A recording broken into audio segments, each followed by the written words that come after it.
white people be like. I freaking gallop.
Ay, lala.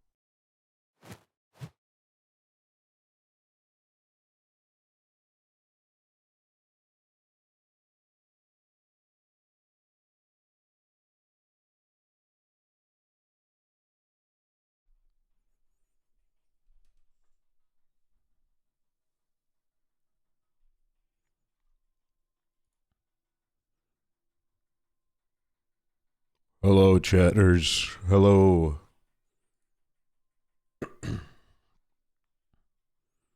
Welcome.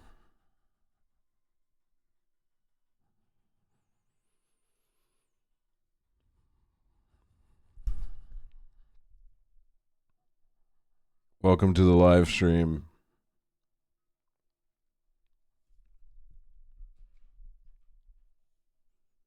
It is a new week. It is a new week.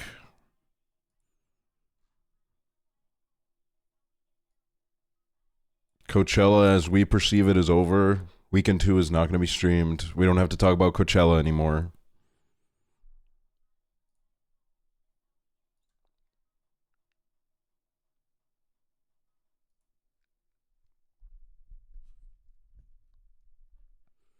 Told my coworker about horse girl. We're spreading the gospel. Yeah, man, it's fucking.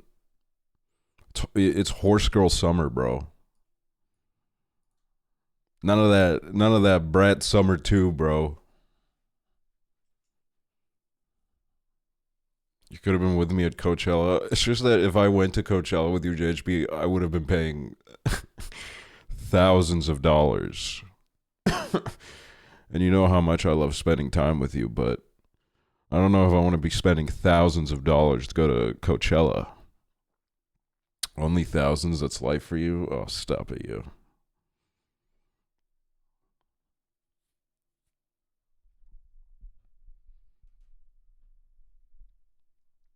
Yeah, I'm kind of hooked on, dude, Prezzo. I don't know how this keeps happening. Every time I was eating and I was watching your stream, and then I was like, okay, my food's finished. I'm going to go live now. And then as soon as I did that, you closed Peggle, and I was like, oh my God, everyone's going to fucking say that I was waiting for you to end again. Like, I was going to go live like 30 minutes ago, but I got hungry, so I ate.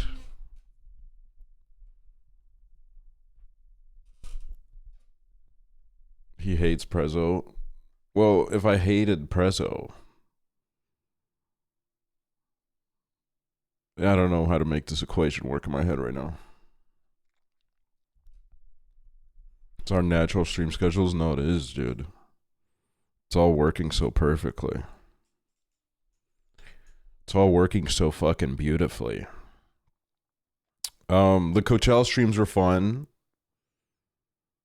but I'm excited that it's over now.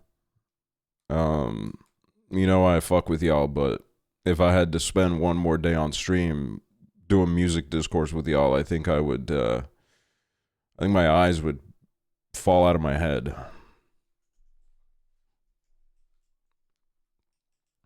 I think day 3 I was fighting for my life, bro. Day 3 of talking music with the chat, you end up fighting with your life, bro.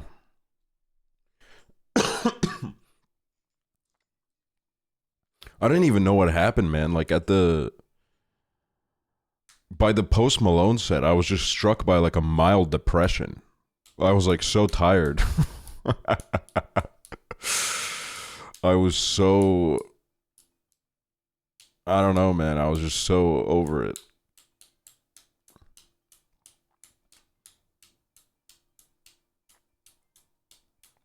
It's because they had you switching between 4 sets for an hour. Okay, that was fucked up. That was actually fucked up. The funniest part was every time I would click off the Megan stream, my viewer count would go down. Girl, that was your idea. Yeah, but like, it wasn't my idea to schedule them at the same time.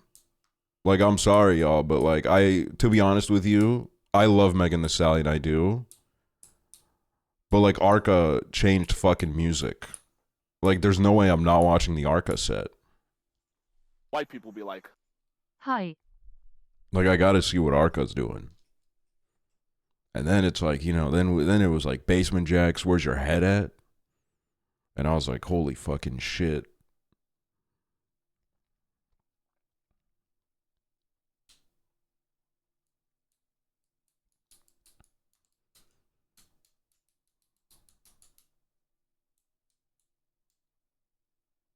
You didn't miss Victoria Monet for Addison Rae.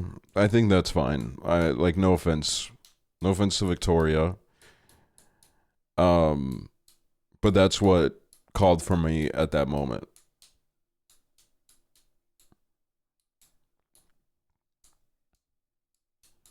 Like there was no winning in that scenario, really. You miss them being gay. Look, I'll miss anything for an Arca set, really.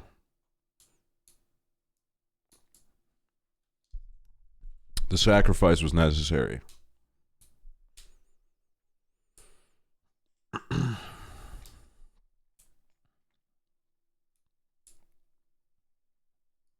And then the Snow Stripper set too, that was like really good. That was like cinema, bro. That was the most cinematic set that we saw all weekend, bro. They were cooking with that, man.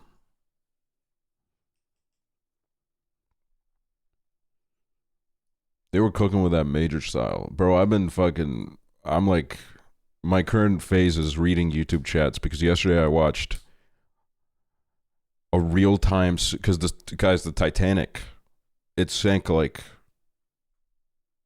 113 years ago or something. Like last night. It's been 113 years. So I was watching this live real-time syncing of the Titanic on YouTube where they were like talking over and giving some like trivia and stuff. And I was and the whole time I was also reading the YouTube chat. Last night was 12 hours ago, not 113 years. What the fuck is wrong with them?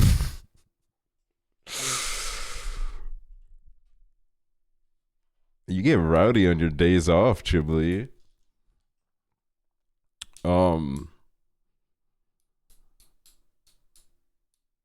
But it was, yeah, no, I was reading that YouTube chat and it was really fucking funny. Felt like some people were trying to backseat the Titanic sinking. They were like, why didn't they do this? And it's like, well, I'm sorry, you're about like 113 years too late. Like, I don't know what happens when someone opens a Twitch chat, but like the urge to backseat is just, it's unavoidable. They can't do anything about it.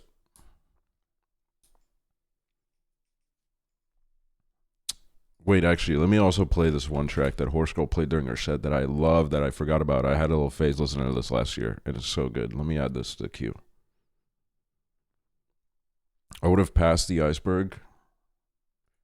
Bro, me and Chiblee, we were going back and forth talking Titanic trivia.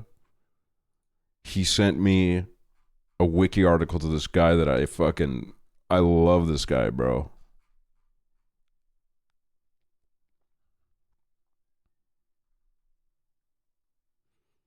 Wasn't one of the issues that they did try to avoid the iceberg? If they just hit it head on, it would have been fine. Honestly, yeah, they would have gone through it, bro. I've also been looking at pictures of that iceberg all day. You know, 2 days before the Titanic hit that iceberg, someone took a picture of it and they were like, oh, that's a fucking crazy looking iceberg. They took a picture of it and they were like, wow, man, that looks like a crazy, crazy piece of ice.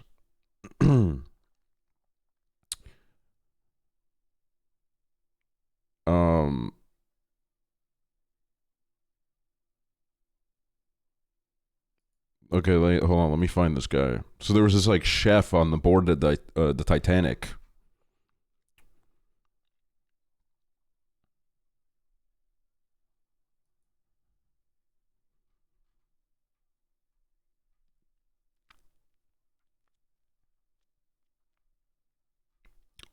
Hold on.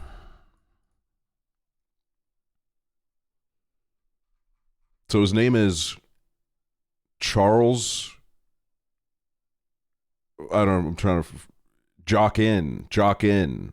There's a pronunciation on the Wikipedia, of course.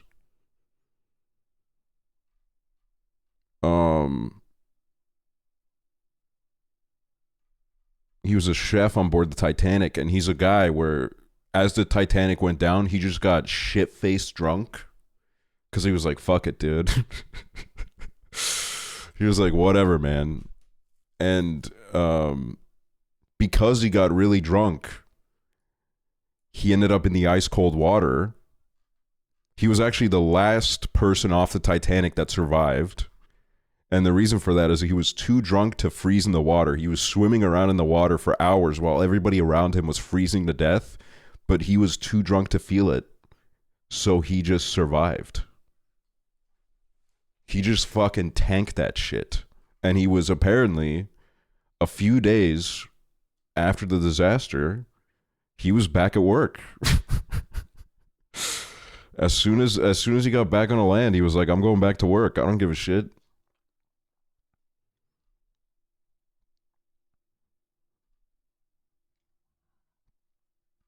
Boss wouldn't even give him a week off. I don't think he wanted it. You know what I mean? Where it's like, you know, sometimes the old motherfuckers are really annoying when they're like, oh man, back in my day, we didn't give a shit about anything. I mean, like, this guy kind of is evidence of that. Like, I read this guy's story and I'm like, man, low key, maybe I am like a Gen Z pussy. Like, I don't know if I would have the fucking balls, man. Have you seen the theory they sank the Titanic on purpose? You know, I'm sure that there is a theory like that. It's just that there's a theory like that for everything, really.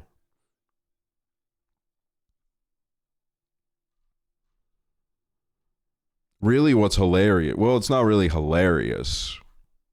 It's actually a horrible tragedy. But like, it is a real sign of the times because they were, you know, the whole old classic lifeboat situation where like there literally just wasn't enough space on the lifeboats because they were so confident in the fact that the boat just wouldn't sink. They were so into that idea. They could have fit so many more lifeboats onto the Titanic, but they fit, like, I think the total capacity of the lifeboats was like a little over 1,000, and there were over 2,000 people on board. But really the lifeboat capacity is like a little bit lower, I read, because the capacity of like a single boat was like 60, but like realistically you couldn't really fit 60 people on there. Like, some people would have been standing, and like with the ocean and stuff, it would have been like a little bit risky to like actually fill up the boat.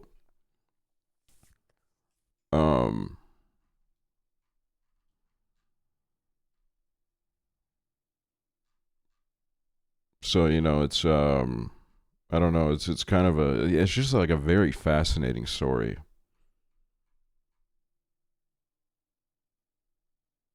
And then I was looking at like the Mayday signals, and like, you know, the Titanic was like sending out signals being like, please somebody come help me.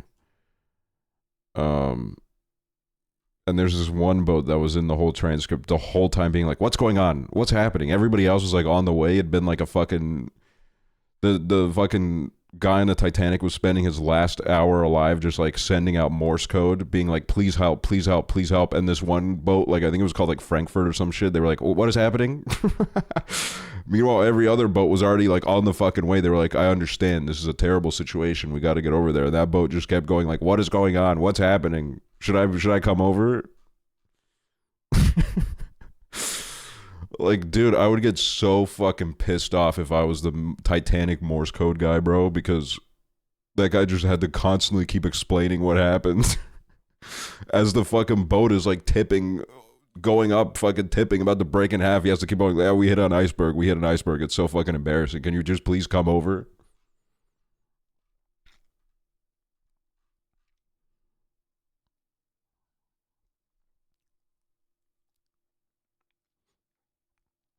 Fascinating fucking story. I gotta rewatch Titanic at some point. But it is like a 3-hour film, bro. It's a commitment. It's a bit of a commitment. No doubt about that. It's definitely, out of all the 3-hour movies in the world, I think that's the one that I've seen the most. I think I've seen it like 4 or 5 times in my life. Because it was just on all the time when I was a kid.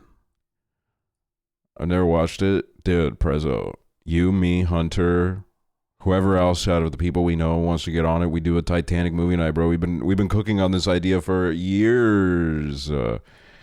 Years, man. It's been fucking. We need to do it, bro.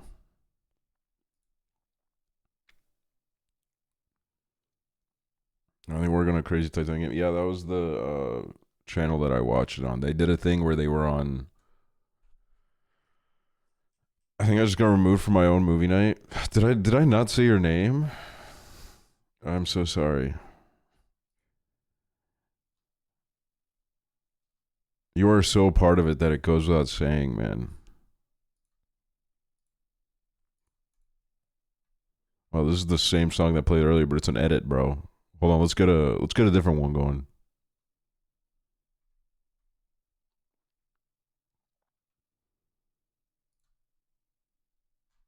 Um and also I was looking at paintings of like or like newspaper drawings of the Titanic that were released like a month after it came out because they had no idea what the fuck happened. Um and they were so like the drawings are crazy, man. There's one where it's like taking the iceberg on head on. Which as Shibley said would have been a better scenario, but like when I saw the painting it just made me laugh because like whoever fucking drew that shit was they were letting their creativity flow.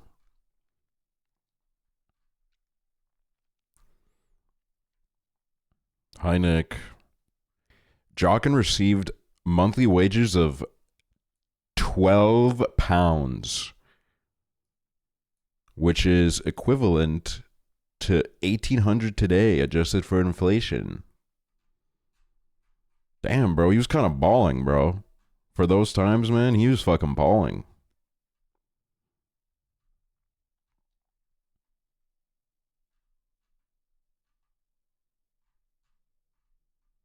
I do want that Titanic game to come out because I watched a video of it yesterday and it looks fucking crazy detailed.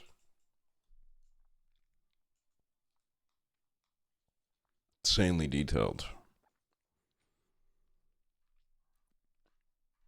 Titanic game. Yeah, it's like a simulation. They've been working on it for years, like recreating every inch of the boat. Roblox already has that. Dude, the Roblox one is fucking shit out of an ass. Do you think they'll ever make a 9/11 game? There is one that I saw when I was like 15. And it looked horrible. It looked terrible. It kind of did look like a Roblox game. Everybody else go through a Titanic obsession phase. I feel like everybody has at least went through a phase where like you were Googling the Titanic for a day, where you were looking into it, because it is. I mean, really, like I don't even know why you would make a claim that your boat is unsinkable. I don't know. I don't know, like, what's got to be wrong with you to even say that. That's just tempting Aksel fate, help. bro. Increasing llama, thank you. Oh, yeah, another news, guys. Wait, this is why people think head on would have been better.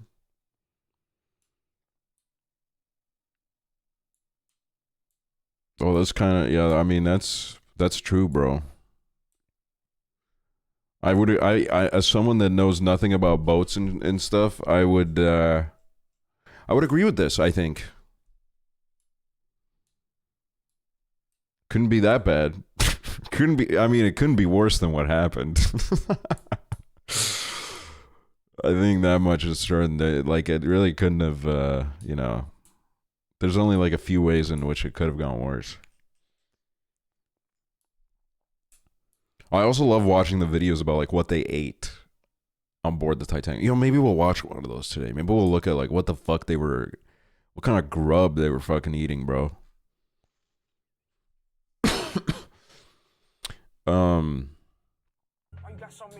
What if aliens abducted all of them and the Earth blew up in a big ball of fire? That would have been worse. I mean, you could make arguments that it like wouldn't have been worse considering all that's happened on Earth since the Titanic sank. You know what I mean? Maybe it would have just saved us a whole lot of trouble.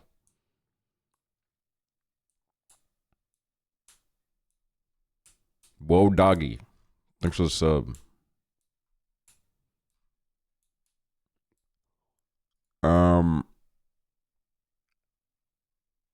Guys, I pre-ordered my Switch today. I pre-ordered my Switch today. I did it. In US dollars, I paid $650 for the Switch. But the good news is that now that it's bought, I can forget about it.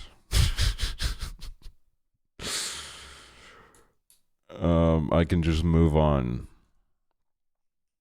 Just for a system. No, it was the combo. So I did, you know what? I saved like $40. I saved like $40 off the Mario Kart, man.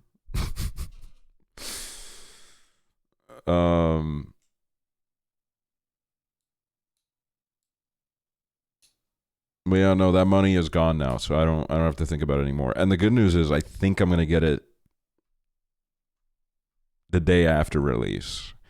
All the other places, like I could have gotten a little bit cheaper off of Amazon, but that would have been like a week after release. I would have received it. And I was like, oh, but then I can't be the cool streamer that goes live pretty soon after it comes out. So it's done. It's done. I'm going to be getting a Switch too. Mario Kart World is freaking included. And I'm excited. A little bit. Can you buy me one? I hope to not buy anything from Nintendo again for another 10 years. No, I didn't get the camera or the mic. I would rather die.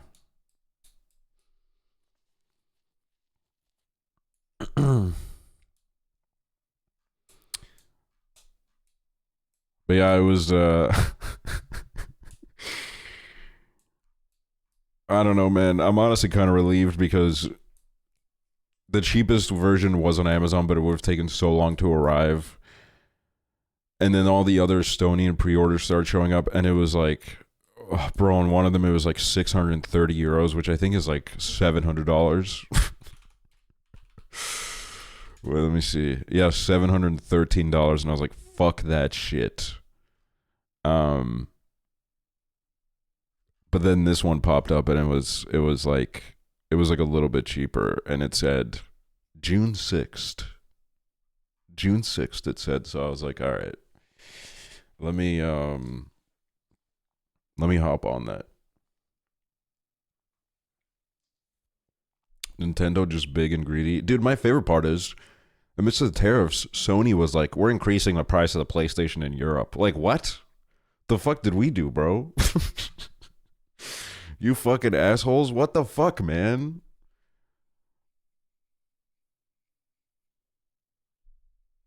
Because I want to get a PS5 later this year when GTA 6 comes out, man. And now I got to pay more. Like, whatever, bro. Whatever. I don't even care. I don't even care. I don't even care. I don't even care. As soon as the game goes on, I'll forget about it. As soon as I'm doing like a late night depressive drive in the Mario Kart open world, you know, I get a used PS5 and Sony. Yeah, that I might look into that. Did you know how embarrassing it is? I was talking to Chiblee how about I want to get a new wheel for like truck simulator streams and stuff, and also like I want to do like some kind of bus game on stream. And Ghibli was like, oh, if you hit up Logitech, they'll just send you one for free. Like, they do that. So I hit up Logitech. I filled out like a form. I DM'd them on Instagram. I got ghosted, bro. Do you know how fucking embarrassing that is? I wish he wouldn't have told me, man, because now it's just really embarrassing for me. I was like, dude, I was like glazing them too, man. On the forum, it was like, what do you like about Logitech products? I was like, I love the Logitech G5. And they said gay women from Pennsylvania couldn't subscribe to Aksually for 41 months. #lit #awesome. I have seen people saying that. Real choice, Sub, and thank you for proving them wrong. Bro, I was on the forum. I was like, the Logitech G502 is my favorite mouse. I've owned two because the first one broke. And they didn't give a fuck, bro. They didn't give a shit. This is like the only mouse that I don't hate holding. I hate a lot of mice. A lot of them feel very weird in my hand. You glaze too hard, they got weirded out. Well, like, I wish I knew the right amount to glaze so I could fucking get a free wheel out of it, bro. Whatever, I'll just buy it. I'll buy it and we'll do like a week of fucking driving streams so that I can farm it back, bro.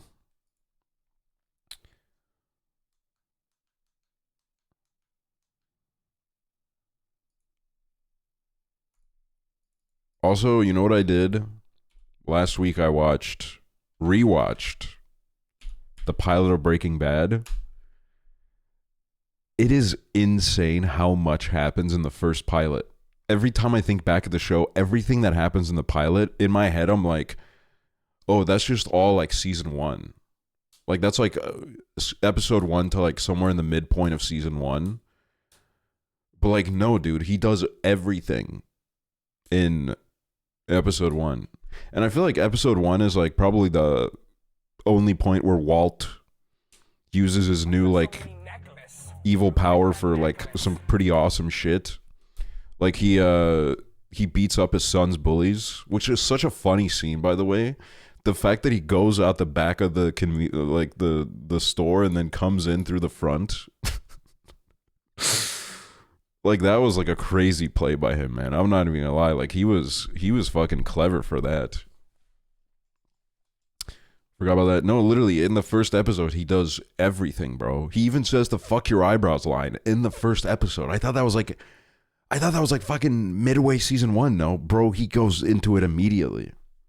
Doesn't even miss a beat, bro. It's like 20 minutes into the episode. He says, "Fuck you and your eyebrows."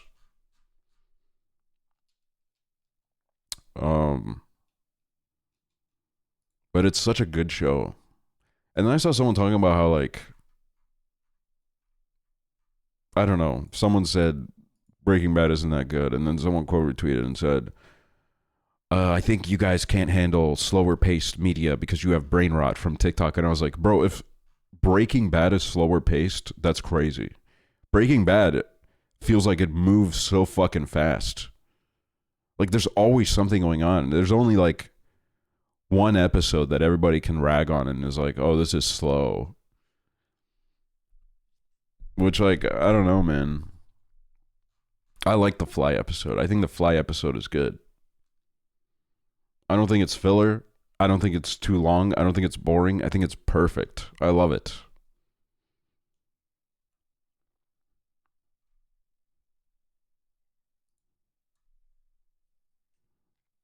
Wasn't there a whole resurgence of Breaking Bad because of TikTok?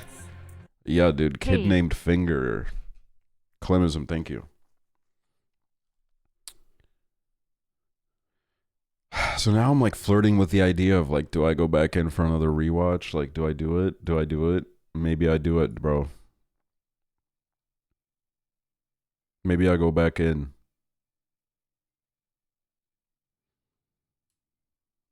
I mean, it's technically supposed to be filler, but it's a great episode. See, this is what I don't like. The word filler implies, even if you can come here and argue with me and be like, well, that's not literally what it means.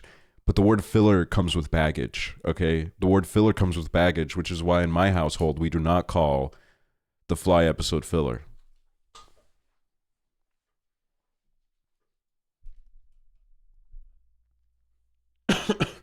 It comes with baggage. It comes with a negative connotation.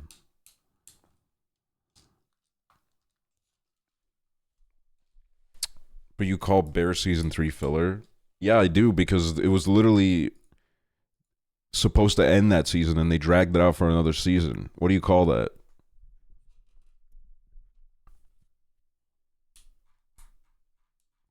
Did you watch the pit finale? I did watch the pit finale. TV is so back. Because January, it's coming back, dude. It's coming back in January, man. The pit season 2, January. We don't even have to wait. We don't even have to wait. The pit fans, we fucking stay winning, dude.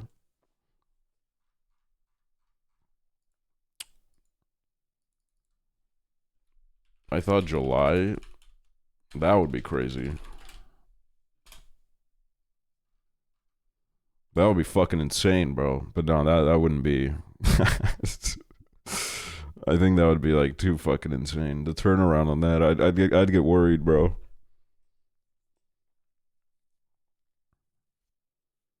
I do want to rewatch the pit and do it all in one sitting. I want to do it all in one sitting. Sit down for a whole day and just like watch it and see Like how it all like- unfolds. Aga.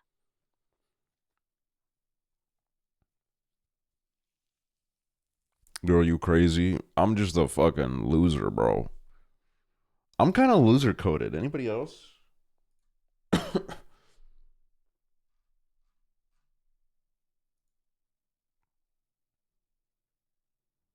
Filler comes from those 1K episode animes that made nothing burger. Burger? Did somebody say burger? Episodes to inflate the episode amount. Yeah, see, I don't want to sit through all that. I'll never watch One Piece in my fucking life. And don't send me that fucking Google Doc where it says this is the optimal way to watch One Piece. You can skip all these episodes. I'm not doing it, bro. I'm not doing it. I'm not doing it. I'm not doing it. I can't do it, man. I can't. Read the manga? Fuck that. I can't. I can't. Okay? I just can't. I can't do it.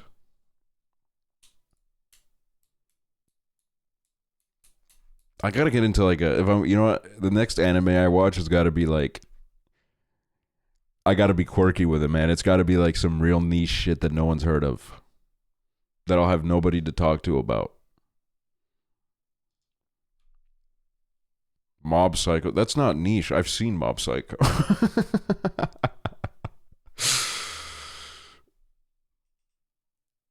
Watch FLCL.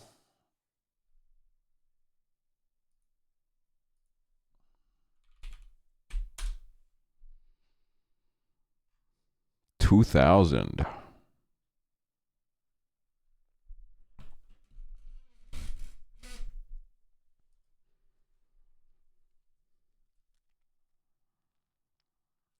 Picked up Berserk. It's pretty goated. I was reading Berserk at one point, and I don't remember what happened. I got distracted.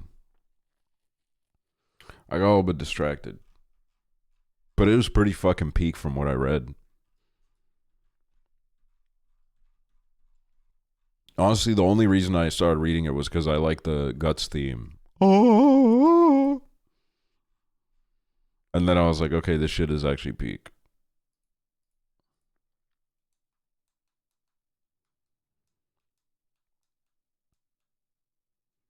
You could fuck with Dungeon Meshi. It's about cooking and autism, low-key.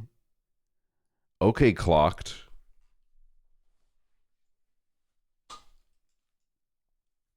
Delicious and Dungeon isn't so niche, but it's awesome.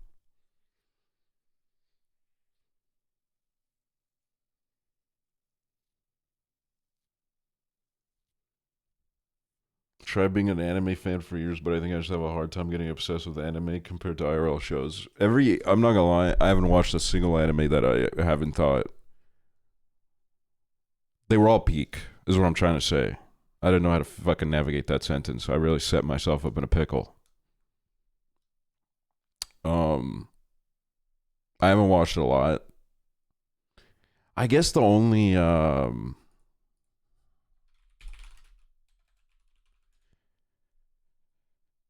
one I had like a little bit of trouble getting into is fuck, what was it called, bro? Fucking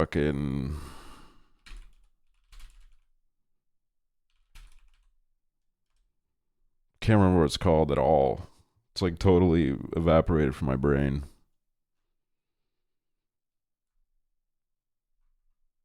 It was like Hunter Slayer, not Hunter x Hunter, whatever the fuck that one, but like it's like a Slayer or like a hunter of some kind. Like maybe the word vampire was involved. I don't know.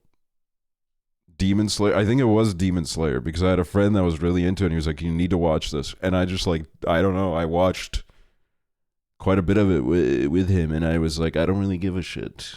And I'm sorry that I don't. I don't know why this has happened. I did want to watch One Punch Man at one point, but everybody kept telling me, don't watch it. It's fucking dog shit. Because I was like, dude, that concept is crazy, man. That concept is awesome. He fucking... But then everybody says it gets bad. Or something. I need to watch Vinland Saga. Oh, that is true. You've mentioned that to me before. No, I never watched Chainsaw Man.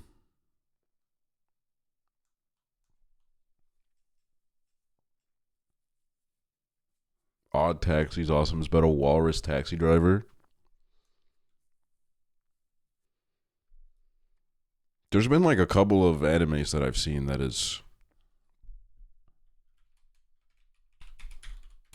sound pretty interesting just off the concept. Like there was like a football anime that I saw a while ago and I was like, I could watch this. I love this sport. Dude, what sucks about Horse Girl is that she has about 12 tracks.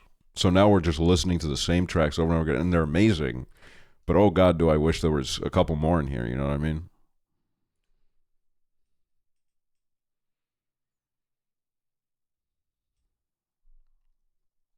Guys, if I like Horse Girl, who should I listen to? I don't understand this Horse Girl thing. You're just mad because we didn't fuck with Two Hollis. I'm sorry that we didn't.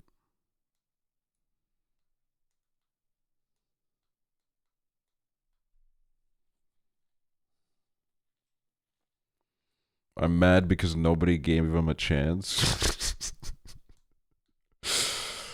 Look, I'm sorry that nobody gave him a chance. I've listened to Jane Remover, yo. Eats, sleep, slay, repeat. What are we, 14? Okay. Hold on. Hold the fucking phone. Hold the fucking phone. The Two Hollis listeners not calling me 14 years old right now, okay? You can have, you know what? We can have our disagreements. That's what I'm saying. It's the same shit. It's not, though, because, like, I don't know. I listened to a bit of Two Hollis and I was like, I don't really care for this. You know what I think it is? I think the fact that Two Hollis is from, like, North Carolina or some shit just creates a barrier for me. It creates a barrier for me. I'm sorry. Okay? I, like... He is. I don't know where he's from, but it's giving North Carolina. Let's see. Two Hollis, state of origin. I've never written it like that in my life.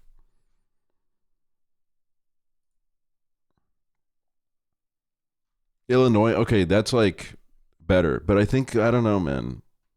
I don't know. I think it's, my brain was like, okay, this is like Blady's baby. And he's American. It's just like, I don't know. It doesn't hit the same. You have to like live in fucking, you have to live in this fucking shithole.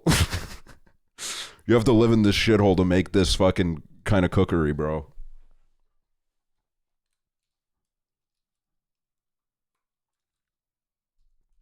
You gotta have free healthcare to make this music.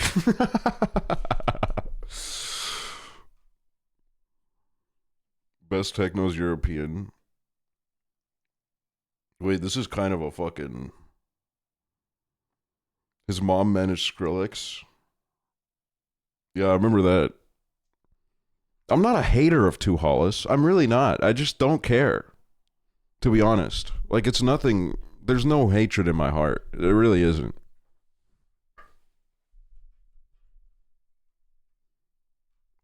This chat was too hateful. Look, the chat gets carried away. Sometimes I get scared hating on stream because I'll call something mid and then I look over the chat and then someone's like, we should fucking set this person on fire and let him burn. And I'm like, I'm like, I don't know, man. I wanted to throw some mid allegations out there, man. I didn't want to do all that.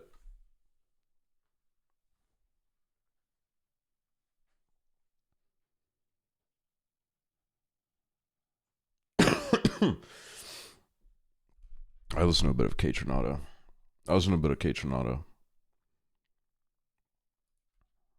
Let me put on some fucking Daft Punk, man. JHB was talking about Daft Punk all day today. He put that in my body, in my system.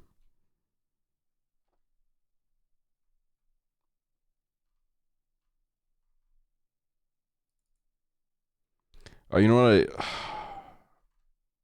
I got to put out a Daft Punk opinion into the world. I think Around the World by Daft Punk, every time it comes on now, I'm kind of like, ugh, it just doesn't end, man. It's like not a bad song. It's just that it doesn't really do much. You know what I mean? Like, I wish it did more. I think that's just it's not even because it's a bad song, though. I think it's just like I've heard it a little bit too much. That's the point. See, that argument that's never really going to win anyone over. Like, I get making it. I've made that argument myself. But, like, you know, if the point worked, then, like, I wouldn't be complaining right now. I wouldn't be complaining about the fact that, like, I get a little bit tired of it, like, 3 minutes in. Like, I think it's, like, I don't know. I don't think it's a bad track, though.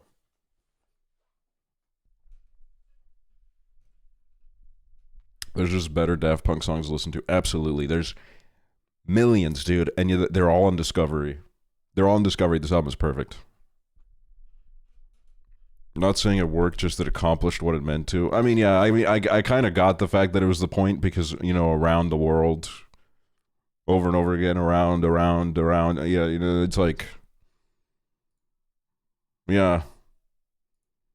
Such is the case. Such is the life. I've seen clips. I've seen clips of it on YouTube when I used to look up their music.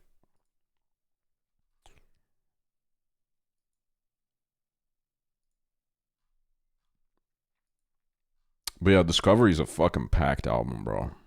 They fucking cooked with this. I don't know how I feel about Random Access Memories, though. I don't know. There's some songs on it that are like good, and then there's some that I don't really. I don't know if I really care to listen to. It's like fine. Really, I think that's what it is. I think it's fine. I think it's okay. I never want to hear Get Lucky again. Yeah. And I don't like the Julian Casablancas song that much either.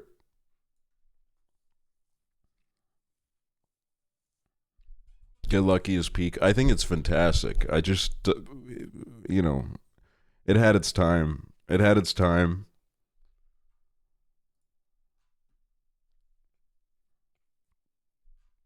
Look, I understand that if you share Daft Punk opinions, it's not always going to go over well. I like the Pentatonics version of Get Lucky. See, there's someone you guys can target now instead.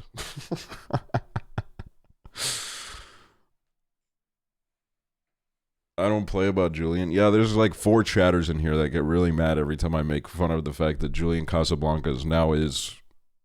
Like, what is he, like pushing 50 now? Is he already 50? How old is he?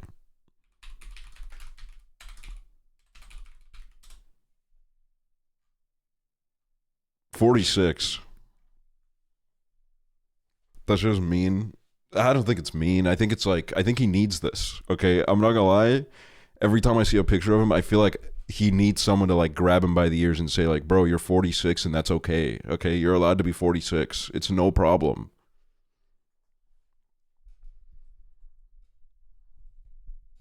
It's nothing to be scared of. You can be 46.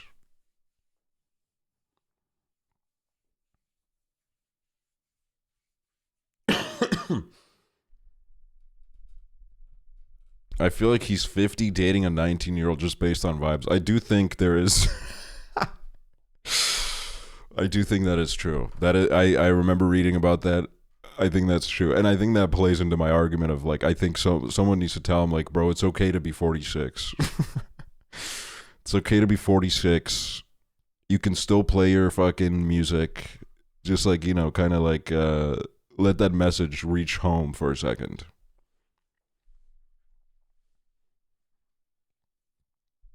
See, that's what's good about me is I've felt like I'm 40 since I was like 23, man. I think I'll probably have my midlife crisis in like a year, and then you know it's like over and done with. And then by the time I'm like 46, I'll be like really chill and normal. I'll have made peace with whatever's happening.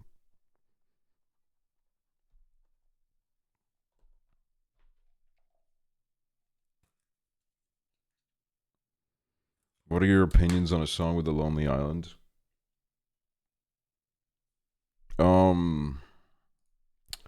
What is it called? The Lonely Island. I've definitely heard this before. It's just that when I heard it in like 2012, I didn't know who he was, so I can't remember it.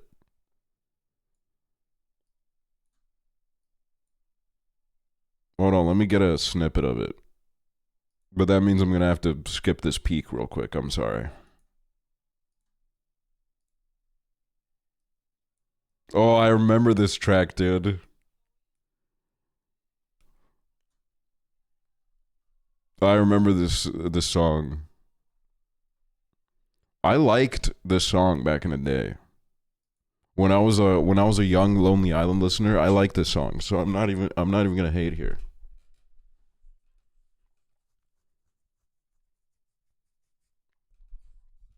What in the 2011? I really honestly will not tolerate the Lonely Island hate. They got fucking heat, bro. To be honest with you. They got crazy heat. They made, in my opinion, a top 3 Adam Levine song. Like YOLO is so good, bro. YOLO is so good. And their songs, you know, sometimes like I'll listen to some of these like comedian musicians and I'm like, I see that it's trying to be funny, but with them, they have lyrics that just do make me laugh out loud. They're good with it, bro. They are so good with it. And they have songs with like, they got crazy lineups, bro. They have a song with Solange. They're legendary for that, low key. I'm repping today. I'm repping.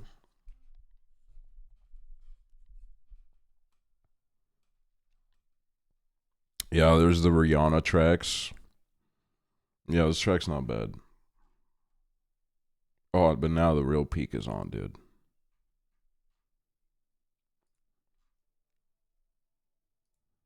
This is good, bro. This is fucking history.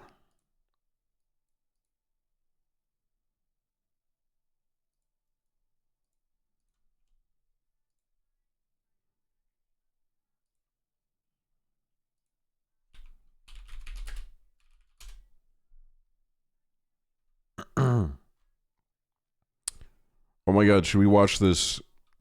I think I watched this like years ago by myself, but there's this video called First Class Breakfast on the RMS Titanic. Let's watch this and like fucking review it, dude. Let's see what the fuck they were eating. Just saw someone asking for people to join a Ponytown breeding server. That's awesome.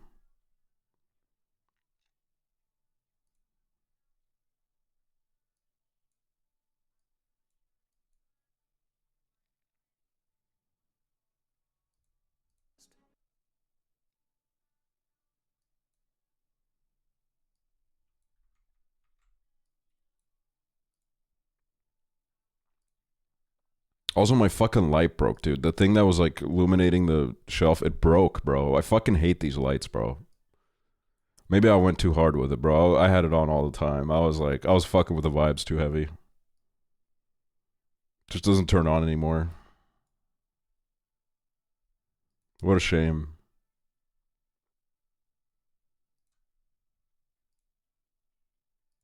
What a fucking shame. Anyways, let's look at some history. Brought to you by Squarespace.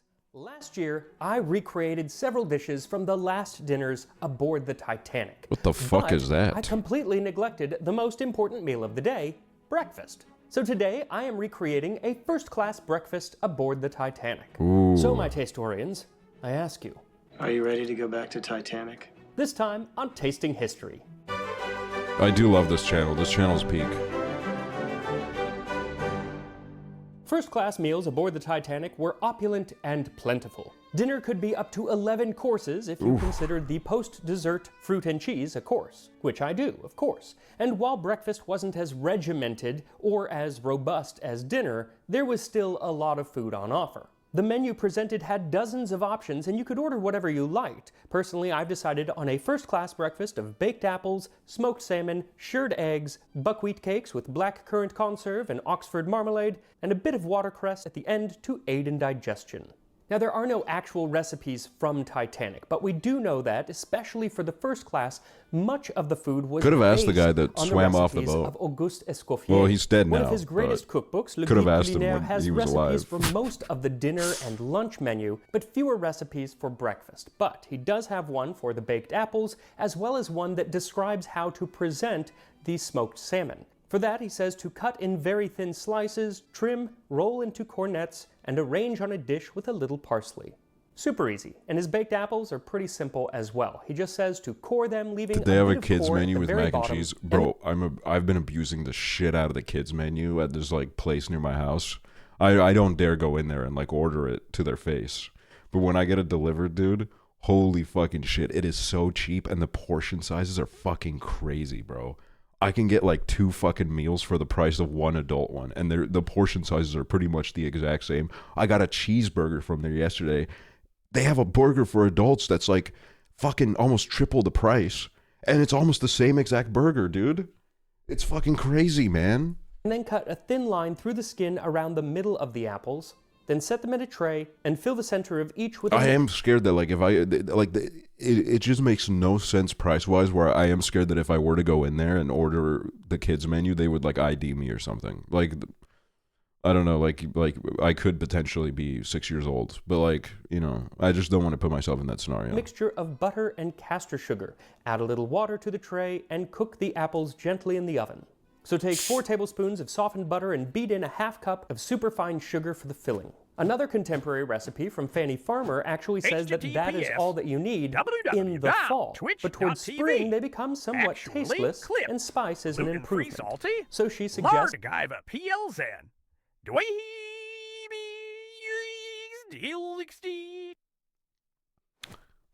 Wow, that's a great link. adding a half teaspoon of cinnamon as well, and as Titanic sailed in the spring, that is what I did. Then fill the apples with the filling, then pour some boiling water into the dish, just enough to cover the bottom, and set the apples in the oven at 375 Fahrenheit or 190 Celsius for about an hour or until they're nice and soft but not mushy. Now, Escoffier does not have recipes for either the buckwheat cakes I guess or I'd the eat that. shirred eggs, but luckily Me on Fanny board the Farmer, whose Titanic, yeah, cookbook this is was whatever. selling off the charts when the Titanic sailed, does have recipes for those, so that's who I'm going to look to for those recipes. And speaking of cookbooks flying off the shelves, my cookbook comes out in 1 month. And my publisher is that's sending great me for you. on a book tour. So I'm not if you skipping are this 'cause this is inclined an to have your ethical cookbook reaction. signed, Ethical then come on reacted down content. and hang out for a while. So the cities that I'm currently going to are LA, Seattle, Portland, San Francisco, and Phoenix. Now, guys, but before anybody hopefully books a more cities flight, will be this added video soon, is years so old. I will definitely keep you up to date with how that's going. But for now, I will put links in the description to where you can sign up for those cities right now. White people Now, be Fanny like, Farmer's buckwheat cakes Lady are very da similar hello. to modern pancakes, Hello, but Sarah, on the yeasted. web. So instead of using baking powder to give them a rise, they use yeast. So to make these, you'll need 2 cups or 475 milliliters of milk and then scald it. Dude, Then I pour have- it over I a have third of a yeast cup of trauma, bro. breadcrumbs and let it soak for 30 minutes. Then once the mixture has had time to cook, My dad, every day I would go to school, he would make me buy yeast at the store because he loved making bread. He made so much bread every day. And then I would come home. Sometimes I would forget to buy the yeast. And when I would come home, he would be like, well, did you get the yeast? And sometimes I'd be like, I forgot to get the yeast. And then he would do this like... and he would just walk out. And that's my yeast trauma. cool, add in a half teaspoon of salt and 2 teaspoons of dried yeast and stir until dissolved. Then add in the buckwheat flour. Now, Fanny is not specific on exactly how much buckwheat to add. She just says, add buckwheat to make a batter thin enough to pour. For me, that was about a cup. Then cover the batter, let it rise overnight. Then she says, in the morning, stir well, add molasses, and cook as griddle cakes. So stir in Okay. 1 tablespoon of molasses, then pour a bit of the batter onto a We should hot do this griddle right over now. I don't have medium any heat of this in my and let house. them cook for about a minute. And also, I to a would minute never and a cook on half stream for before you people flipping again. them You guys are over crazy. and letting You're them insane. cook for another minute. And you can make them any size that you want, but the larger they are, the harder they are to flip. Now, the last thing we have to make is the shirred eggs, but before we do so, I wanted to point out a couple of interesting little things that are on this menu for breakfast from the Titanic. First, there's a typo. The word marmalade is spelled marmalade. Fucking And the mistake was not replicated on the Aksually second class chatters menu, wrote this so menu, I like bro. to imagine that the typo was actually very much on purpose. A passive-aggressive action taken by the steward who had had to spend the days working with the first class, who I assume are rather insufferable on the Titanic, and yeah. I have no evidence to back that up, but that's what I like to imagine. Second interesting thing is the date, April 11th, 1912. And that's different from most of the menus that we have, which are from April 14th, the day that the Titanic hit an iceberg. And once you hit the like button and subscribe to Tasting History, I'm going to let you know why that is. Fuck! Oh, I'm not even subscribed on this fucking channel, bro. Okay, don't worry, guys. Crisis averted. We'll know why now.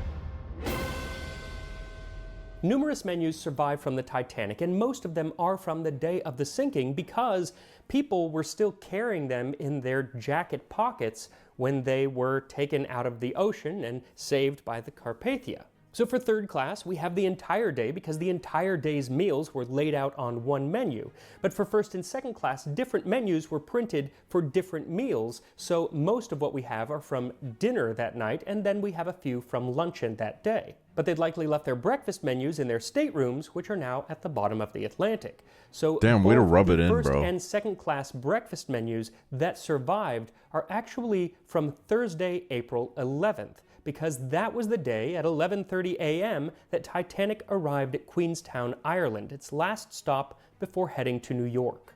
There, RMS Titanic, being a Royal Mail ship, took on a lot of mail destined for America. But there were also a few pieces of mail that got off. These were the last postcards and letters that passengers aboard Titanic ever sent to their loved ones. And a few of them included little souvenirs, some of which were the menus from breakfast that they had had that morning. And what's cool is that There were probably besides some the really menus, beautiful love letters that were this lost. is really the only time that we get a glimpse into the passenger experience aboard the Titanic without the taint of the events that would happen a few days later. Like one from 20-year-old Alfred Nourney, who had actually purchased a second-class ticket, but he complained about his cabin, and as people complaining often get, he got upgraded What up the to first fuck? class. Holy so clutch. he was able to send a giddy postcard to his mother from Queenstown. Dear Mother, I am so happy being first class. I already know some nice people. A Diamond King, Mr. Astor, one of the wealthiest Americans, is on board. 1,000 kisses, Alfred. A less giddy letter was sent to a friend by eminent American painter, writer, and curmudgeon Francis Millet. Queer lot of people on this ship. There are a number of obnoxious, ostentatious American women. The scourge of any place they infest, and worse on shipboard than anywhere. Many of them carry tiny dogs and lead husbands around like pet lambs. And he wasn't wrong. There were a number of first-class ladies who did bring their little dogs with them. There were actually 12 dogs on board, most of whom spent their days in the kennel on F deck, though 4 of the smaller dogs would stay in the cabins with their owners. Now, 3 of these dogs being kept in the cabins were the only dogs to survive the sinking, and even Thank then, you. In one Asum case, almost of the as old as Pomeranian you are, lady, Aksel. she was only able to get onto a lifeboat because her owner wrapped her up like a baby, and the crew member thought it was a little baby she was carrying. Clutch. And supposedly, when saved by the Carpathia, those crew members didn't want at least one of the dogs to come aboard. But luckily, all 3 dogs did get off the lifeboats and onto the Carpathia and survived. But the 4th dog, Frou Frou, who did stay in a cabin, he did not survive because his owner, Helen Bishop, later wrote, "The loss of my little dog hurt me very much. I will not forget how he dragged on my clothes. He so wanted to accompany me, but there would be little sympathy for a woman carrying a dog in her arms when there were lives of women and children to be saved." There's a sad story, the veracity of which is somewhat suspect, of Anne Elizabeth Isham. Now, she had gotten into a lifeboat, and the lifeboat was ready to go down when she got out to go to the kennel to save what in most stories is a Great Dane. And she never made it back to the lifeboats. And whether or not it's true, again, suspect, but it is true that she is one of only 5 female first-class passengers to have died on the Titanic. Now, if one did decide to bring a dog on board, they had to pay. You basically had to buy a ticket at a lower price for your animal. There was even a 25-penny fee paid for a canary that sailed from Southampton to Cherbourg. Bro, and the fucking Switch 2 in 1912 probably would have been 25 pennies. got off at Cherbourg, surviving the Titanic. Now, whether or not you had a dog or a canary with you, if you were an early riser, you could have tea and scones brought to your stateroom, but for most, mealtime was served from 8 a.m. to 10 a.m. But where you enjoyed your breakfast was very much up to you. In the Jurassic Pure, I first-class did. dining room, over 550 passengers can dine at the same time, and a feature of the room is the arrangement of the recessed bays, where family and other parties can dine together in semi-privacy. And hopefully you had thought ahead and decided where you wanted to sit before you boarded. But passengers who have not previously arranged for seats at table to be reserved should apply for same to the second steward. Children are not entitled to seats in the saloon unless full fare is paid.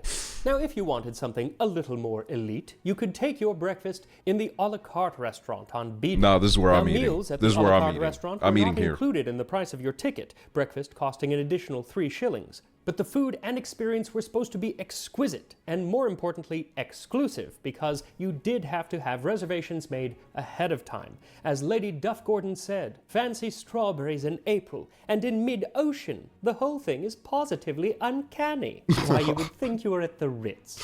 And many passengers Dude, we gotta talk like this again, man. I don't even know how to do that, but like we should. did refer to the a la carte restaurant as the Ritz. But if the Ritz was still a little too public for you, or if you'd simply had too much brandy in the smoking room the night before and just couldn't be bothered to drag yourself down to the dining saloon, you could take a full breakfast in your room. Or if you had one of the 2 deluxe parlor suites on B deck, like Rose from Titanic, you could dine on your own private promenade deck. Queen. One thing that made this possible aboard Titanic was the advent of these silver plate food warmers, along with hot water sleeves that would kind of go around the food trays to keep things warm, similar to those insulated bags your pizza comes in when you order delivery. And if you were dining in your room, you'd likely be ordering from the menu that we are using today.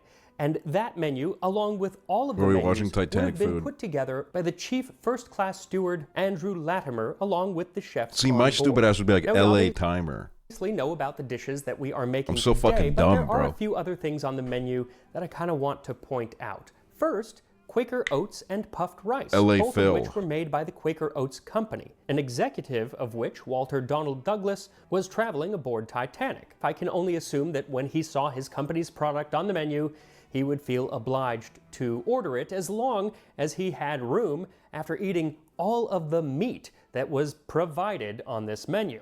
Grilled mutton, kidneys and bacon, grilled ham, sausage, sirloin steak, mutton Kidneys. chops, and of course, lamb collops. Slices of meat, in this case lamb, that was served with a sort of brown gravy and mushrooms very often, but there are different I feel like ways they to knew make slurs collops. that have Also, since in died with England, time. No the offense to Monday these random before people. Lent is known as There were some slurs that probably Monday, died on the and that's a Titanic. day Like that everybody would eat in the fucking collops. Though I week-long prefer trip that the they were on, following they came day, up with which new is ones, bro. Pancake Day, Thank you very much. They couldn't Other take it onto breakfast the options mainland. were eggs made most any way, as well as potatoes, mashed, sautéed, or jacket, that is, baked potatoes. And for bread, which there was plenty of, you could have scones, cornbread, or Vienna or graham rolls. And Vienna rolls were I'll only try called whatever that that is. in England. Most other places called them Kaisersemmel or Oh, Kaiser yes, bro, rolls. love And that's these. because the design on them looked like the Kaiser's crown.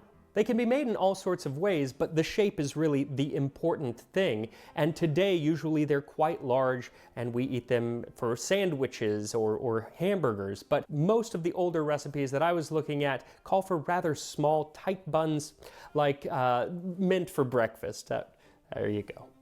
Now, graham rolls were also on the smaller side and were made of graham flour, which today is mostly just used for graham crackers. And all of these would have been baked daily aboard Titanic by the chief baker, from the cook. Charles Joffin, and his team of bakers. Dude, we're learning right And I now. did a whole video We'll be on eating him later. and how he survived by You learn and getting then you drunk eat. and then riding the stern down, again alongside Rose from the movie.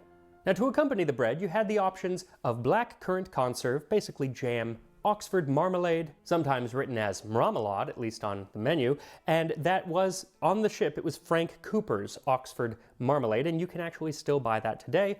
I did. What I did not buy was the Narbonne honey. The real Narbonne honey, which is made in a specific region in southern France. It's a white honey, and it's supposed to be wonderful, but it's really, really expensive. I found it for like $70 for a little jar like that, so Jesus. one day I'll get it, but not today. And while $70 for a jar of honey is a little out of my budget range right now, it'd be nothing if you were, say, worth $1 billion, like the only Spanish couple in first class, Victor Peñasco and Maria Josefa Peñasco, Pepita to her family. And while their story really has nothing to do with breakfast, other than the fact that they would have eaten it while aboard the ship, I really wanted to tell their story because I think it's fascinating and it's definitely one of the lesser known stories from the Titanic, so please indulge me. I will. The couple were married in December of 1910, and this was followed by a year-long honeymoon traveling around the capitals of Europe while they waited for their mansion in Madrid to be readied for them. Now, they did stay in Europe the entire time because Victor's mother, who lived in Madrid, who was footing the bill for most of the trip, told them that they could not get on a ship to cross the ocean as it was bad luck to do so on a honeymoon. But Wait, when the she couple found cooked. themselves in Paris in early 1912, advertisements for Titanic were plastered all over the city. And the allure of riding on the ship of dreams, the unsinkable Titanic, to New York City was just too much, and so they did book passage. But how to tell Mama?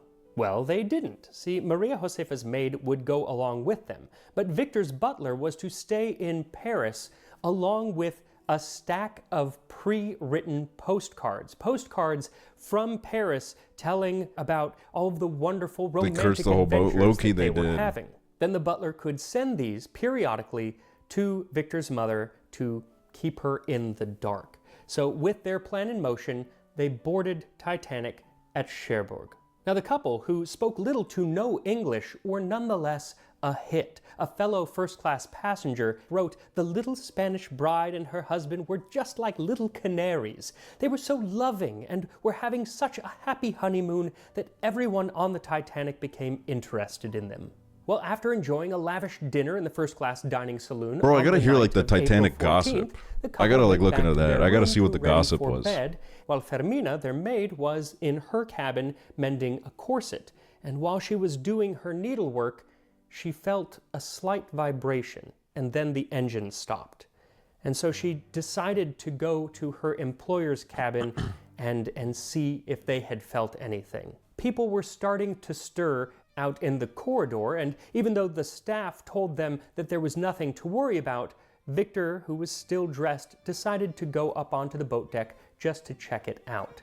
When he went up there, he saw crew members readying the lifeboats. So he immediately went back down to his cabin and told both of the ladies to get dressed and head on up. Now, when they arrived up on deck, the band, which had been playing at their dinner just a couple hours earlier, classic. had come out onto the boat deck to play some upbeat music. Not all of it was upbeat. Some of it, they had like yesterday on the stream they were talking about it. Some of it was called like it It had like death themes to it, bro. They were getting a little bit silly with it. To alleviate the worries of anxious passengers. And Victor tried to figure out exactly what was going on and how to get them to a lifeboat, but he didn't really know English, and so it was very confused. And frankly, even if you did know English, the entire situation was very confused. Luckily, the nearby Countess of Roths, When they play who knew Imagine some Dragons French, as the was carnival able of to the lead sea them sings. through the Bro, dying to like fucking Dua Lipa, a Dua Lipa cover band.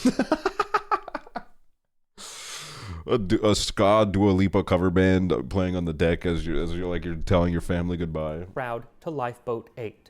Of course, at this time it was still very much women and children first, and so Victor knew that he could not accompany his wife into the lifeboat. So he embraced her and then in Spanish said, "Pepita, may you be very happy." Oh. And he put his wife and her maid into the lifeboat with the Countess and stepped back onto the deck. And then he watched as lifeboat number 8, which was less than half full, lowered into the sea.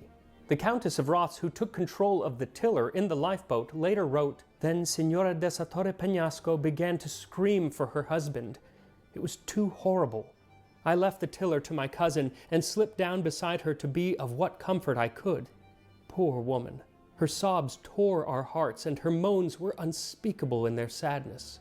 When the awful end came, I tried my best to keep the Spanish woman from hearing the agonizing sound of distress. They seemed to continue forever, although it could not have been more than 10 minutes until the silence of a lonely sea dropped down. The indescribable loneliness, the ghastliness of our feelings can never be told." But it was actually after the sinking. He kinda that eats two reading more these. tragic He does a good events job of took that. place. First, the butler did not know of his employer's fate, and so continued to send postcards that had these fictitious stories of their wonderful life and honeymoon and romantic adventures in Paris. And he would send these to his mother. And even weeks after his mother found out that her son was dead, postcards kept coming in the mail. The second tragedy was that, according to Spanish That's law at crazy. the time, without a body, Victor could not be declared dead for 20 years. Oh That my would put god. his wife in her 40s before she could get any inheritance of hers or his, or until she could remarry. So Victor's family did what I think any of us would have done and bribed someone who was part of the effort to get the bodies out of the Atlantic. It was all happening in Canada, and they basically found a body that hadn't been identified and paid someone to let the maid go and identify that body as Victor. This allowed Maria Josefa to remarry a few years later, and her maid actually stayed with her throughout the rest of their lives pretty much, and they both lived long and happy lives. And I just love these little stories from that event. And that's why I keep returning to Titanic. All through my life, I keep returning to Titanic, but that's why I'm returning to it here on the show, just for one episode right now. But if you're not sick of Titanic, then maybe I'll do it once or twice a year. A lot of food, a lot of stories from Titanic. There's so many stories to cover. Or if there are any other topics that you Bro, I thought this was Hatsune Miku. What is that? It's like a pony. What is that? want me to cover. Is that any Hatsune events Miku? What is that that? you want me to talk about, I will gladly add those to the list. But for I'm now, covering it. Damn it. it's time to make some shirred eggs. So the recipe for shirred eggs that I'm using How's my comes from webcam always Fanny in the Farmer, worst spot and she possible, says bro? to mix some melted butter with breadcrumbs. Wait, that's the. Then Let line me the put bottom it. of a ramekin with a bit of the breadcrumbs. She also says you can actually scoop out a He always has a tomato and line Pokemon the in bottom his of that videos. with breadcrumbs. Either way, gently slip 1 or 2 broken eggs into the cup, then sprinkle with salt and pepper, cover with buttered crumbs, and bake. I put them in the oven at 375 degrees Fahrenheit, 190 Celsius for about 15 minutes, but it's gonna kind of depend on the eggs and what they're in, so you're just looking for a slight wobble. Then we add that to the Alright. rest of our breakfast, and here we are. A first-class breakfast aboard the RMS Titanic. Glaceon So I'm is just an gonna ice kinda go in Pokemon, so order that's of why the it's menu, there. That's so I'm gonna crazy, start bro. with the baked apple. Let's try it. I mean, oh my God, that's good. What is not to like? It is apple and sugar and butter and cinnamon. It's basically, it tastes like an apple pie without any crust. And now I just wish I had made like a dozen of these. All right, he sold me on it. I was kind of whatever on it first, but That's I do wonderful, love and I could eat that apple for pie. breakfast every I love day. apple pie a lot. I And for think it's one of the best smoked pies. salmon cornets, I love smoked salmon. What's not to like? It's delicious. Also true. Nice and cold. I like it when it's very cold. Yeah, fantastic. Now, unfortunately, the next thing I should eat is the shirred eggs, but I tried them right as they came out of the oven because she says to eat them right when they come out, so I figured I would try them. And it turns out my, at one time, very mild allergy to egg whites has become a not so mild allergy to egg whites, and I'm not going to put myself through that again. So I'm not going to try it. Suffice it to say, If I got an allergy to eggs, guys, just know I'm checking out, bro. It's been fun. You can't take that from me. they were creamy and kind of had a wonderful crunch from the breadcrumbs, and then my mouth swelled up, so I couldn't eat crazy. anymore. But they were fantastic. Not entirely sure how I'm going to tackle things going forward because I'd like fully believe in God if I got maybe allergic can to just eggs eat because the I think I've inside. done enough I don't know. to piss And off it's weird because if it's like whatever baked kind on of God cake, figure there it's could fine, be but when it's for just the egg white. For God to do bad that things to me, happen. I think that could So happen. instead, I'm going to move right to the buckwheat cakes. And traditionally, these would be served with syrup, but I want to just try it without anything just to get the flavor. I about to seriously, I was they your look very raw fish different or the than a normal pandemic. Oh, pancake. dude, that's a fucking nightmare. They taste very different from a normal pancake. Buckwheat is such a healthy flavor. We'll say that. I love What I buckwheat. do love, though, is that little bit of I sourness wouldn't do all this from with the it, but yeast that I love buckwheat. rose overnight. And so I would definitely make these with I would just use regular flour. I don't like buckwheat flour all that much. It's just such a strong flavor. It would take a lot of syrup to kind of overcome that. But I know some What do you people even make that really with love buckwheat? it. You So if just you make the buckwheat. I don't know about buckwheat flour. I never fucking done that shit in my life. You make the buckwheat. Everyone's gonna laugh when I say an Eastern European delicacy, but it is, okay? It's fucking delicious. You put meat in it. It's fucking great. love it, then make buckwheat cakes. Now, I do also want to try both the black currant conserve and Yeah, it's the savory. vintage Oxford marmalade. And this is actually the brand that they had on the ship. This one is not, but this is the brand that they had on the ship, and you can get it still and it says vintage Oxford marmalade. They have Flour is different just types. The ground vintage wheat. kind, That's facts, dude. You know when I learned this? When every 4 times a year, they would take school field trips to take us to see how flour is made. I feel like I've gone on a field trip to see how it's done maybe 10,000 times in my life, and it just kept happening over and over again, man. It was just nonstop, bro. it's much darker than modern marmalade. There was just a lot of tends to be. farms, and all of Here them I can- wanted well, people you to can come the see color, them. but it's very dark, and it's very bitter. At first, it's like really sweet, but then it becomes bitter, and it's the bitterness that stays in your mouth. And I wish They it were was the lonely. other Low way key, around. they It was were, like and it was bitter, sad. and, oh, then it's pleasantly sweet. It's the other way around. So it kind of becomes a little bit of a punishment in my eyes at the end. But this, on the other hand, I mean, White people be like, I could have that on bread. What's your guys' favorite jam? Mufer, thank you. Name your favorite jam right now.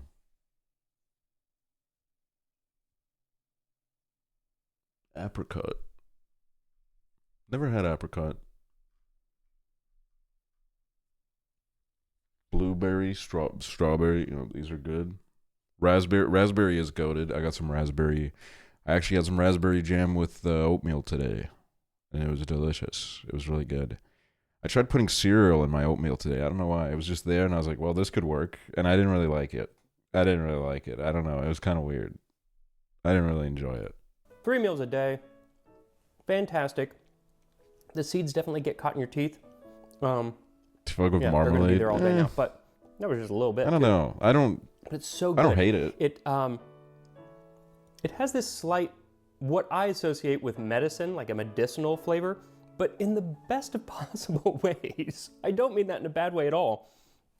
It's more of like it recalls medicine, but delicious. What was fucked up was how delicious my cough syrup was, bro. I could have been drinking that by the fucking...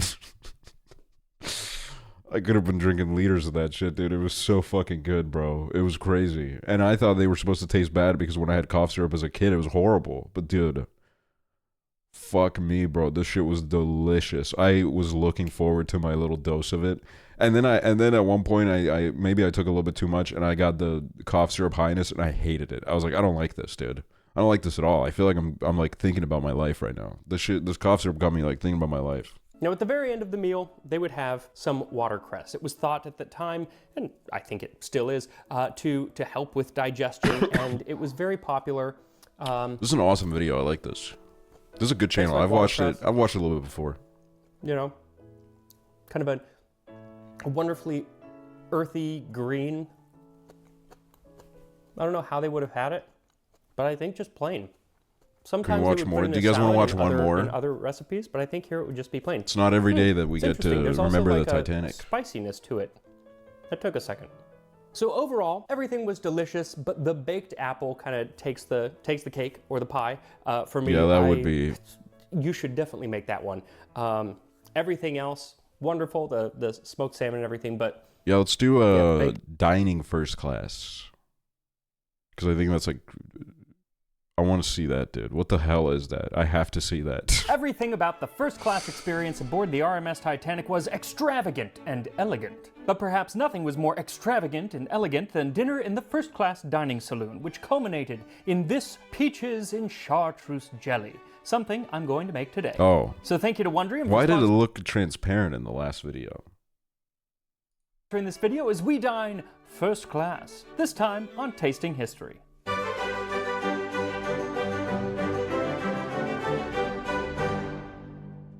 So we started our month of Titanic videos with a soup from third class, then made several entrees, a cocktail, and a palate cleanser, so now it's time for dessert. And while that first class dinner menu from the night of April 14th, 1912 had several dessert options, none seems more interesting and frankly foreign than the peaches in chartreuse I'd jelly. like this guy. I feel like But he'd be chill to share a ride with at Six Flags and never see again. what is peaches in chartreuse jelly? Well, most modern interpretations assume that it is peaches inside of a chartreuse I don't think I've ever had to flavored share a ride with jelly. anybody. And this is chartreuse. With It a is stranger, a at least, I liqueur mean. that was very popular at the time. Dates back a long time. It actually has a wonderful history. I'll have to do a whole episode on it at some point. But it has a very, very herbal flavor. It kind of reminds me of medicine, actually. Sweet medicine. But when you go back to actual cookbooks from this era, you see that chartreuse jelly He sometimes quit his job at referred Disney to to the make these liqueur, videos. He's but awesome. I more love gay often just people. referred to the color with a few drops of sap green to make it a pale tint like green chartreuse, and flavor it with chartreuse, noyeux, brandy, or Oh, other this motherfucker wasn't even the Titanic. They low-key pre-fired their death. flavor. No So yes, they offense. were still using the ingredient, but not always. And the great Victorian cookbook author Isabella Beeton includes several recipes for chartreuse with bananas and chartreuse with oranges, and has He's a gay? picture of chartreuse I don't know, with some people in the peaches, chat though said he's gay. Not a recipe, and it's not in color, which is kind of annoying. But none of those recipes do include chartreuse. So this version is going to take a little bit from Agnes Marshall, a little bit from Isabella Beeton. I get like not being sure on it just from vibes though, because like I feel like this is average like Polish husband. You know what I mean? There's been like there's some Polish husbands that are like a little bit like I believe them when they say they're straight, but like I'm just saying there's a vibe that's caught. And a little bit from Escoffier, who said, when using peaches in jelly, they should be dipped into boiling water so as to remove the skin. They are And then it's cooked like you in a got the syrup Disney and equation, allowed and it's like there's a lot of Disney adult guys that like you could be gay, but like I guess you're not, which great for you. But I'm just saying you could be. to cool in it. Now today we wouldn't usually think of peaches in jello as a particularly fancy dessert, but it would have been the show-stopping centerpiece of any fancy dinner during the Gilded Age, which is not only a charming show, but more historically is covered in a wonderful documentary series from today's sponsor, Wondrium. During my many hours in the kitchen, I often use that as time to start researching for my next How old is this episodes, video? and that usually 3 starts years. with Okay. a course from I mean the Wondrium, integration which the is integration's by kind of the over. fact Like that this want to this immoral platform probably doesn't women. even exist But anymore. it is not the proper thing for the ladies to ride the bicycle. They wear skirts, of course, but if we do not stop them now, they will want to be in the style with the New York women and wear bloomers. Then how would our schoolrooms look with the lady teachers parading around among the boys and girls wearing bloomers? Well, land's sakes, where are my smelling salts? Now, if you want to be scandalized with more interesting facts like this, you can click the link in the description to visit wondrium.com/tastinghistory to start your free trial today. But whether you're wearing a skirt or bloomers or even trousers, what you'll need for this I'm wearing recipe trousers. is 16 sheets of gelatin or 4 envelopes of powdered gelatin. Now, by the time of Titanic, both types of gelatin were used, so you can use either one. They were usually either made of beef hooves or isinglass, which is made from the swim bladders of fish. So yeah, either one's gonna work, but don't think about what they are. 3 cups or 750 milliliters of water, a half cup or 50 grams of sugar, 1 cup or 250 milliliters of chartreuse, 2 to 4 peaches, and a cup of simple syrup, or if you don't have I'm wearing ripe basketball peaches, shorts. then you Dr. can use Naismith canned hadn't peaches invented in those syrup. yet. And when it came to the Titanic, I was wondering what they Dude, had. it's because so funny the looking at like footage of old sports, like the first like football games or like probably like the first basketball match too. The way that they were dressed is so fucking funny, dude. It is so fucking funny, Titanic bro. was sailing in April, and peaches really aren't in Goofy season as hell, in bro. April, but they did have plenty of canned foods on the ship. And I didn't see peaches on the manifest, though I don't have a complete manifest. But then I came across a quote from first-class passenger Mrs. Douglas, who recalled, "The food was superb. Caviar, lobster, quail from Egypt, plover's eggs, and hothouse grapes, and fresh peaches." So not only did they have fresh peaches, but they also had grapes. And in 1912, eating a grape was much more complicated than it is now. First of all, they had seeds. And second of all, they put them out on the table in front of you. You can't just take them. No, you would have a pair of grape scissors. Specially Bro, I cut designed my for cutting toenails a with that. small bunch from a larger bunch that then you could put on your plate and then eat with your fingers. But there would still be rules. When eating grapes, the half-closed hand should be placed to the lips, and the stones and skins adroitly allowed to fall into the fingers and quickly placed on the side of the plate. Bro, I gotta look up a tutorial for this tutorial. The back of the hand concealing the maneuver from view. That really sounds like a very stressful fruit to eat. Luckily, this recipe doesn't have any grapes, it has peaches, and it's not that hard to make. So first mix the 3 cups of water with the sugar in a large saucepan and bring to a simmer. While it heats, soak the gelatin. When I was a kid, I had crazy table manners. I had insane table manners. My back was straight. Everything was so perfect. And the number one rule was no elbows on the table. If you put your elbows on the table, some old lady at the table would be like, "Oh, what the fuck? You got your fucking elbows on the table. Get your fucking elbows off the table right now." That has all left me. It has all left me. And now I'm like a pig. Well, I'm not really a pig because you know what? I don't do the greatest offense, which is chewing with your mouth open. I think that should be illegal. But like everything else, I'm kind of like fucking just improvising it. Leaves or bloom the packets in cold water, then remove the simmering water from the heat and squeeze out any excess water from the gelatin and add it to the hot water. Then mix until it dissolves. Also, make sure that you never boil the water with the gelatin in it because boiling it will make it lose its gelatinous properties. I can't get angry at people for that because they're like, "Well, my nose is blocked permanently, fuck you." And then I can be like, "My appetite is ruined permanently." And I walk off and I leave and I never talk to them again. Thin the chartreuse and pour it into a well-greased mold. Now, if you have a wonderful period Victorian mold like this, then use that. But if you don't, then you can use either a silicone or a metal bundt pan. Either way, you're going to set it in the refrigerator for about 1 to 3 hours. It's going to depend on the size and the width of your pan. You'd want it to be starting to set where it's kind of thick, but not too thick because you want to be able to fit the fruit in. Now, if you're using canned peaches, you don't really have to do anything here. But if you are using fresh peaches, score a small X in the bottom and then set it into a pot of boiling water for about 30 to 45 seconds, and then take it out and immediately put it in ice water for 10 to 15 seconds. Now, the skins should just slough off very easily, but if they're not actually ripe, it's going to be a little bit harder. You can try doing it again, but even then, you may have to peel them by hand. But frankly, if you don't have ripe peaches, like I couldn't find ripe peaches, then maybe canned peaches is just the way to go. But if they are ripe, then heat some simple syrup on the stove, slice the peaches, and coat the slices in the simple syrup. Then turn off the stove and leave them to cool. Regardless of which peach you use, once the jelly is thickened, insert the peaches into the jelly in whatever style you like, and then return it to the refrigerator for at least 8 hours. Though if you have a thick mold like this, fairly deep, it really is going to take closer to a full day to set. But that's plenty of time to like and subscribe, follow me on Twitter at TastingHistory1, and imagine yourself a Okay, I have first-class my passenger limits. I can't aboard do the that right RMS now. Titanic.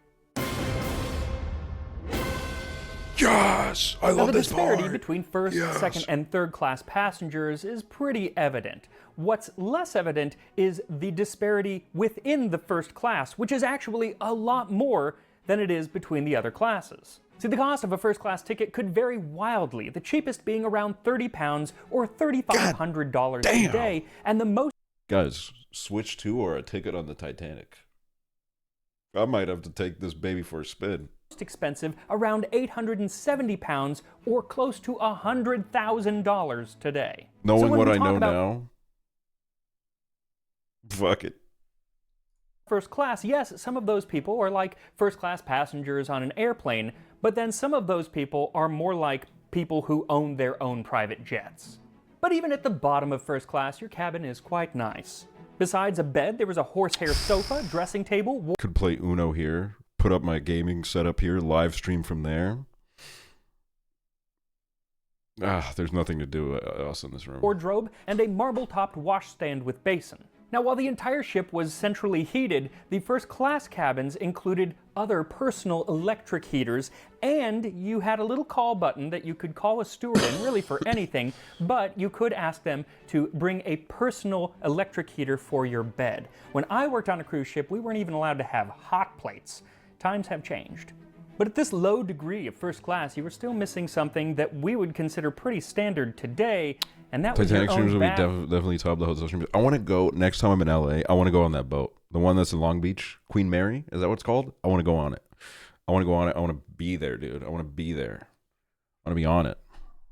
I don't know what I want to do on it, but I want to be on it. Okay, I want to fucking walk onto that boat.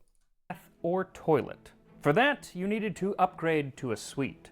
Now, at this level of wealth, it was assumed that you were traveling with help, and so you would have an adjoining room for your servants. They were also generally a little bit larger and had larger beds than the other cabins, but if you wanted real space, Oh my God, then you my had to mods can come splurge with on one of me. the 4 parlor suites. 2 large bedrooms, each with a walk-in dressing room, a private bathroom and lavatory, and a spacious sitting room where you could host small parties. These rooms featured plush sofas and chairs, a writing table, and a faux fireplace. What about your 2 of subs? them Well, I each need someone to like write really like touching posts about me when the boat sinks and I die. So like you can't all come. even included a private 50-foot promenade deck, just in case you couldn't even be bothered to walk near other people. On the maiden voyage, one of the suites was occupied by the chairman of the White Star Line, J. Bruce Ismay, and the other by Mrs. Charlotte Cardezza, her son Thomas, and their 2 servants. And Mrs. Cardezza, sometimes written Cardoza, did not pack light, but rather packed like my mom going on a long weekend. She had 14 steamer trunks, 3 suitcases, 3 large crates of baggage, and a medicine chest. But most first-class passengers had people to do their unpacking for them, and so they could enjoy the amenities Titanic had to offer. You could head up to the boat deck for an open-air promenade with views to the side of the ship as well as toward the bow. Walk around to the starboard side of the boat deck, and you'd find the gymnasium with state-of-the-art equipment like the electric horse, shit. the electric camel, Oh my God, a the rowing electric machine, horse. and Wait, what the fuck is the difference between the electric horse and the electric camel? mechanical bicycles. For something a bit more aerobic, you could spend 2 shillings to play a game Is he naked? Oh, he is. Bro, they really fucking gay artist put a little bulge in there, bro. of squash on the indoor squash court, or swim a few laps in the saltwater swimming bath, open to women before lunch and men afterward. This amenity was part of the Turkish bath complex, the precursor to today's spa. For 4 shillings, you could be pampered in a set of rooms designed to evoke a Turkish hammam. It evoked, in the words of the White Star Line, something of the grandeur of the mysterious East. Can't imagine seeing that on a marketing pamphlet today. You could also have a shave at the barbershop or enjoy a cigar in the first-class smoking room, as long as you're a man, that is. The ladies preferred to lax in the reading and writing room, decorated in the Georgian style with silk-upholstered settees, or else in the first-class lounge with high ceilings modeled after the palace Where do we put the non-binary? of Versailles, and was primarily used for playing cards, reading, and enjoying a bit of coffee and tea. But as nice as these activities were, they were merely diversions between what took up most of your Look, any non-binaries, I'd sneak you into the cigar lounge with me. time, and that was eating No, I haven't meals. been to Georgia, but I want If to you go were an early someday. riser, you'd likely start eating in your room, where the steward would bring you fresh fruit, warm the poop scones and deck. jam, and coffee and tea. And then you would dress for second breakfast. Yes, like hobbits, at 8 a.m., the first-class passengers would be called to breakfast by the bugle player. Breakfast included omelets, baked apples, steak and mutton chops to order, vegetable stew, What about the and gays? Dude, what do you think the male-only cigar lounge is for? different smoked fish, and a selection of carbs, which included Quaker oats. Likely enjoyed by first-class passenger Walter Donald Douglas, who was the director of the Quaker Oats Company. Now, while there were many places for the first class to eat, this version of breakfast would have been taken in the first-class dining saloon, which could seat up to 554 passengers. Its white-paneled walls stretched the entire width of the ship, and its portholes were elegantly concealed by leaded glass windows. Wow. Now, on Sunday, April 14th, breakfast had to be cleared away for the 10:30 Anglican church service led Of by course. Captain Smith himself. After which, everything had to be put back for lunch at 1 p.m. Now, after lunch, yes, you could do some exercise at the gymnasium or the promenade deck, but if I had my druthers, I'd head to the trendy Café Parisien on B deck, where many of the Ooh, yeah, I'm younger going here. passengers gathered. Though I don't think I'd be considered a younger passenger at this point, which is kind of depressing. Other options were the Palm Court or Veranda Cafe, matching rooms on Not either my- side not of my the ship. 30-year-old They ass hanging included out in that potted cafe. palms and ivy-covered walls to mirror the dining room of London's Savoy Hotel. As the boat is going down, Twitter is like, nah, it's good that he fucking went down, dude. He was hanging out at that cafe. Now, all of these different places to eat really illustrates one of the main differences between the first Now and your second, and 30-year-old especially ass ordering from third the class, kids' because menu? second and third class had Look, their dude, it's a dining good saloon, deal. and that was the only place they had to eat. First class had lots of options for all of their meals, especially for dinner. And leading up to this largest meal of the day, you would head back to your cabin to dress to the nines, as they say. Men wore Wow. white tie, and first-class passenger Elmer Taylor recalled dinner gave women passengers an opportunity to get out their latest Parisian gowns, their most brilliant jewels. It was a brilliant assembly. Contentment and happiness prevailed. Wow. Once dressed, you could take the first-class elevators down, or more conspicuously, descend the grand staircase onto D-deck and head to the reception room to gather for dinner. This was a time to listen to Wagner and Offenbach played by the five-piece orchestra led by Wallace Hartley. And you could This order a ship is cocktail bloody to warm brilliant. up your stomach for the 10 or 11-course onslaught is. you are about to enjoy. Most of this meal was served by stewards carrying around silver platters offering diners something from each dish along with an accompanying wine. They would start with oysters and hors d'oeuvres, Ooh. then a choice of consommé Olga or cream of barley soup before moving I don't know on. what the hell a consomme Olga is, but I used to have a teacher named Olga, and then I had a sheep named Olga, and then I went to her in the third grade. I said, I have a sheep named Olga, just like you, and then she didn't like it. She didn't like it at all. She Onto poached did salmon not with mousseline sauce. fuck with me then after filet that. mignon and chicken lyonnaise, then lamb, roast duckling, and sirloin of beef with chateau potatoes. A course of punch romaine to cleanse the palate before enjoying roast squab, asparagus, and pâté foie gras, and then a dessert of French ice cream, Waldorf God pudding, damn. eclairs, I'm gonna be or, of rubbing my course, belly. peaches and chartreuse jelly. Then I'm there gonna be would rubbing a that. course of nuts, cheese, Rub, and rub. coffee before the men headed off to enjoy a cigar and brandy in the smoke room. Some of the ladies would withdraw to the reading room, but in practice it seems that most of the ladies stayed at the table to chat in the saloon. Though according to some sources, many of the Titanic's most elite enjoyed that final meal in the a la carte restaurant. Bro, you think they Sometimes- would have asked me to leave one of these if I'm like at the table? I'm like, ooh, time to dig in. Nom nom nom. Do you think they would have asked me to leave? Nicknamed the Ritz Restaurant, and I discussed it in detail in the last episode. But this is where If I did Mrs. it really Walter loudly Douglas too, bro, I ate think they would her be pissed. Fresh peaches and grapes that last night on the ship. We dined the last night in the Ritz Restaurant. It was the last word in luxury. The tables were gay with pink roses and white daisies. The women in their I forget they do that. They used to do that, dude. beautiful shimmering gowns of satin Gay-ass and silk. tables. The men immaculate and well-groomed. The stringed orchestra playing music from Puccini and Tchaikovsky.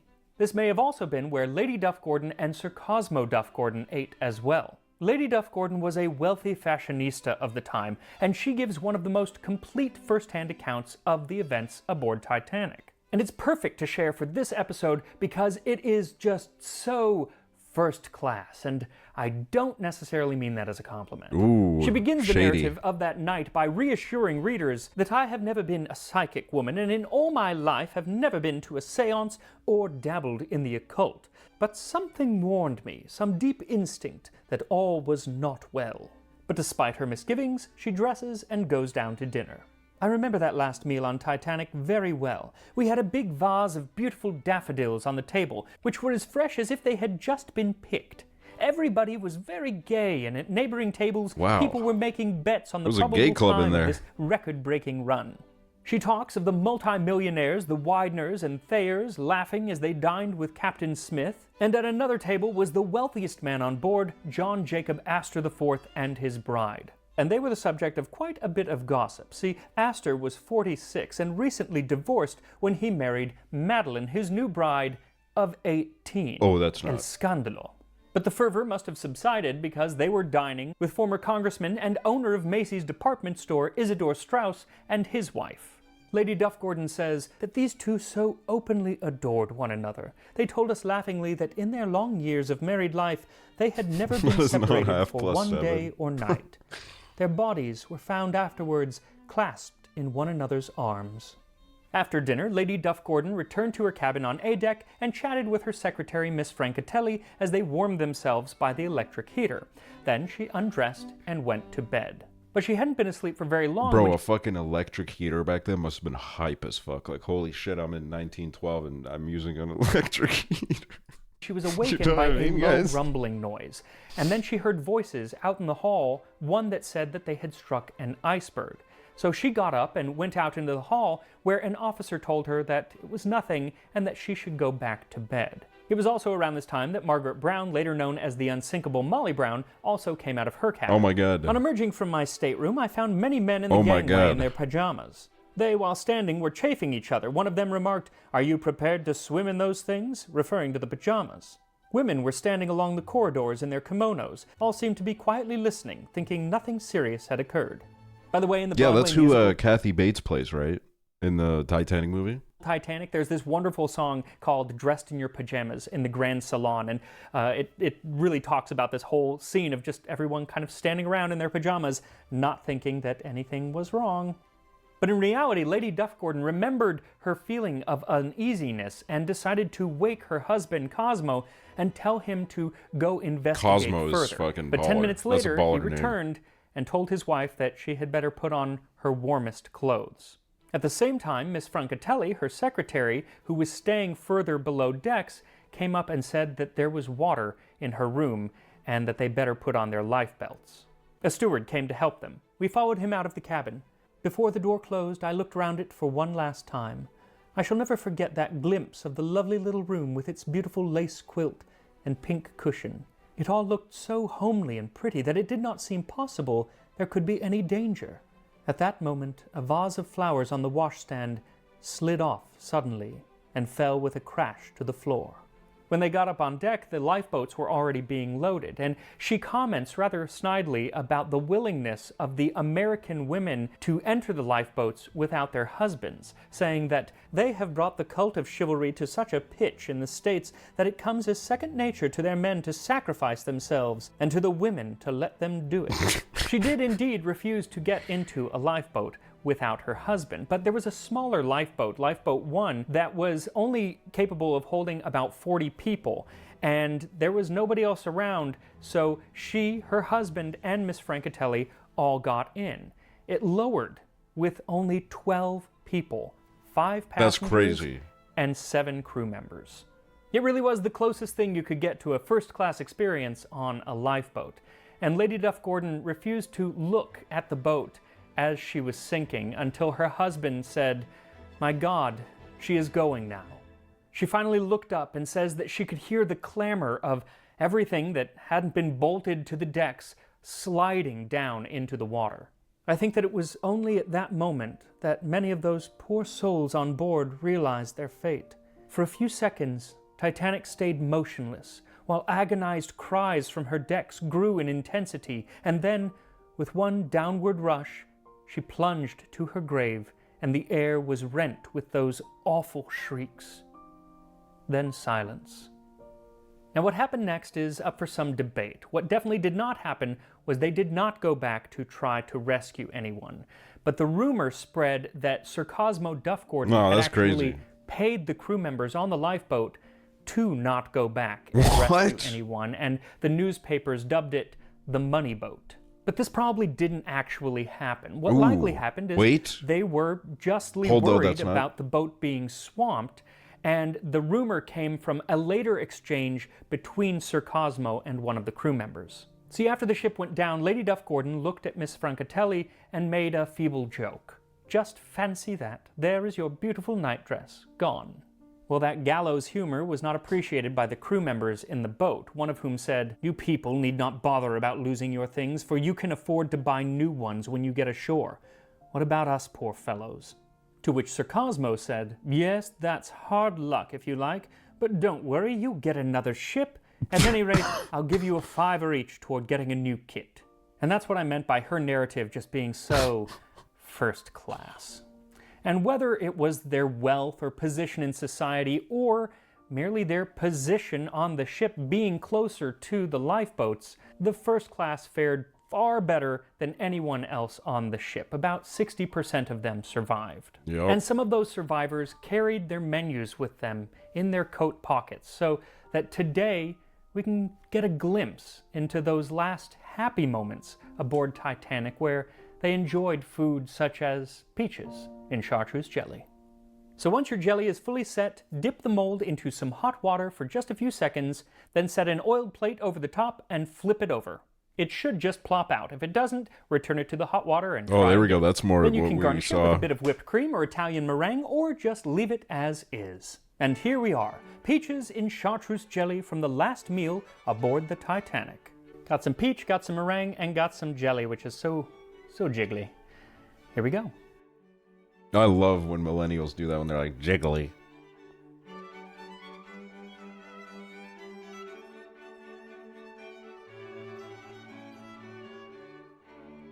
The texture. I don't like jelly, like Jell-O. So that's the first thing. I don't like the texture. But I kind of knew that going in. What's interesting is that at first I was like, oh, this flavor, I don't want my dessert to taste like the 150 herbs that are used in chartreuse. But then there's enough sugar in there. This really is like And the peach, he is talking like it review kind bro. of like coats that weird medicinal flavor. But you get the medicinal flavor at first, but then it goes away for a bit more of a subtle sweetness. His hand movements are actually coded. Do I I think like it's it? so fucking No, amazing I don't. to talk and move your hands. But I think that's don't hate it as one of my much favorite as things about being I thought I alive. would, so that's good. Honestly, this dish is a centerpiece, you know. But that's really all that it is, in my opinion, because I don't like jelly. So that, you know, don't let that influence if you want to make it. It's kind of fun to make, especially if you have a really cool mold. So as we wind You know down what I think about Titanic jelly? month, Every time I eat it, I'm like, this must have been crazy when it first dropped.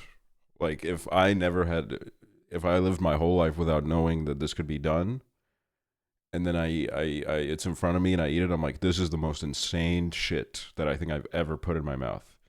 But then it's like, you know, now I eat it, I'm kind of like, I don't know what the fuck I'm doing. just wanted to thank you all. These videos have Like, done it's very well, alright. and I was worried that an entire month of Titanic was going to be too much for people, but it wasn't. People really, really loved it, and Horse lots hooves of new can do this. subscribers. Dude, when I was in LA in 2019, I was around a lot of vegans, and they kept telling me, beaver anus.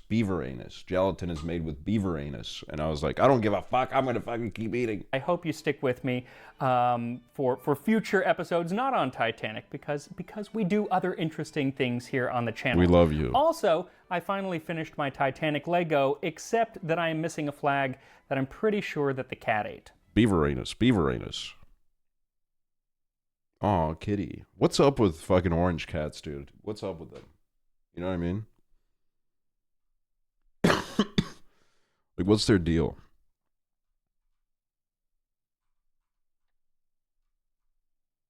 Stupid. They hate Mondays. I love my orange cat. I have an orange cat.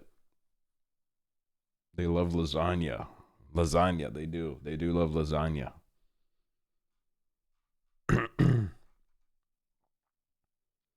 My orange 15-year-old cat ate a whole stick of butter last week. That's crazy. My orange cat regularly breaks my things, but he's still chill. Well, now I kind of want to do...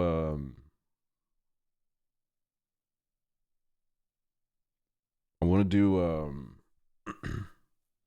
my orange cat jumps on my shoulder like a parrot. Oh, that's amazing. I love when cats do that. Kind of want to play the Roblox Titanic. I don't know. I'm in a Titanic mood, even though like that's not really the best representation of the Titanic. But like we could, you know, we could experience it, man. It's the Titanic. I don't even know if I'm logged into Roblox from this computer. Oh, I am. Oh fuck! I haven't canceled my Builders Club. Oh my god! I have so many Robux. Oh my fucking god.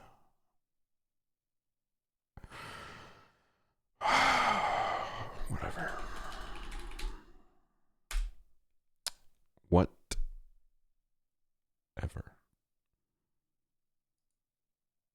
Can you share some? No. No, I cannot. Have you heard about the Titanic musical about Celine Dion called Titanic? No. But I did see that Idina Menzel musical where she was bouncing off a tree and then the tree starts singing at her. Anybody know what I'm talking about?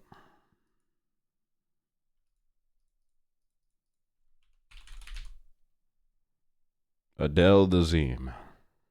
Ah, wickedly talented Adele Dazeem.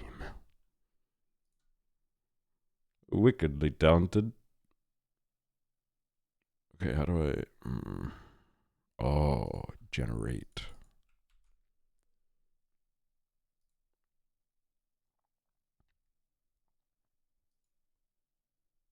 Is this the musical you're talking about? Okay.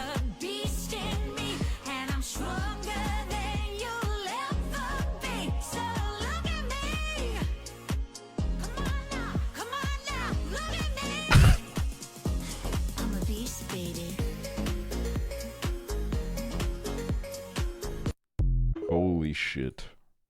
I don't know. Maybe. Maybe, dude. Orange cat loving your stream. Well, he's like watching it the wrong way, bro. You can't see anything from that side, man. You gotta go on the other side of the fucking computer and shit. Wait, I think I bought like board this shit. Oh, I'm going on to the... Wait, it better not already be fucking drowning, bro. Oh, there we go.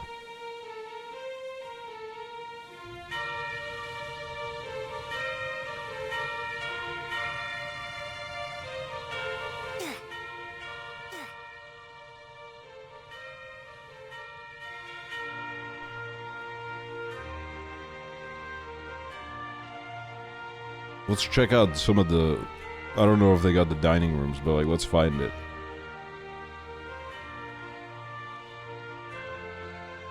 Okay, this is the staircase.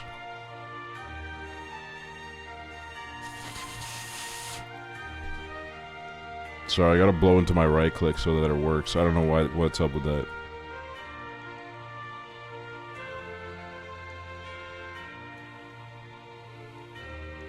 Oh, I thought this was like a meme, dude. What the... Man, I always forget y'all have some fucking weird shit. Why are you so fast? I don't know. I guess I paid for this in like 2017.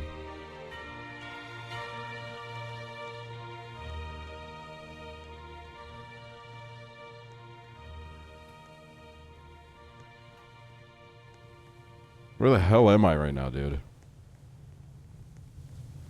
Does the ship actually sink? It does. Wait, I could eat here. Oh wait, this is like an engine room. Never mind.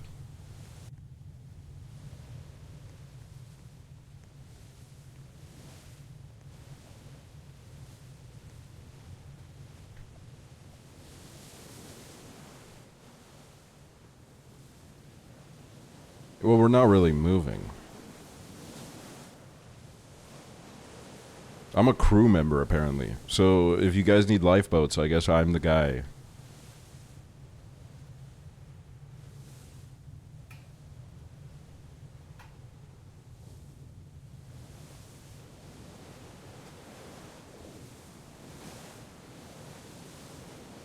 This is where they did the fucking awesome scene. Near, far, wherever you are. Oh.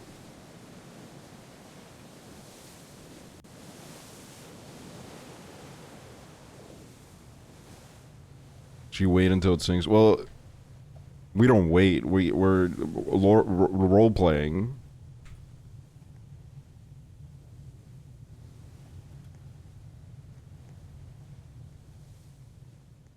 Like here, I go in here. Oh, this is the staircase with this statue, of course.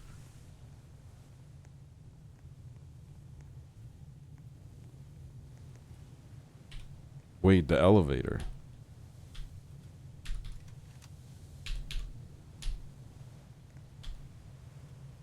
Oh my god.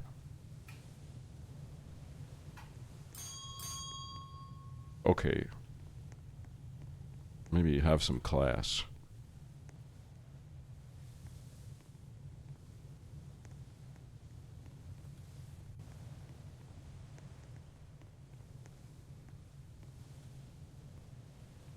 I think I'm able to set these lifeboats up somehow. But like, I guess I shouldn't do that right now. There's no reason to. Uh-oh. Iceberg right ahead! Oh, fuck. Oh, fuck.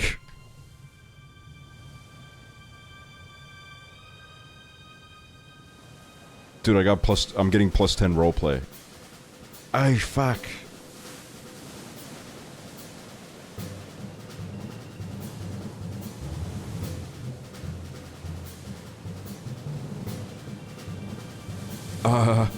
Guys? Oh, they got rid of my fucking shirt. Oh.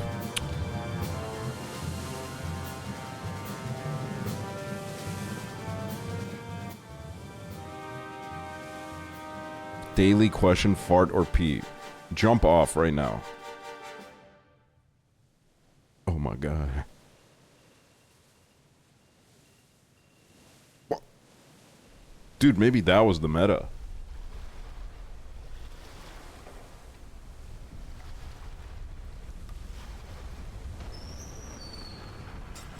Oh, hell no.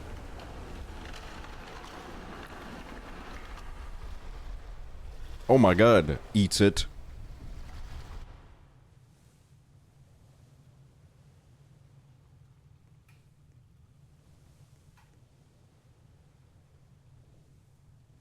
What is this? What do I have here? Oh.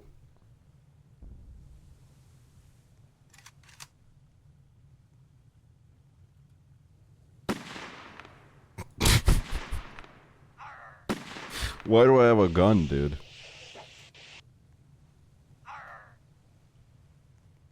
Click / tap on cabin doors and E-deck to deliver life jackets. Oh, fuck. I don't got any of that on me.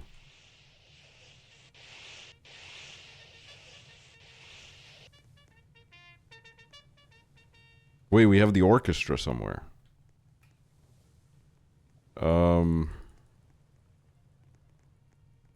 Okay, bad news, guys. As the only crew member, I don't know how to set up the lifeboat. That's not good. I don't know how to do this. This is a bit problematic.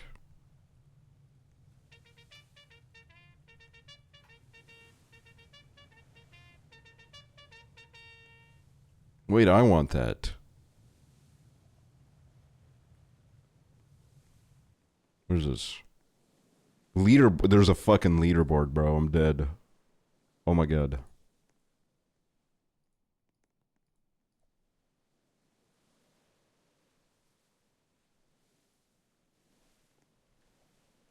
Well, guys, you can't all get into this boat. Oh, the chef is down there.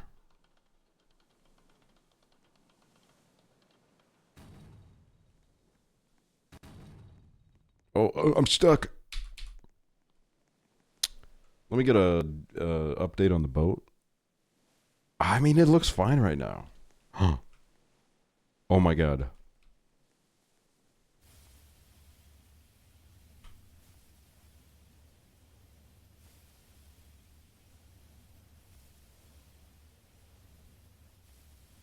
Guys, take it easy on there, man.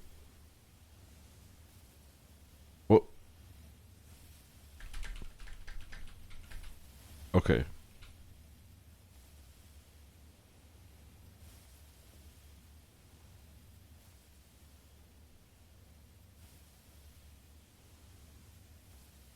Is this doing anything? It's spinning. Maybe I gotta do it on this side.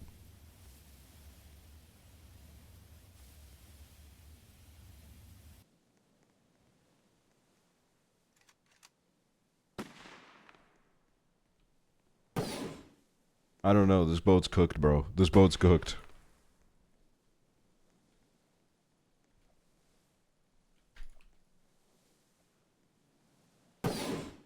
What the fuck is that, dude? What is that?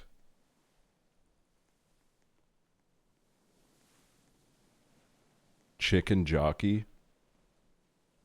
Guys, we're in big fucking trouble right now. And I mean that.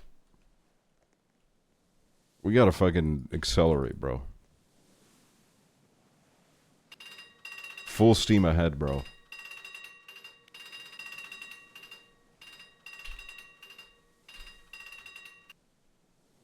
Well, let's just like turn right. It's not even sinking. No. I shouldn't even be in here. I'm just a lowly crew member.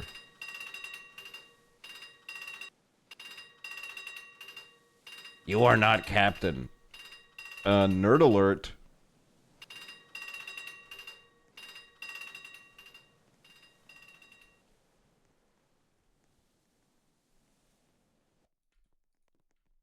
Fail RP. Dude, I'm failing the fucking RP of doing my job. I don't know how to do this.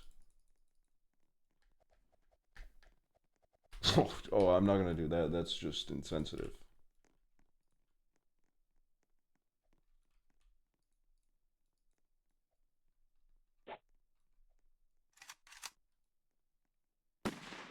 Dude, put that gun down. Wait, what's that room do? Wait, what is that? Oh.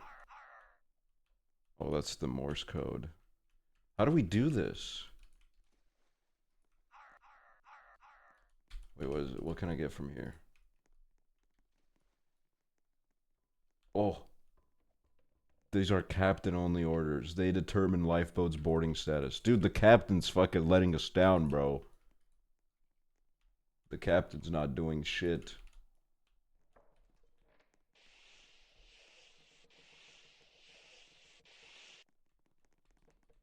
Can you imagine dying horrifically on the Titanic only for some kid 100 years later to make a block game remake of your death? Dude, they're like frame one with these nowadays. Darlene Finger. It's the only way to educate the children nowadays. You bring it to them. You can't bring Titanic into the classroom, so you bring it to where they are, which is on Roblox. After they're done doing a fashion show, they can go see what the real horrors of life look like. I mean, shit, dude. What? Guys, we're in big trouble.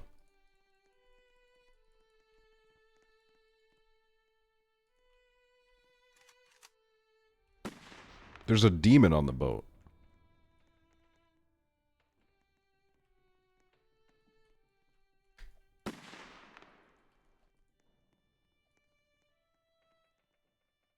You like jazz? Please stay away from me.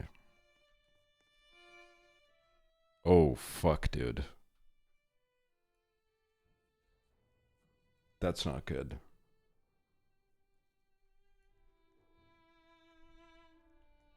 Oh, lower rope. Get that shit down, dude. Oh my god, it's happening, bro. We're getting the boat down.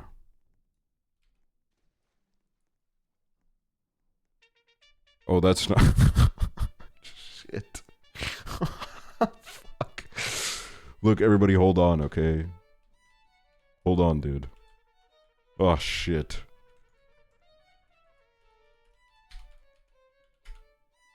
Okay, I think this is good.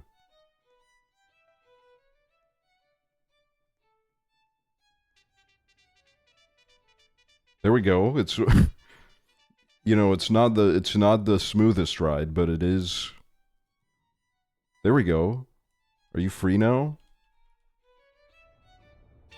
Okay, well that lifeboat did have like 2 people in it. Oh my god, oh my god, oh my god, oh my god, oh my god, oh my god, I'm setting it up, I'm setting it up. Everybody get on. Everybody get on, I'm fucking saving you. Everybody get on the boat.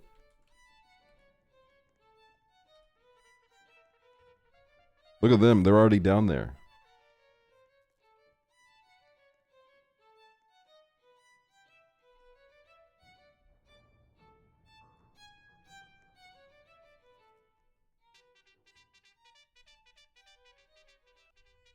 No, no, if I do this side first, then they have like a... They launch into the water like a rocket.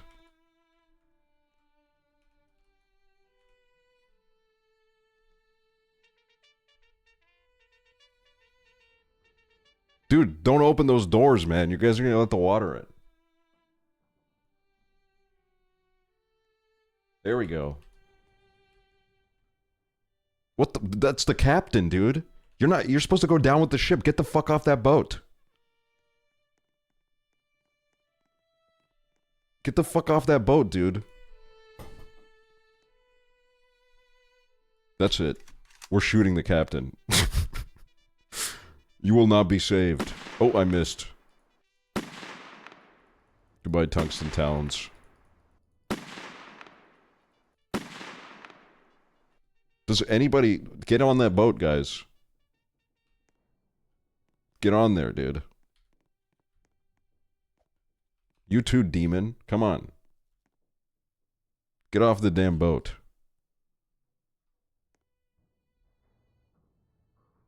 I want to be boat with you. We share get the alright.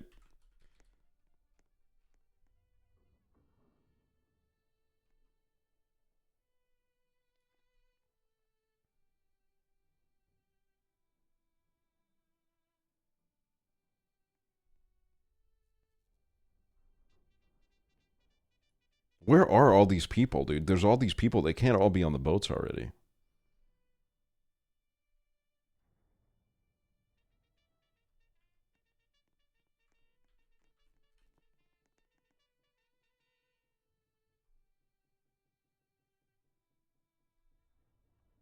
There we go. Guys, you need to be like sailing out of here, man.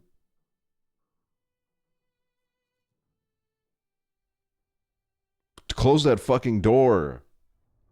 Thank you. Okay, move your boat, please. You're disturbing the other boat. Thank you.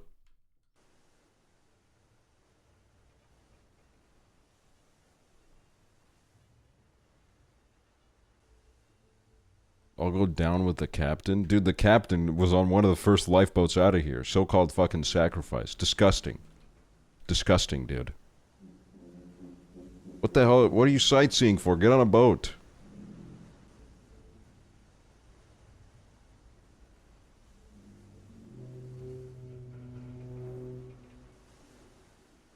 There's nobody even on this boat. We're lowering an empty boat right now.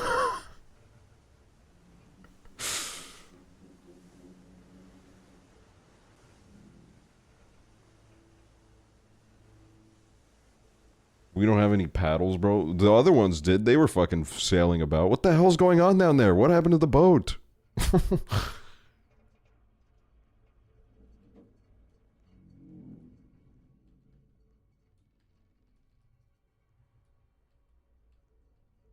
Oh, shit, dude. Oh, fuck.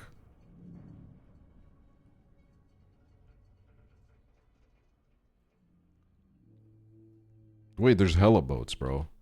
There's so many boats.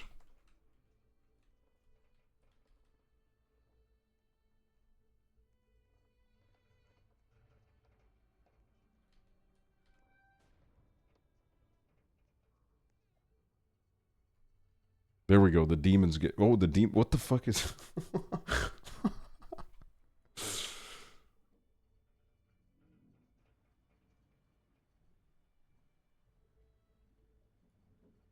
What's the server called again?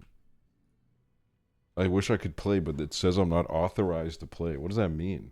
I got banned from this game? What the fuck did you do?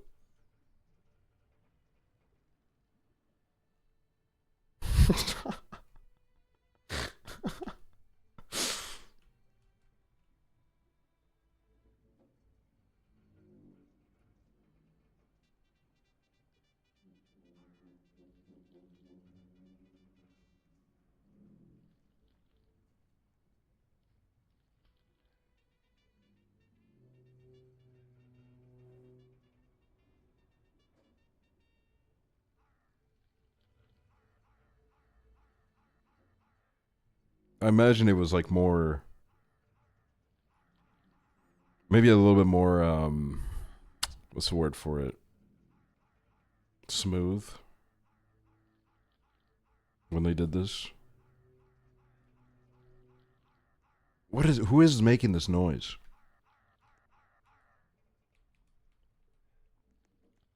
What the hell are you guys doing over here? Get on a boat.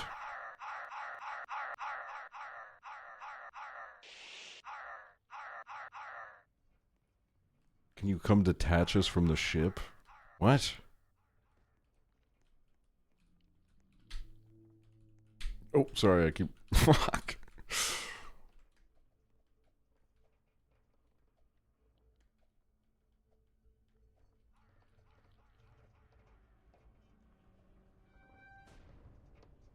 Detach what? Detach who?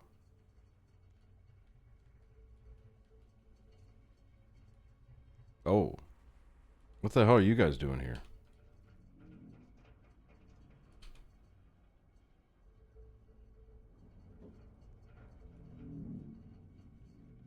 I won't lie, man. I think you guys are cooked. You're over, man.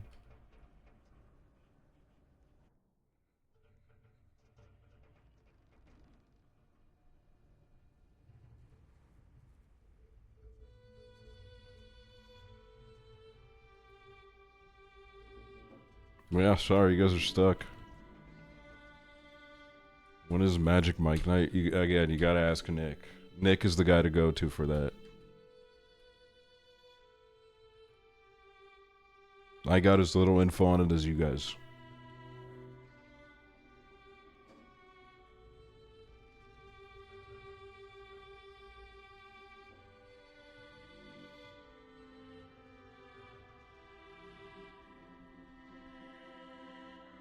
Damn, bro.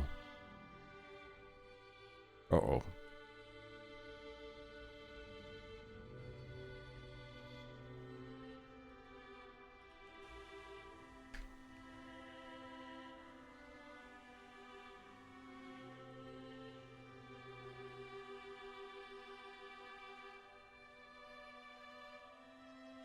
Whoa. You have a fire extinguisher?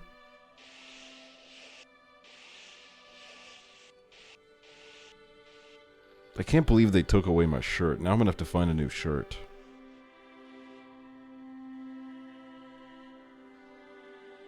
I'm just like those people in the lifeboats that were like, my garments, my garments.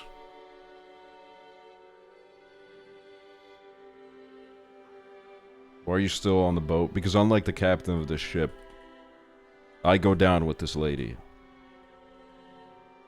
Oh my god.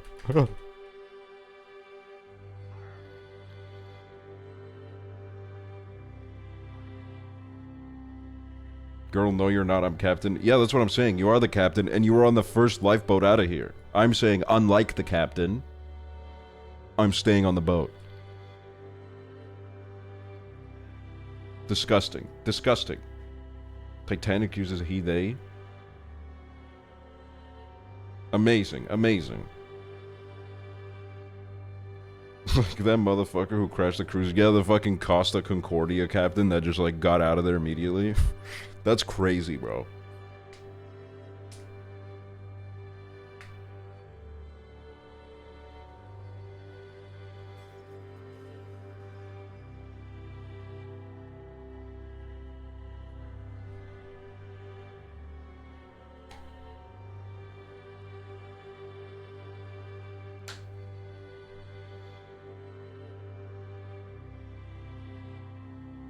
The grand staircase is flooding.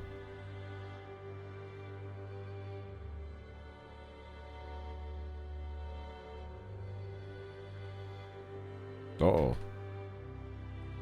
I'm going on this side.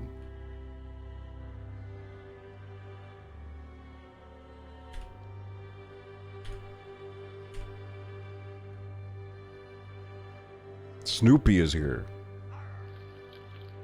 Aphex Twin Snoopy.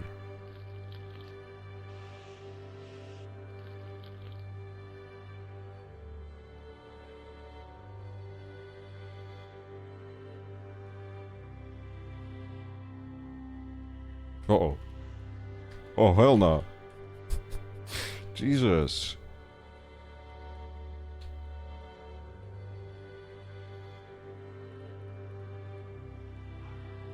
Oh my god, Snoopy.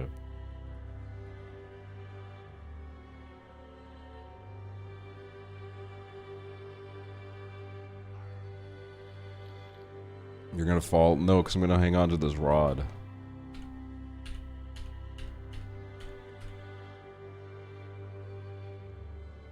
Why is Snoopy inside of the boat, bro? The fuck is that about?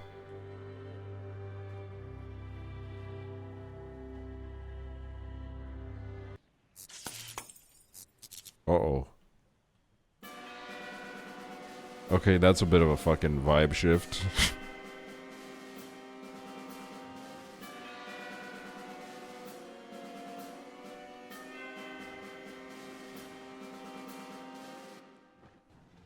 Uh-oh.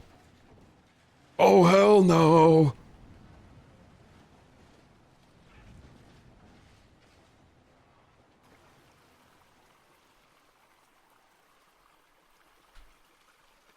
Nah, if you sit on the bench, it's chill.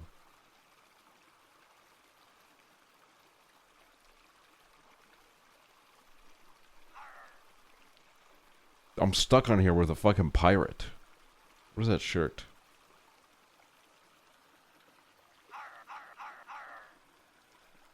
This sound making me need to piss.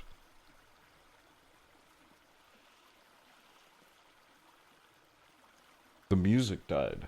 I do. The sound is very present now.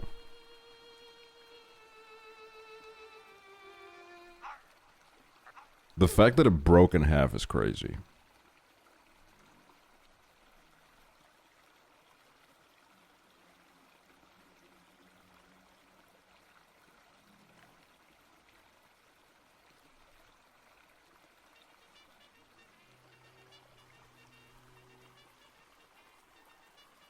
I feel like that just shouldn't happen.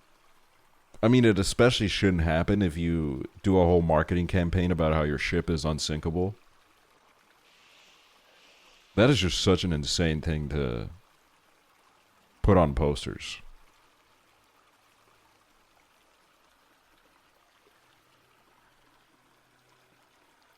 Wasn't it a thing that people didn't believe survivors when they said the boat broke in half? Honestly, I don't know if I'd believe them either. I'd be like, I respect it, but like, that sounds crazy.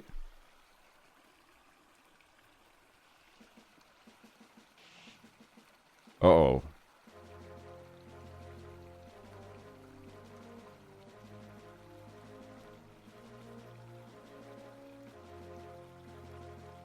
We got someone breakdancing here.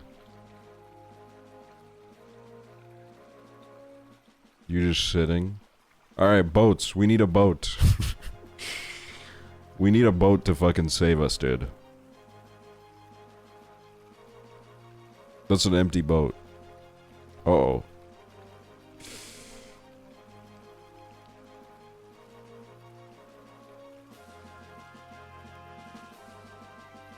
You think I can make it?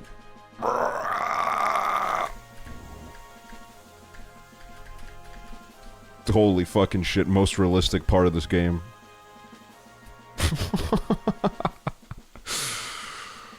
What the fuck was that, man? That was the fucking power of... Oh my god. I got an ore.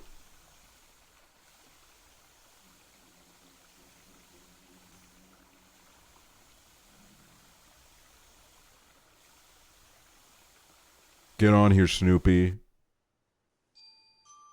Everybody, get on.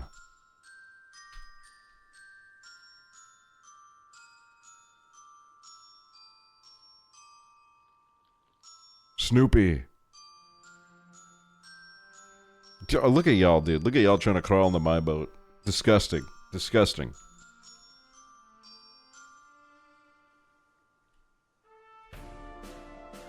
Oh, it's restarting, bro. 12-hour stream where we just do this over and over again. New blocks times.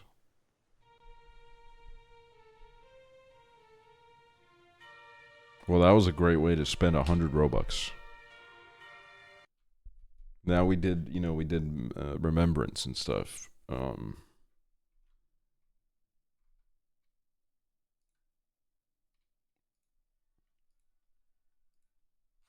What should we play? Wait, there's a Roblox cruise ship. Fly to Japan Airport RP.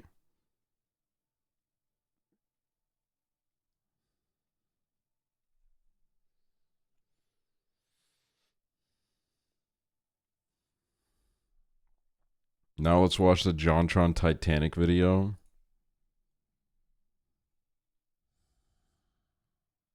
Conveyor Sushi Restaurant. Welcome to Ocean Sushi. Invite your friends, eat sushi from the conveyor belt, and place orders with the order screen.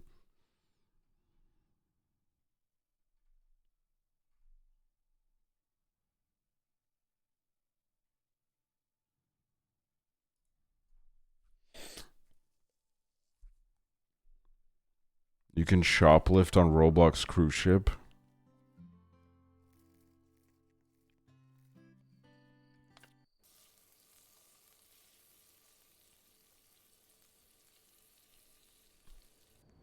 Hold on, I'm getting sushi.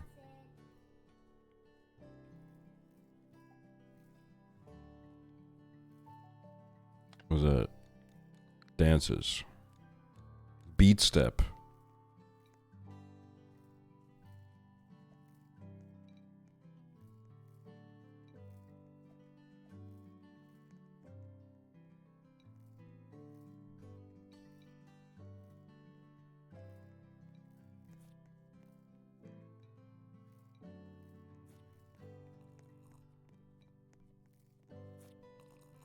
I want to sit right by the... I am now using the soy sauce. You are now using the wasabi. How do I order, bro?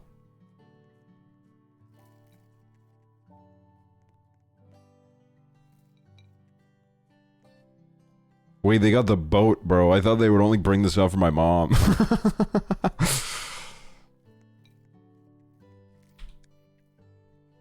Alright, what do they got here? Ooh. Ooh. I don't want the tuna.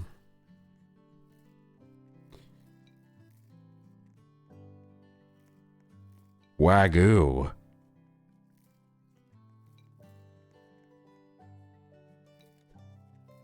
Oh, fuck, I accidentally got the tuna, bro. I gotta get the fucking premium menu to get Wagyu. I can't even get Wagyu for free in this fucking game. Come on, man. What is that? Oh, hello. Miso soup. I love miso soup. Bring that over here. What the? They took all the miso soup.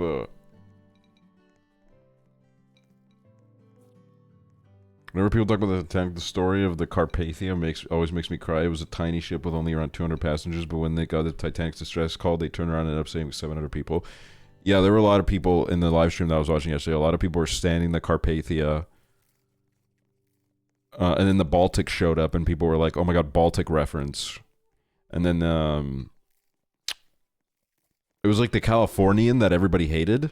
Everybody got really mad in the chat when the Californian showed up.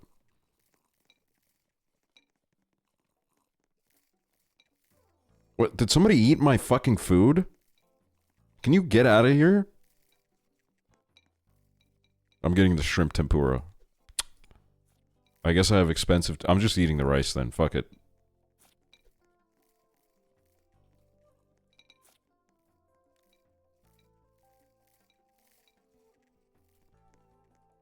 Yum.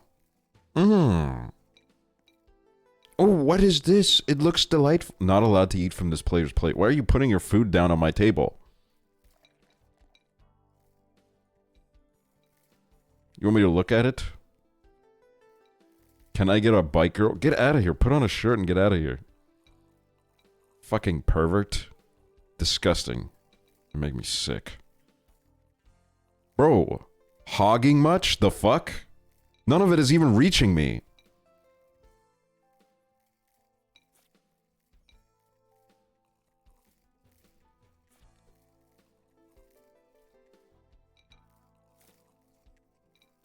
There's not even any room to put any more food down.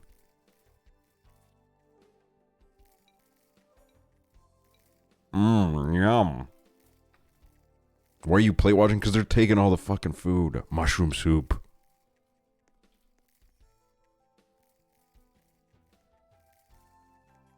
Fuck. Don't have anywhere to put this. I can eat the bear pancake. Oh, yes. Let me get a strawberry. Yum.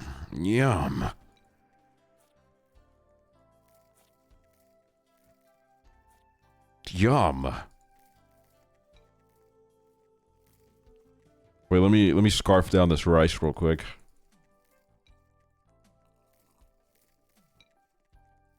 What the hell?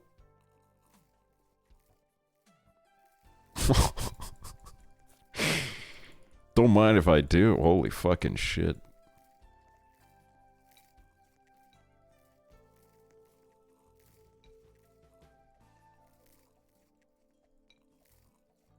A little bit of salad.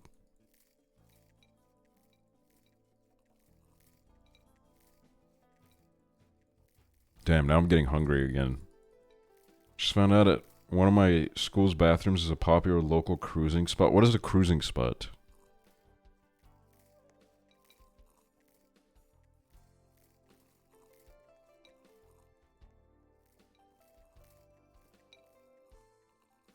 My god. Sex?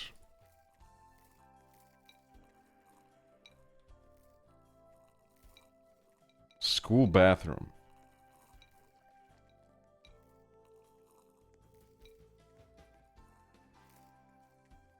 So the cruise jokes I've made to you over the years just flew above your head. I thought you were talking about like Northern Line cruises. Because he goes cruising.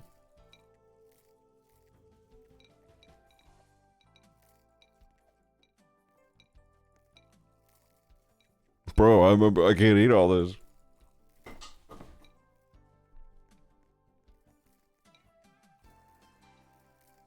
Look, guys. In Estonia, when you're gay in the 2000s, you don't do cruising spots. You just have a really gay moment with your best friend, then you never talk about it again.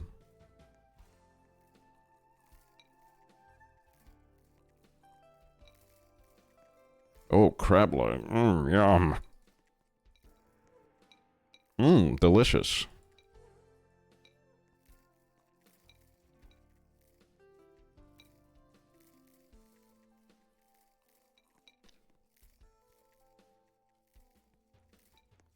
I got really angry today.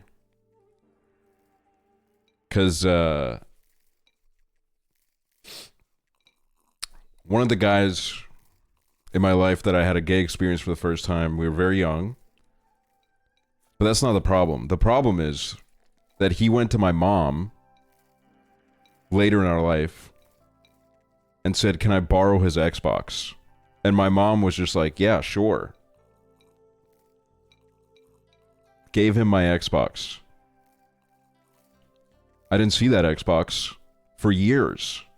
I had to fucking shoot text messages. I had to be like, "I want my Xbox back." And then I get it back. It's in my house now. There's no controller. The copy of GTA 5 missing. The only game that they returned is fucking Forza. And like that came with the fucking Xbox. So are you mad he's gay or because of the games? I don't give a shit what he is. I just want my fucking games back, dude. It's ridiculous. Like, you don't give the controller back and I'm just supposed to, like, not notice? Are you out of your mind? Whatever. What is this? What is this beverage?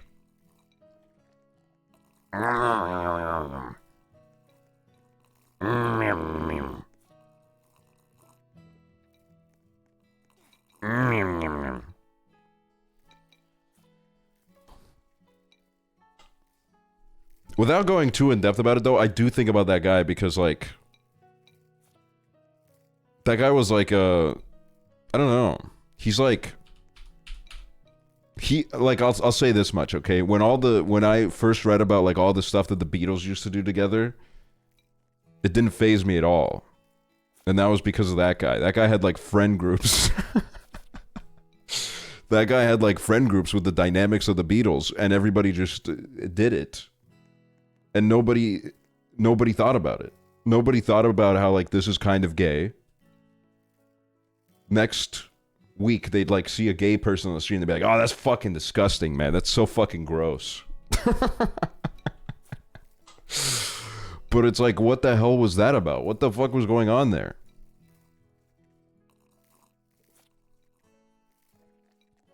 I think that happens with straight men a lot.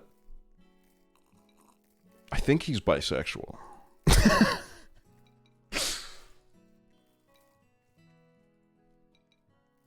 It's insane that that culture in young men has not changed at all. I don't know what they're doing nowadays. This was, you know... Shit, man. This was like... 2011, 2012 type shit.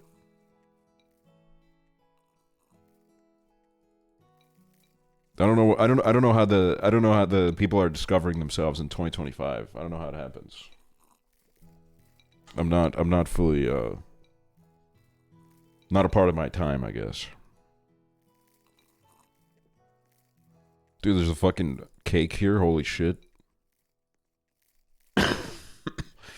They're writing LeBron ex Steph Curry fan fiction. Wish I was joking. Oh, what is this? Delicious.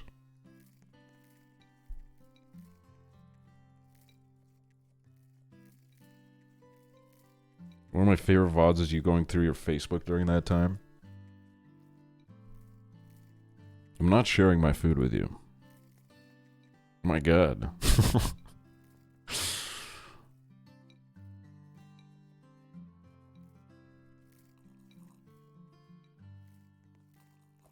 The guy in my class explained me of a gay bar. Oh, gay bar. But I'm busy or he's been busy. I'm not gay, but I want to have fun with him, but I don't want him to think I'm tagging along because I'm gay. You should probably, like, add that in as, like, a disclaimer. Like, I'm just... I'm looking for somewhere to hang out. I just want to spend time with someone.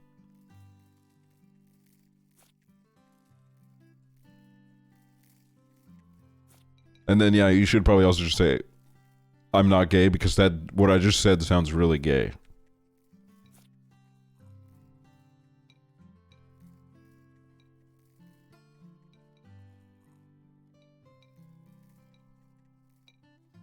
I don't know, man. Like, growing up in this, like, in the environment that I grew up in, there was so much, like, on the down low gay shit happening. And I just, like, you know, I think about it sometimes because I've made peace with what I am. And that's, you know, sometimes I'm a little bit bisexual. It happens. But, like, a lot of those guys, they're now, like, car mechanics, you know? They have, like, I don't know, they've, like, very doubled into the anti-gay lifestyle. And I'm like, do they ever think about it? Or have they just, like, removed it from their existence? From their perception, their consciousness. I think about that a lot. What the who the fuck is this, dude? Get off, bro.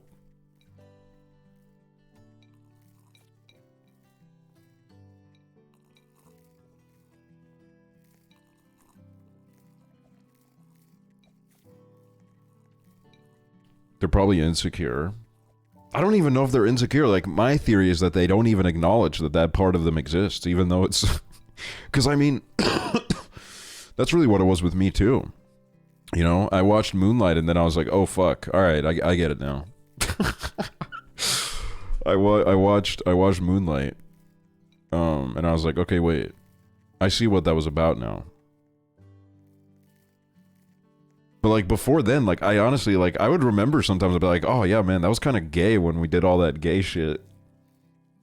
But, like, it wasn't, like, gay. It wasn't, like, in a gay way. It was just, like, we were bored. We were bored. There was, like, nothing to do.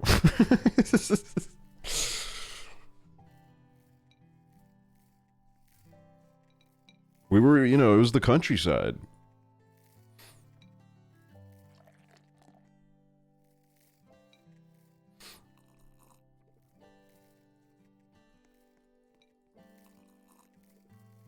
But then it's like, you know, I'm glad I had my realization, you know, when I was like a teenager. Rather than one day one of them is going to be like 36 drinking coffee and then they like, it hits them where it's like, oh my God, the reason why I did all that, it was kind of like, it was a little bit gay. And then that's going to be like a lot harder to, I think, like unpack and process. We got tea, bro? Holy fucking shit.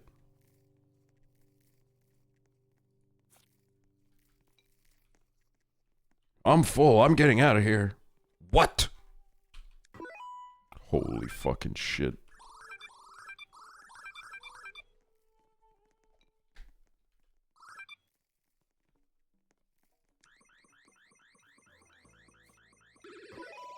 Fuck.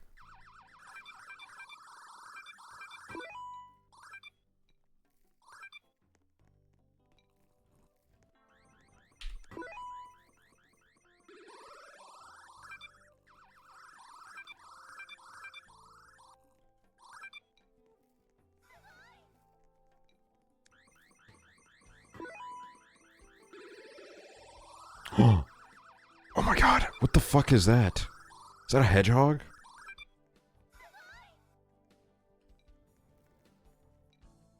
How do I get it?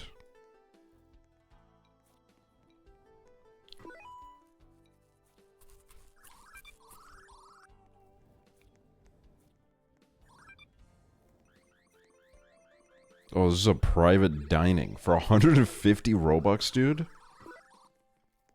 I don't know about that.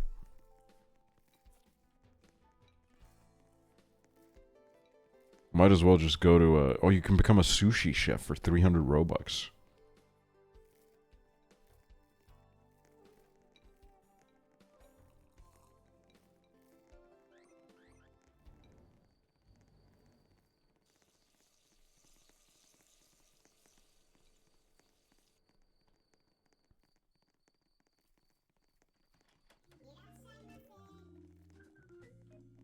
Drinks. Holy fucking shit, I can pay with sushi, man? Wow.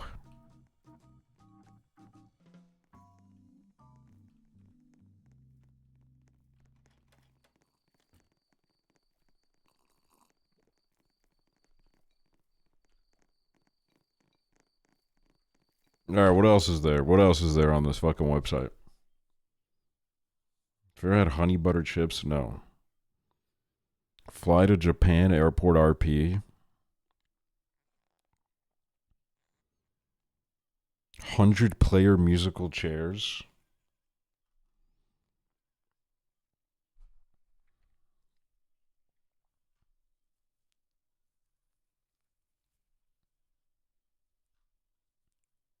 Grow your poop? What the fuck is grow your poop, bro?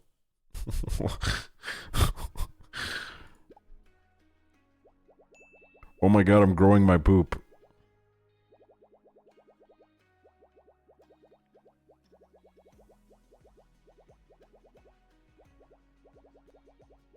Wait, is it literally just a Gario? Oh my god, bro, that's a gigantic poop. Oh my god, he just ate the other one.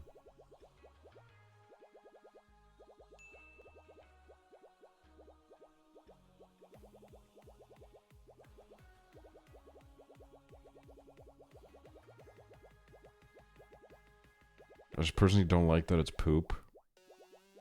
This is where I draw the line.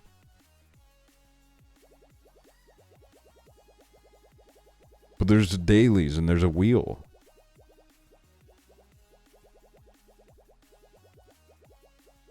I'm gonna eat you. Oh my god, I just ate my friend Nick. I vored him.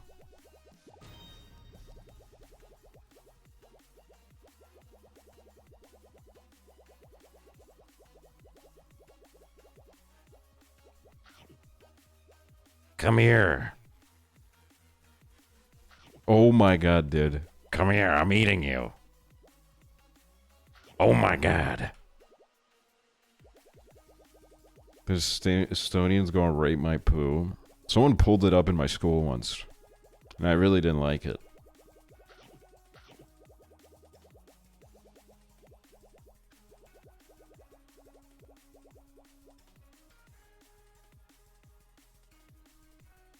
What?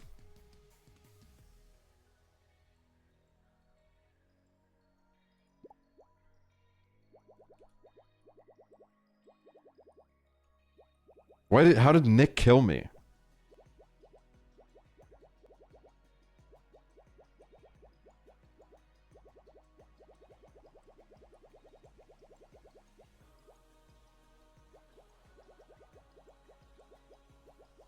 There's fucking music in the background.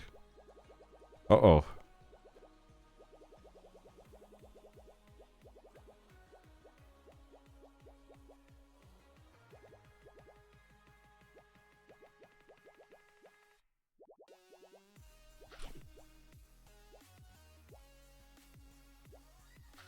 Come here.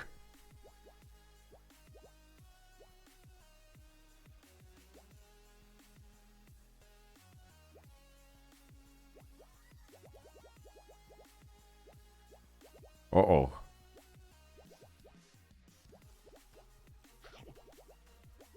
Oh my god! Yeah, see what I mean? It's not like disgusting poop. Come here, Nick. Don't be scared of me.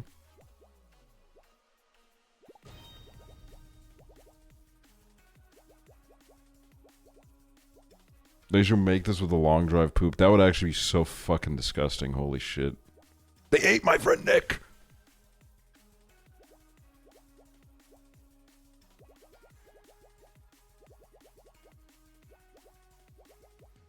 Claim your gifts.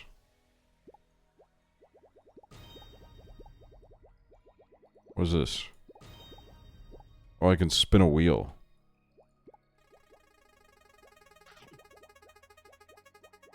Dude, faster, man. I can't see what's going on.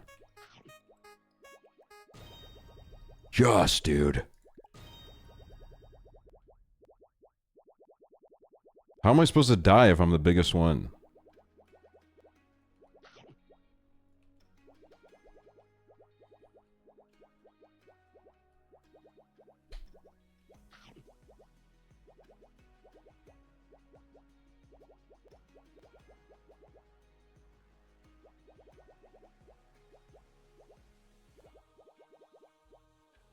Booyah.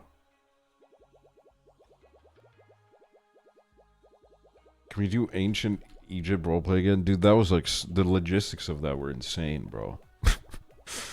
It took like everything out of me to get in power.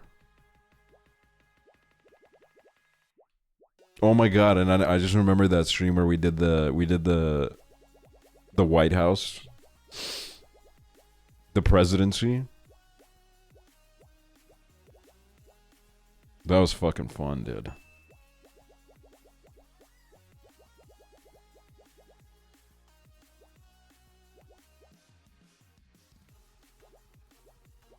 I need more RP. I need more Dale and Dawson lobbies. I love RPing in there.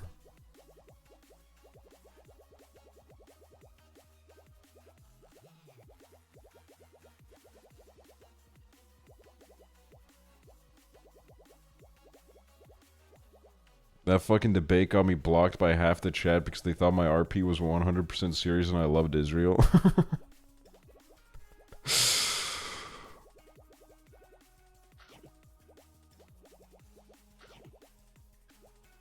Guys, if anyone still has Cursed Gamer Child blocked, you can unblock them. They're not a Zionist. I can vouch for that.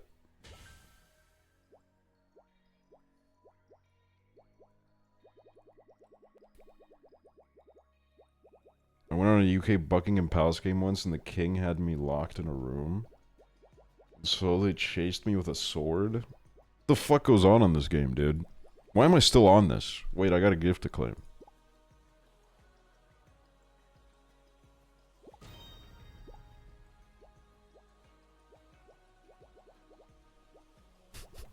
Please unblock Mike Oxlong 42. Thank you. TY on Roblox, guys. I lost 6 friends after that debate.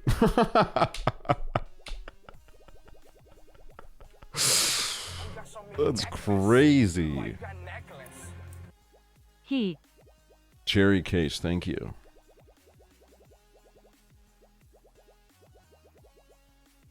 Claim your +5. Oh yeah, true. I got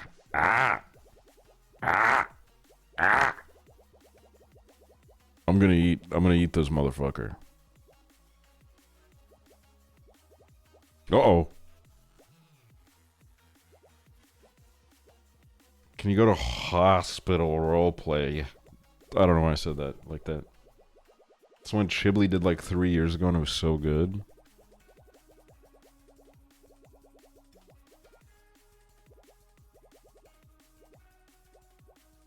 Bro, you're green? Why are you saying that? Oh, the green stream.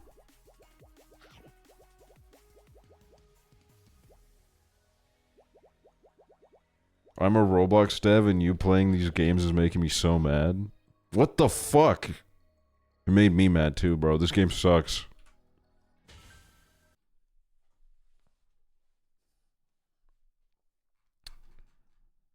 Football manager, bruh. Hospital.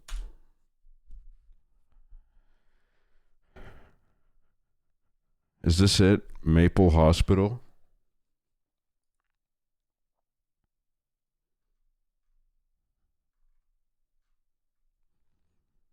Maple Hospital is a highly functional and realistic hospital roleplay experience built with the help of a licensed nurse.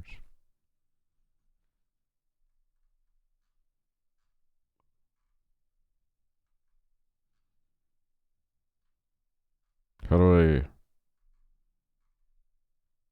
OMG, I can be the pit. Yeah, you can be the pit.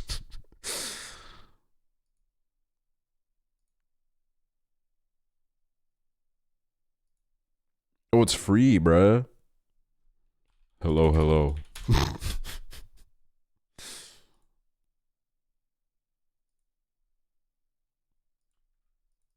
Wait, guys, don't join it immediately, okay? I have to get in there, too.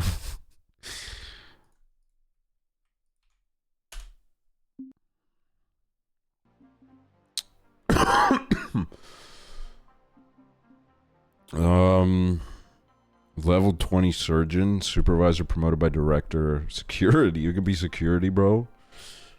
I'm gonna be a nurse, man.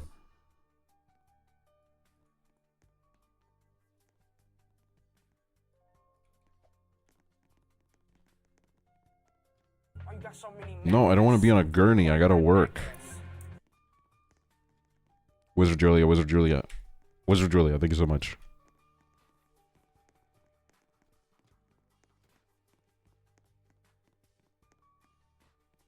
Alright. How do I do my job?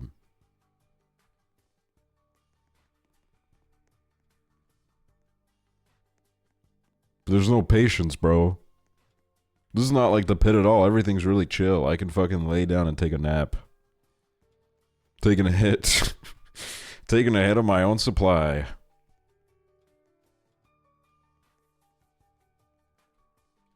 Well, you can deliver babies on this game? Okay, there's a waiting room. Anybody?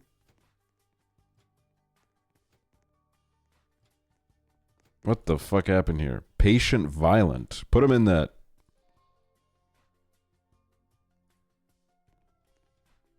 We're...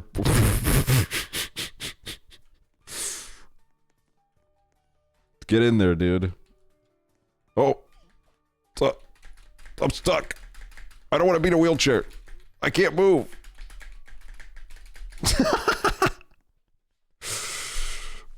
There we go. Thank you. Okay, the patient seems to be stuck. There we go. We're gonna give you some blood.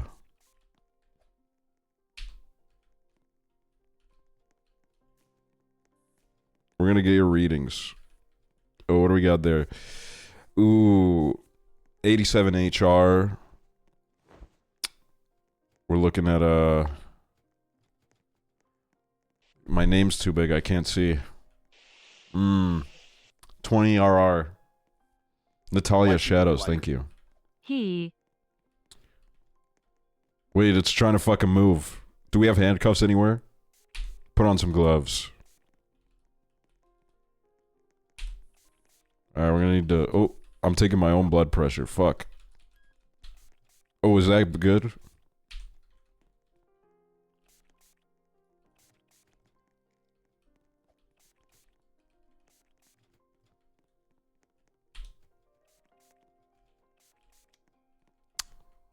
Uh-oh. Well, what is wrong with you? Like, how do we help you?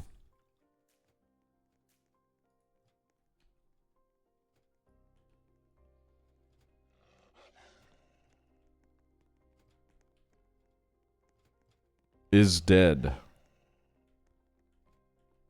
I'm doing the apple dance.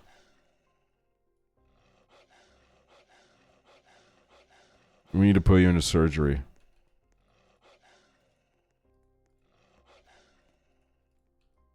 Why is there a dog in here? You watched House in the Pit? What is... Stop that. I got yelled at my mom's job for doing this. You shouldn't be doing that. I don't want to be in a wheelchair. Family restroom. Bengala fungus outbreak. Everyone evacuate. What do you mean evacuate, dude? We gotta be here fixing it. Oh my god. We got this motherfucker chained up, dude.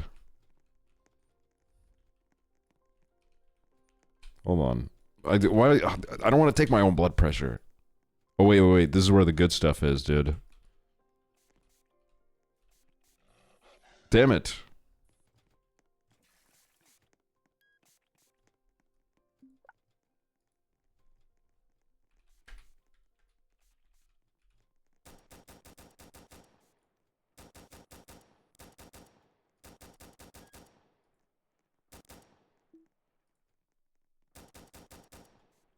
Unlock director.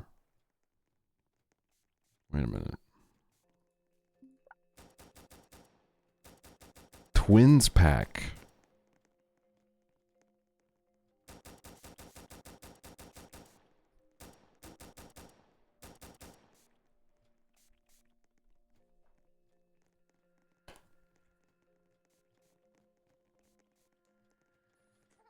Now, this is the kind of shit I'd be walking down the street to. You know what I mean? I walk down the street to this.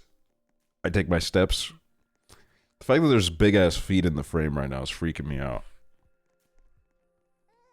Anybody else?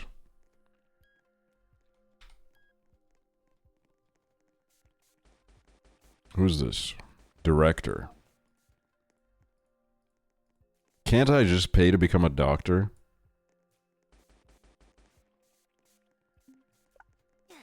No, please don't carry me. Where are the... Do we really only have like one patient? What's going on? Oh. Janitor violent.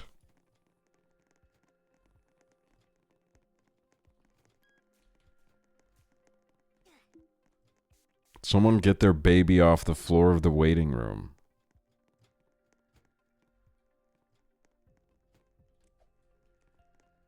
Overstaffed ass hospital. They never seen a hospital like this before. There's no fucking patience.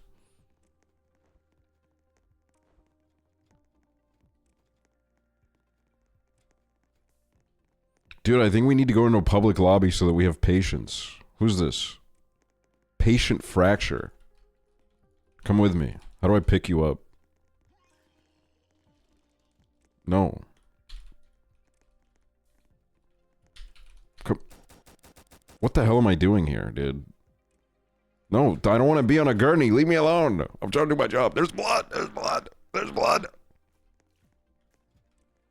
Resident pregnant. Wait. Does that mean you work here and you're pregnant? Okay, there's someone with a gun.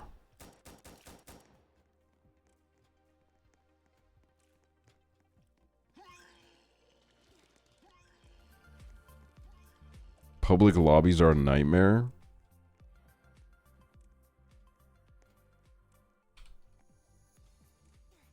I'm gonna give you saline. Get back in there. Oh my god, a supervisor.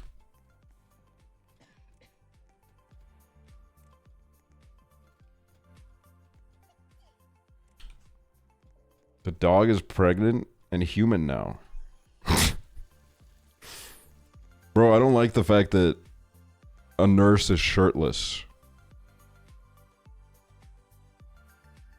in the room. There's blood on the floor.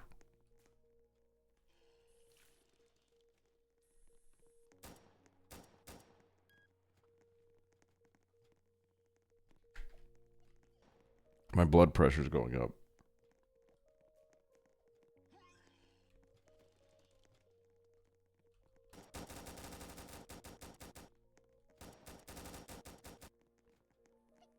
What the fuck is this, dude?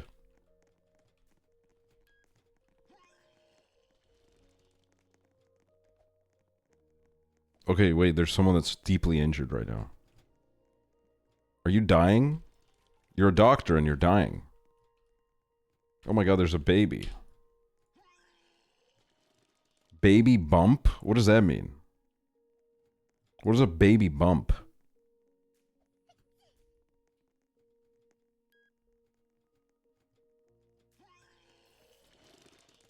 Turn on voice chat? No, dude.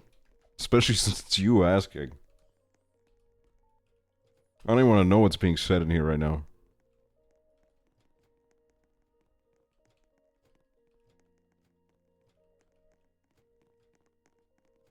Wait, okay, let me try a public lobby real quick. Because I want to see how I get treated. I want to be a patient. Resident. Patient. Can I choose my injury?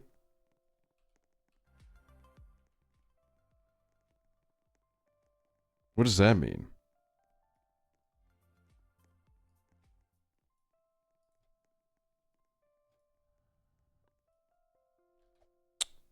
Oh, that's a daycare? How do I get a number? Hello. I am in deep pain.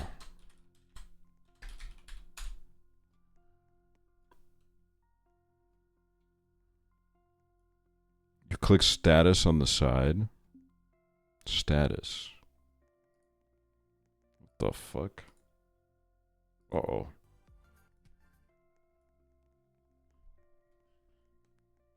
Okay, please sit down. I will call your name. Okay. Other side. Dude, I'm too old for this. Behind player list. Oh.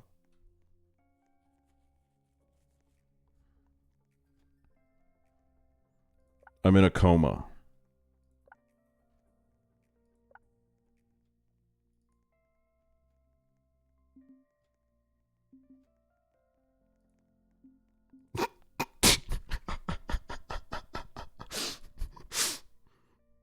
Wait, I'm doing RP, bro. I'm in a coma.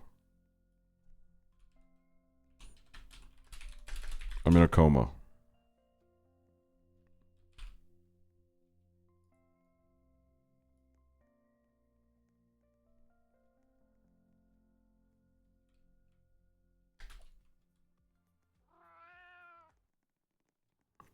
Bro, you just said you were in deep pain? Yeah, then I went in coma. Sorry, but I can't help now? What? What?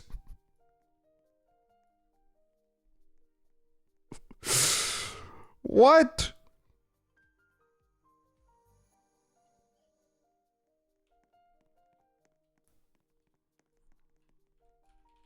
Where's your supervisor? While I'm in a coma?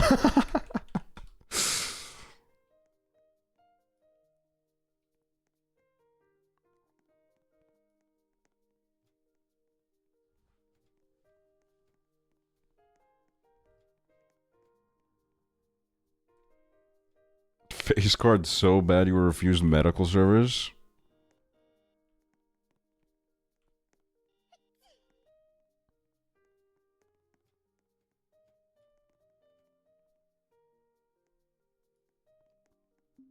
Alright, I'll change my status to, dead.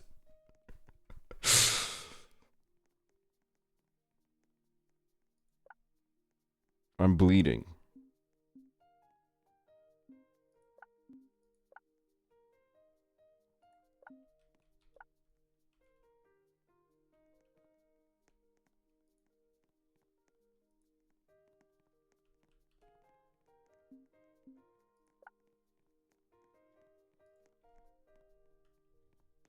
Gunther.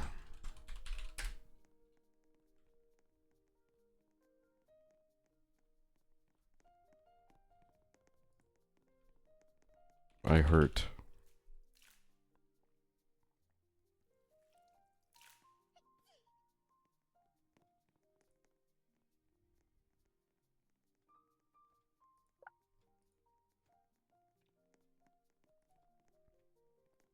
What the fuck?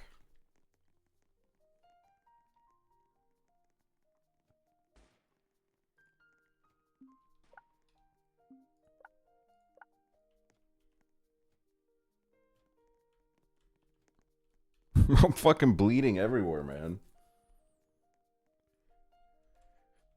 I'm bleeding. I'm scared.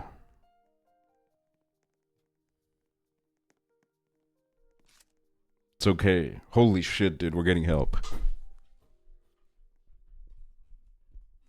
The doctor will be with you. Thank you.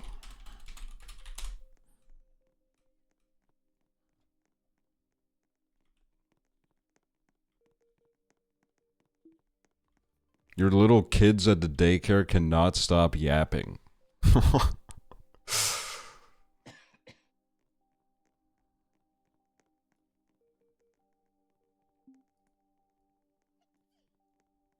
Oh, the service cat. Meow meow.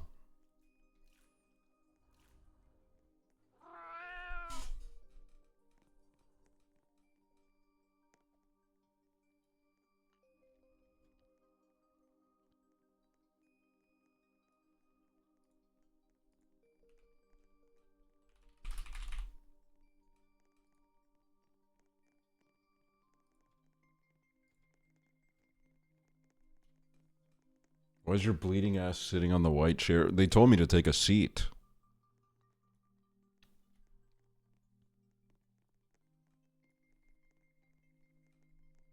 Damn, is this how long it takes in real life too, man? Jesus. I could be bleeding to death.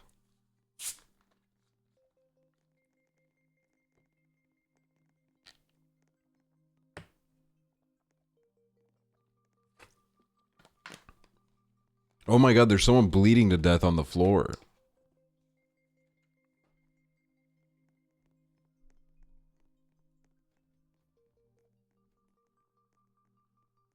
If you just got shot and they told you to sit down. I know, right? Isn't this... Like a little bit of urgency, please.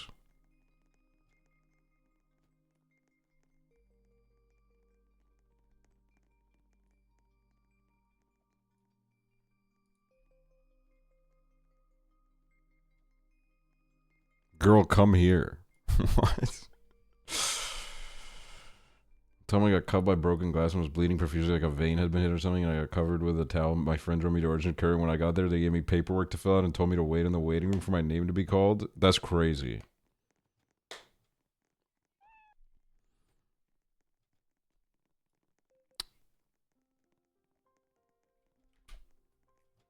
Oh. Don't worry, help is not coming. I've been waiting for a while. 4chan got hacked, so I'm subbing 4chan got actually. hacked, so I'm subbing to aksually. Thank you, Bug30.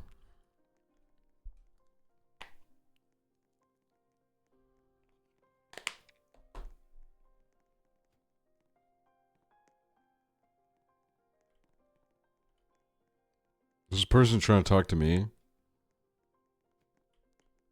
This way. Oh my god, am I getting help? Am I getting help? Oh my god, oh my god, oh my god, oh my god, oh my god, oh my god, oh my god, oh my god, oh my god, oh my god, oh my god, oh my god, oh my god.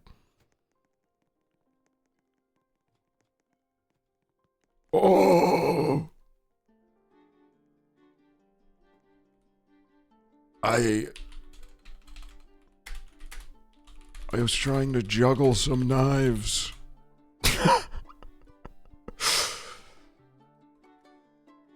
Oh.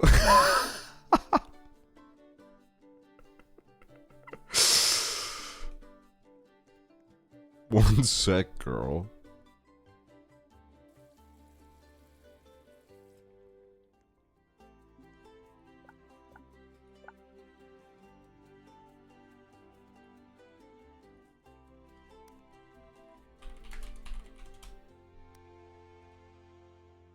Oh, I have to pay per announcement? I don't even know why I would say yummy yummy, dude. That's disgusting.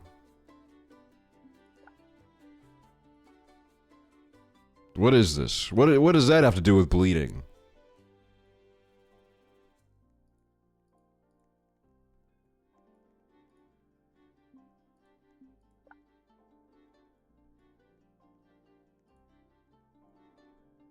They don't do... The floor's not even wet.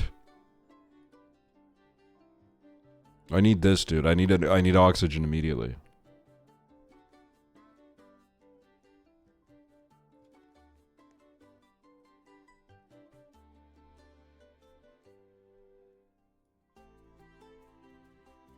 Bro, I think it's hitting. Look at him.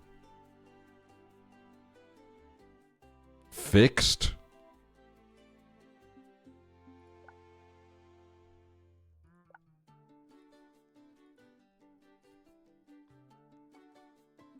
Now what?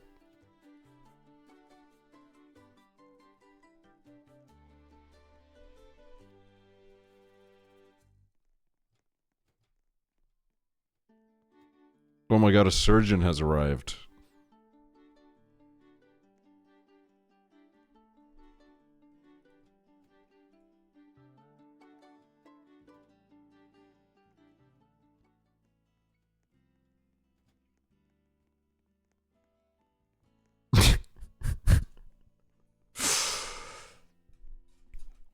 What are they gonna do with me?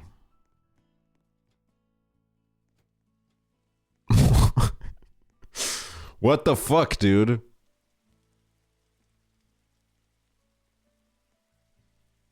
The fucking doctor fell over.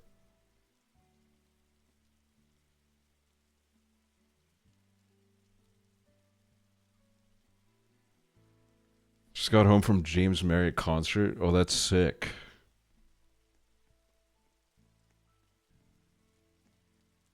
Yeah, I died because the surgeon's dead too. Everybody died. It was a horrible situation.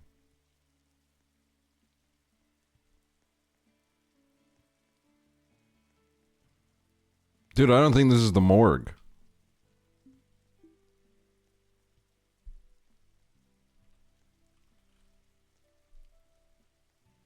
Just looking to turn patients into cupcakes.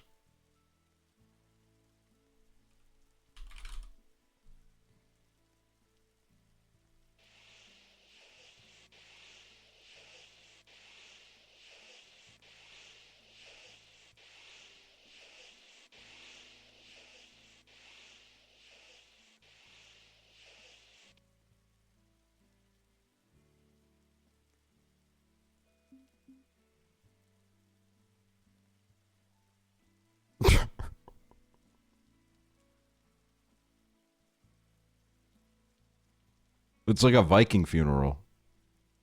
They're gonna shoot arrows at me and I'm gonna die in a fire.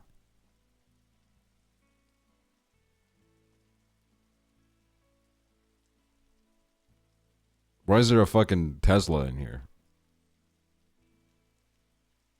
What's up with that, like?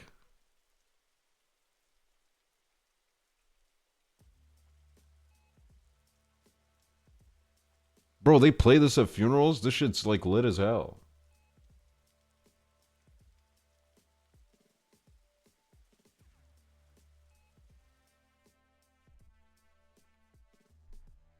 Wait, I'm level 9. The hell?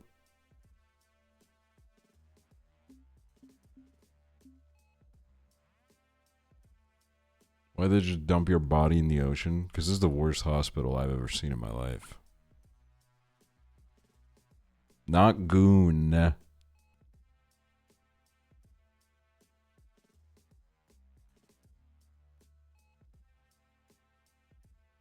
Bro, this really goes on forever, huh? 90% of the map is just this ocean. There doesn't even seem to be anything else on the island.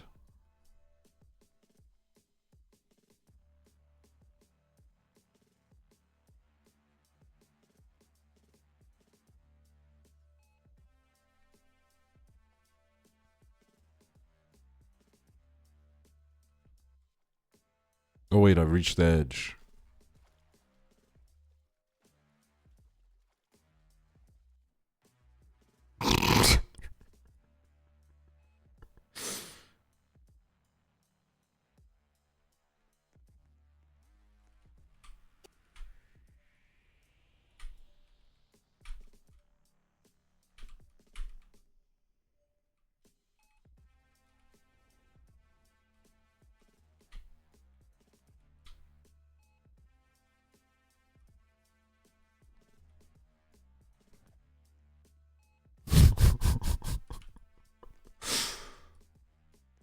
You forgot to pay your medical bills? Oh, hell no. Get.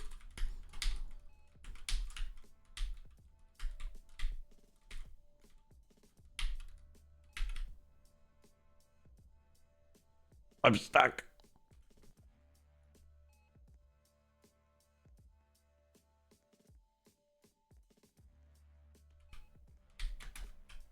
No.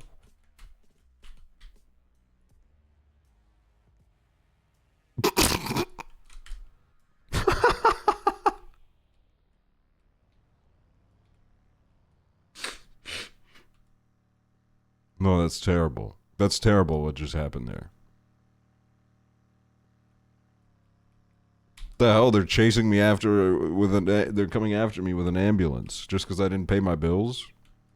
I thought those were meant to be for saving people.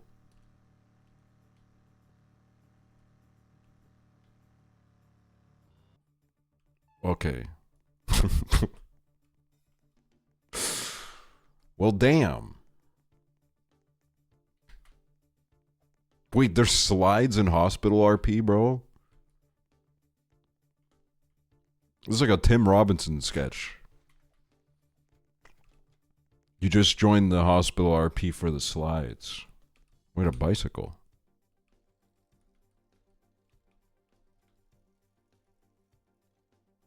Fuck. Oh my god.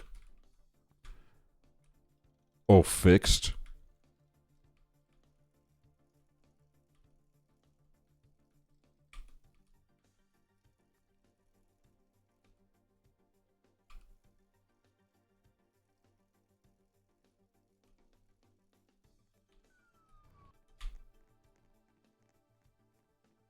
Wait, I'm gonna go into a surgery room.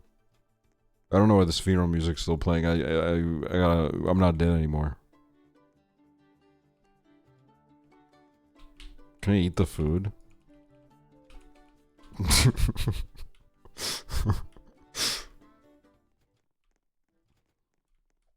MRI.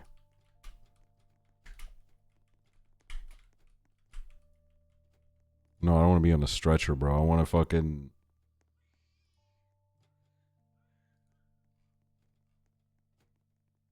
Bro, this music's beautiful. I'm not playing this shit at my funeral, though. Uh-oh. What's happening to me? Why am I going into the... Why am I going over there?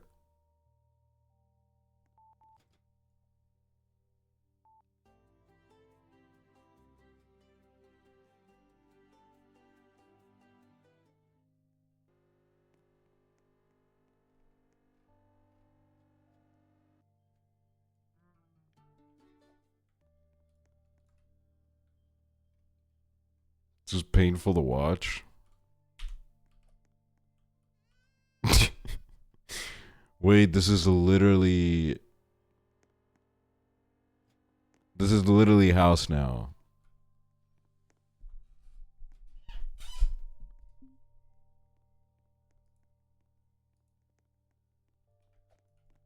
Why is Kojima's son the size of a...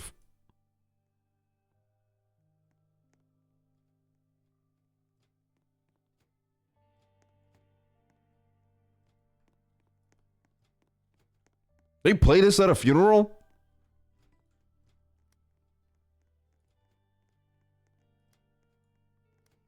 Nah. If you play this at my funeral, I'm gonna be thinking you're a little bit too hyped that I'm dead. You're like a little bit too excited, man. It's like a little bit too fucking cool. You gotta play something that's like a little bit more depressing, you know what I mean? I hear a baby crying. Do you guys hear that?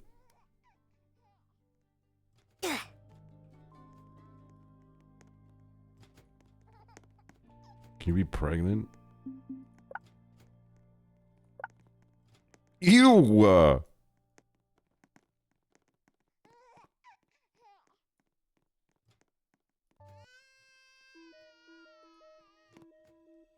Your baby. 8 weeks. Tired? Motion sickness? Oh, ew. Shocked.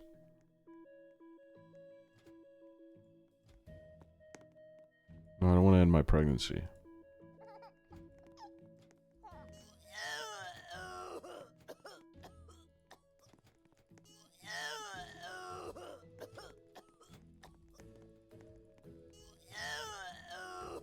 Don't say ew, this is beautiful and natural.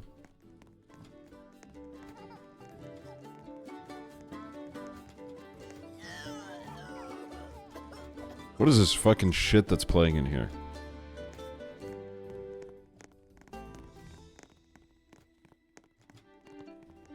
Why is this playing on every TV?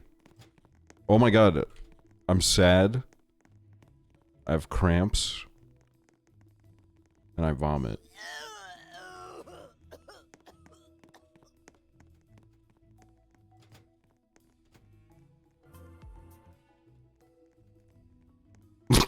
I'm sleeping on my stomach. It provides the baby comfort.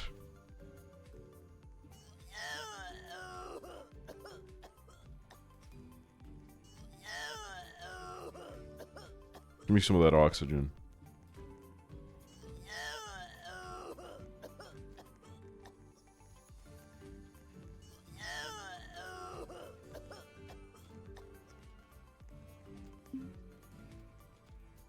I don't mean to be throwing up, it's just that that's what happens. I've played The Sims before.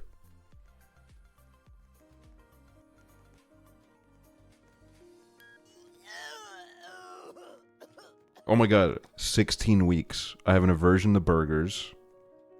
I'm nauseous. And I sneeze. You sneeze when you're pregnant? I didn't know that. I guess I am learning some things. Okay, there's literally There's someone shooting a gun. Dude, I don't like my little baby. Get off my baby bump, dude. What are you doing, you little rat?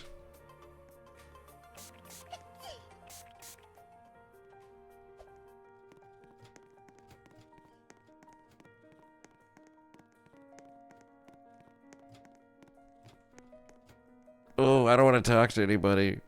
I don't want to. I'm not letting you carry me. You're a surgeon, bro. I don't trust. You're gonna take my baby.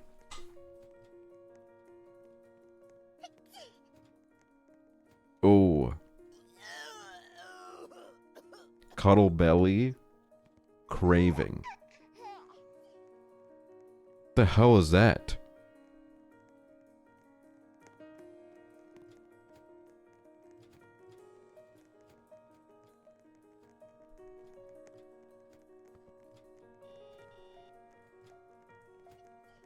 Look at how sad he looks. Push. I'm not giving birth right now.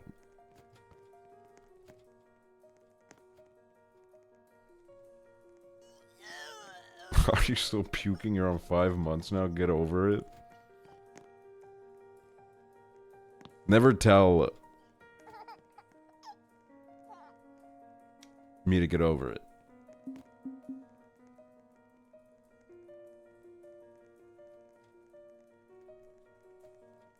Hurry up and give birth. We're still only on week 20. Ooh, increased appetite. Me hungry. Me hungry. Happy? Yay! Dizzy? Whoa!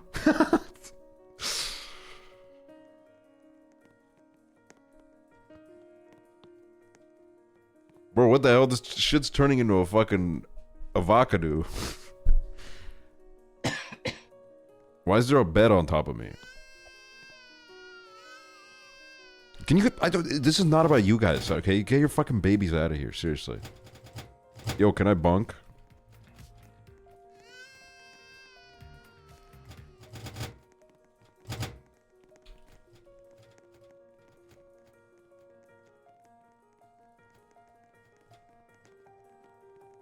Oh my god, my heart rate is 79.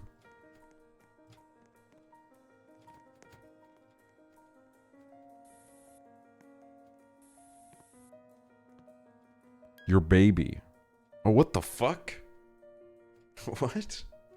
What the fuck is that? Who the hell did I sleep with?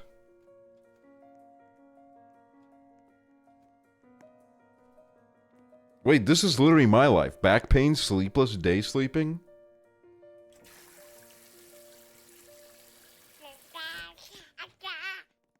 Stop!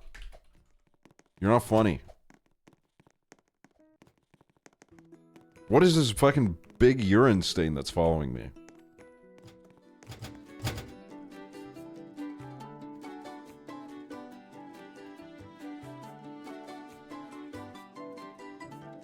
Can someone turn this fucking garbage off? I'm losing my mind. Oh, my back. My back. Don't come in here. I'm taking a fucking piss. I'm getting hot flashes. I'm getting a headache. Getting a leg cramp.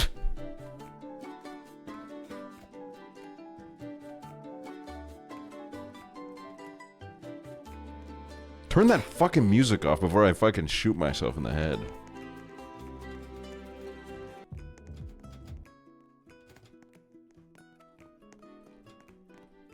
Get...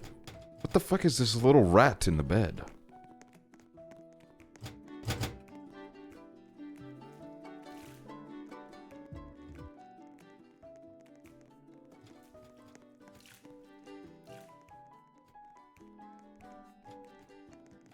Wait, the belly's real, dude. It exists in there.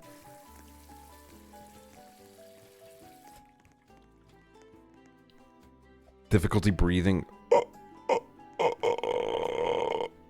Heartburn.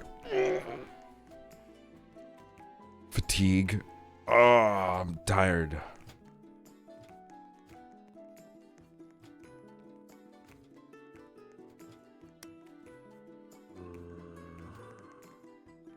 Why is there a fucking zombie in here? Can you please get off the fucking bed? I'm so serious. I don't need a wheelchair. I need my peace. I'm pregnant, dude. Everybody leave me alone. I don't want to be seen. I don't want to talk to anybody. Wait, my bump's getting bigger.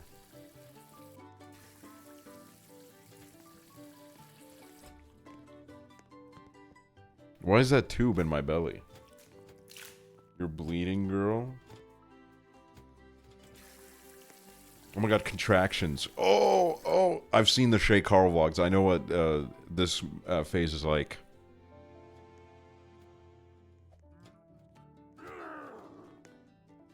I'm getting a call. Fuck you.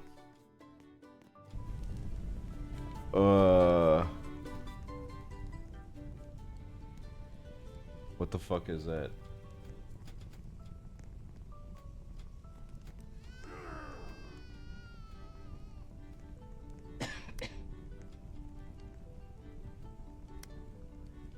When's this damn thing getting out of here? You know what I mean?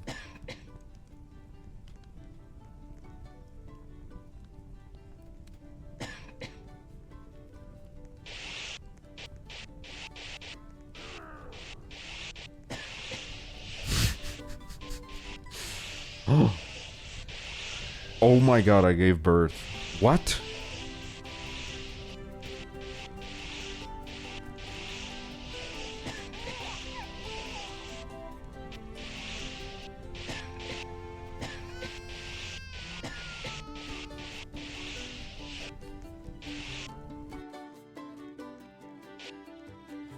Bro, shouldn't we like wash it or something? Why is it red?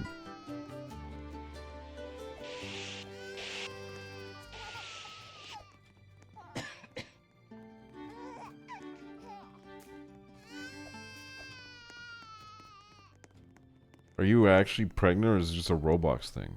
No, I'm not pregnant.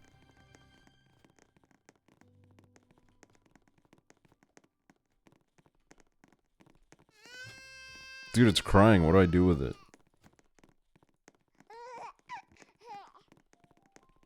No, I don't want to be in a wheelchair.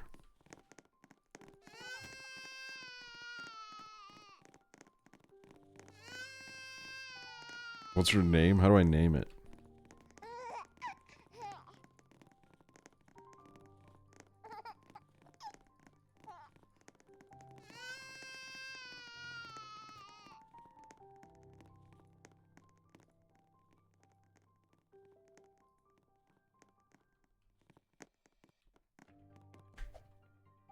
Can I... Does it want to go down the slide?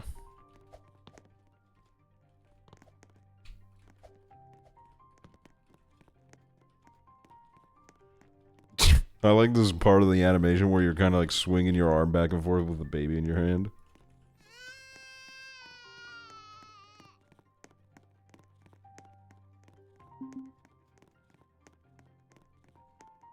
Bro, I have a cavity now.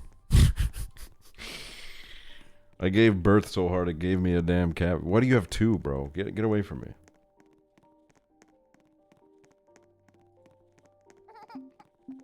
How do I name this thing?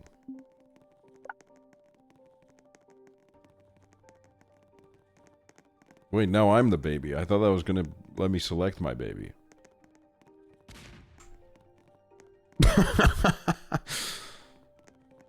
Requested you to be a bump? What?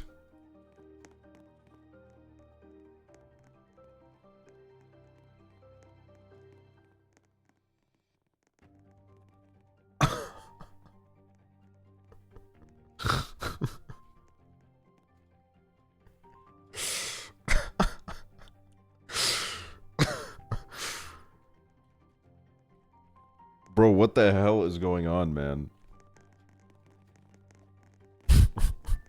I hope it's non-binary. Get out of there. I can't, dude. I'm like pressing space. I'm stuck, bro.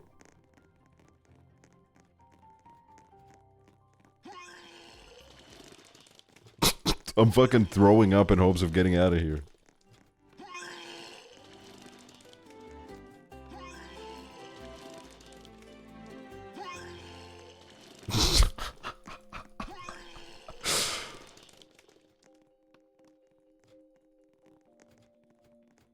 What the fuck?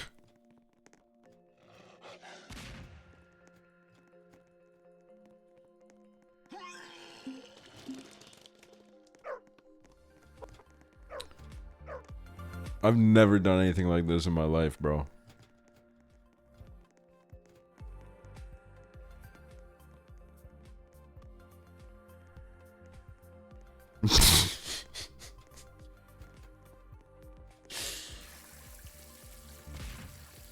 The dog is dead.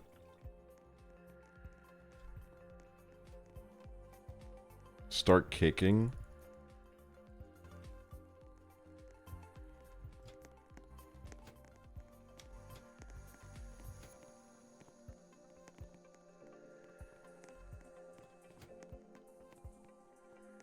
What is going on? I don't know anymore, man.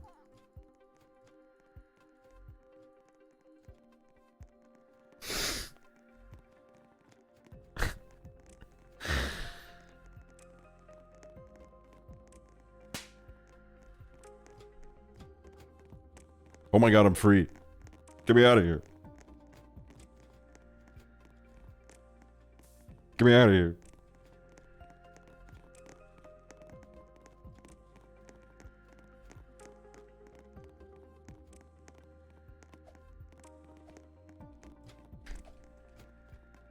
Masked up baby. Woke baby.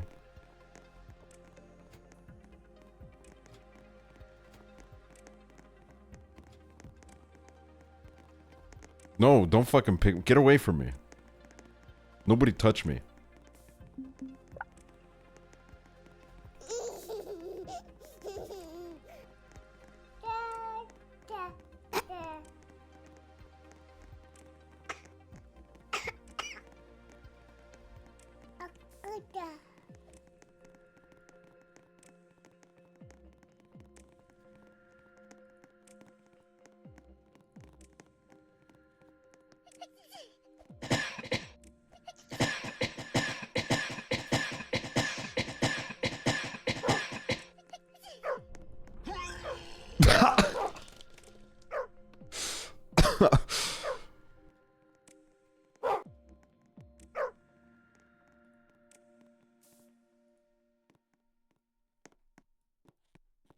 The fuck, the dog's eating me, dude. No, I'm not, dude. I'm not doing the bump again. Oh my god! Hideo Kojima has struck a crowd of aksually supporters with a car. Just joke's on you, bro. I'm too small, man.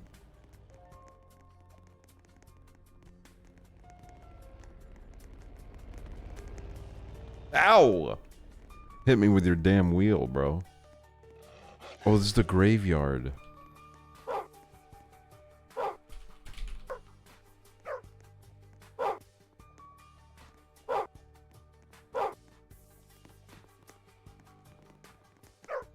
R.I.P. Ilya's dad died in the same war.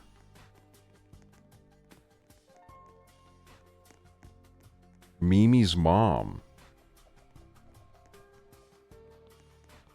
What is going on here? What's going on in this Roblox graveyard?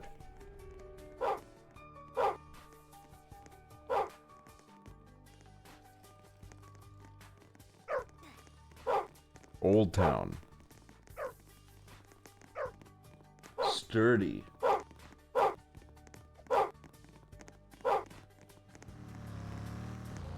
Ow.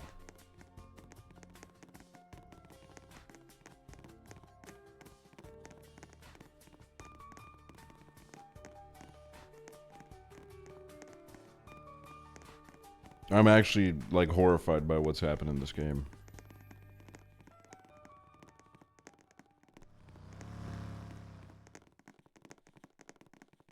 You got a diaper on?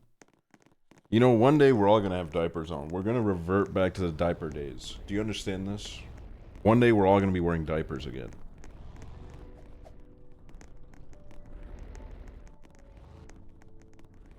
Those days are coming back.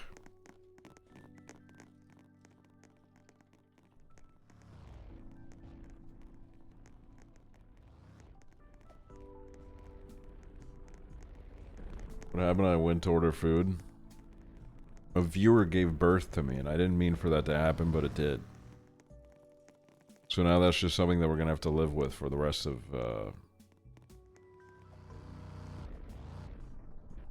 time, really. Was this Chad that taught me about Depends adult diapers? What is that?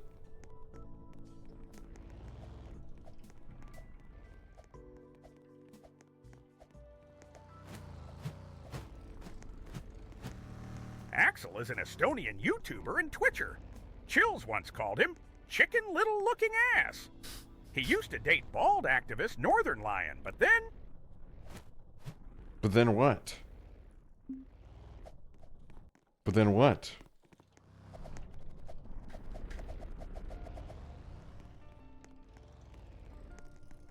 But then what happened?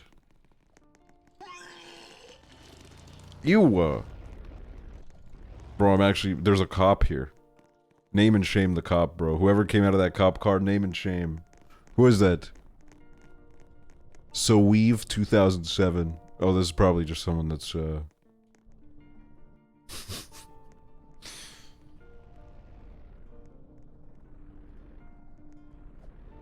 Bro, they're not gonna be able to go anywhere with this. Uh-oh.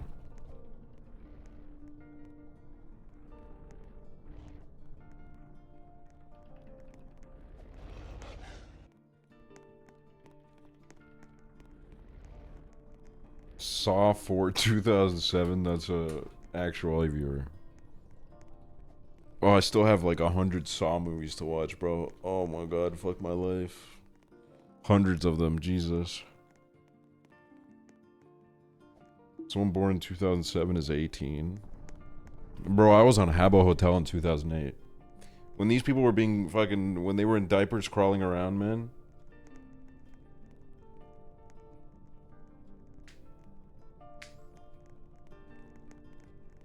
So Weave? Dude, I really thought it was... The name was So Weave and it was like a Middle Eastern name or something. But it's just Saw 4 2007. That's crazy, bro. That's actually crazy.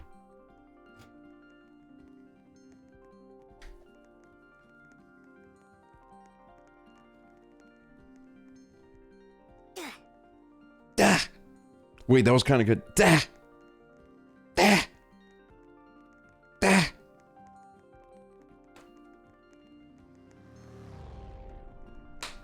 Da. I used to think Ijbol was an Arabic word.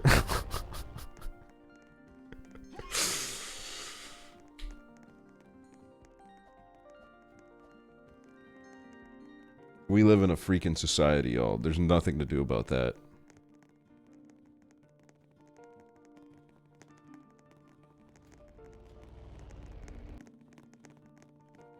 I thought it was a K-pop thing. Alright, I need to get off this fucking hospital game. What do we do now? Because that has, you know what? It has fucking traumatized me is what it has, dude. It's traumatized me. Nubby?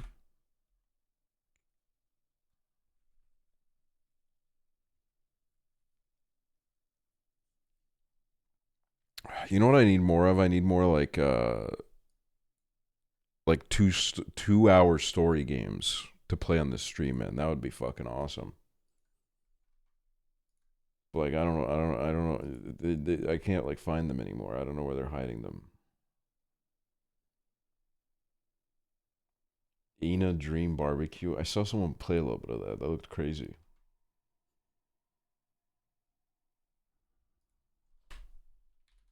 Is that the one where it's like...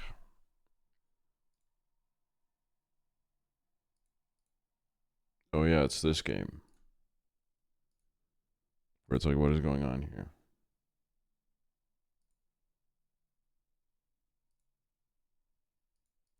Damn, overwhelmingly positive, dude. Holy fucking shit. Fuck it, bro. It's past midnight East Coast. I'm playing Weezer.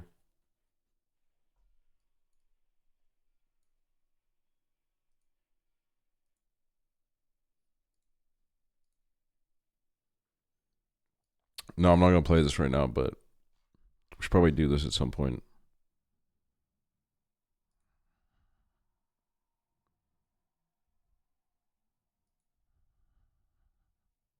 Oh, this game was kind of crazy. I remember when we played this.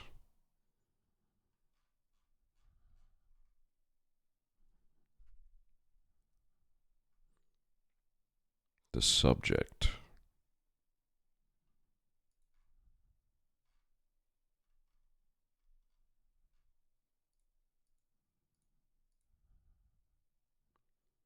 Dark hours. Green hell.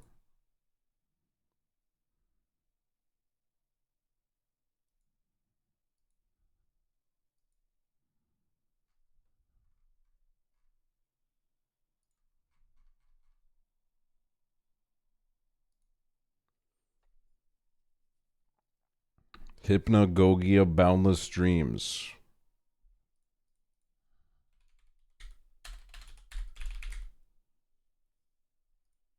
Oh, it's this game.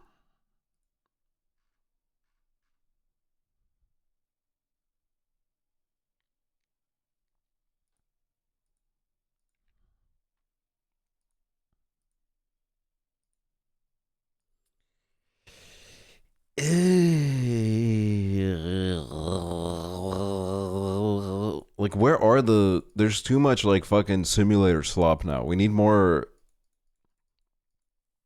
2-hour indie, bro.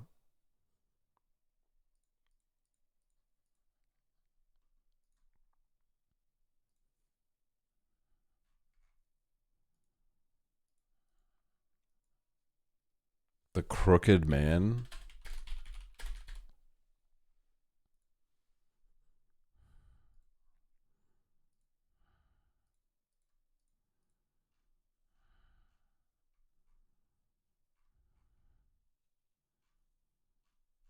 Did you ever play that alligator game? No.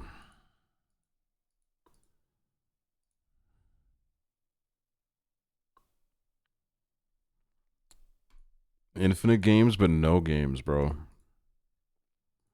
Every time I make a list of games to play, I end up looking at them like, oh. I think I'm just like I'm a like a whiner, dude. I'm a little whiner. Wait, what if I look up Twitch on Steam? What does it give?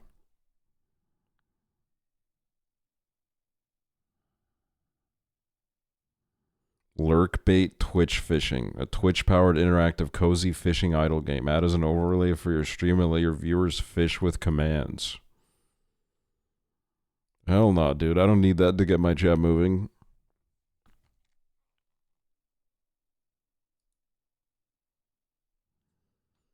$100-player Twitch chat party pack.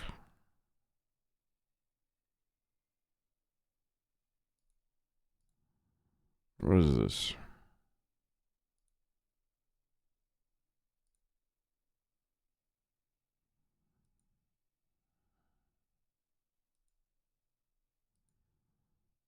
Minesweeper?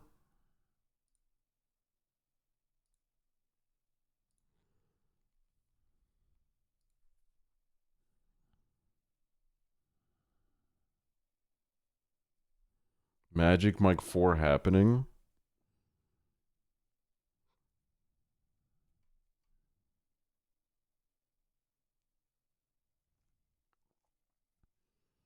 Prison Simulator.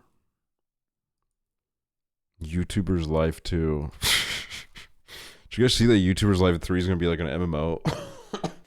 It's going to be an MMO, bro.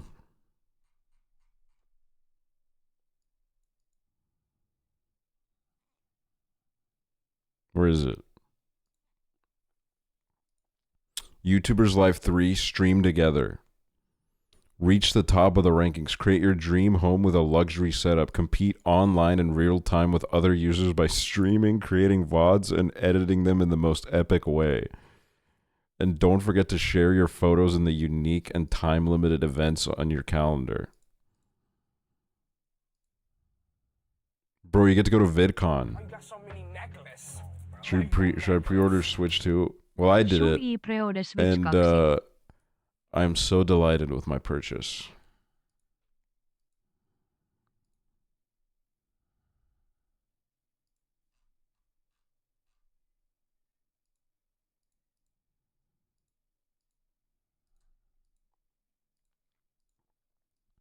Where's MatPat? MatPat probably in bed right now, bro. MatPat's probably in bed wearing PJs.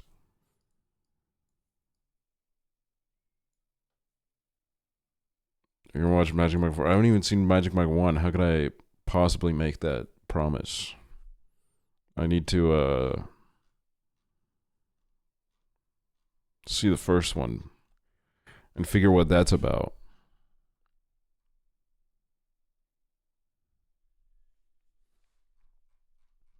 Oh my god, one game that I want to do soon, probably not like super soon, but eventually, now that I have a new PC, me and Chibley, we're gonna play this on stream. We talked about it. We're gonna go tornado hunting.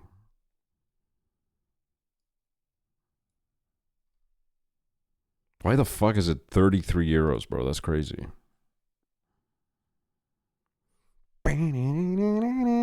Ooh wee ooh. Return more.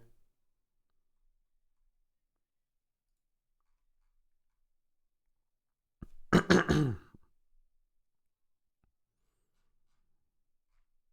I want to find something for like tomorrow.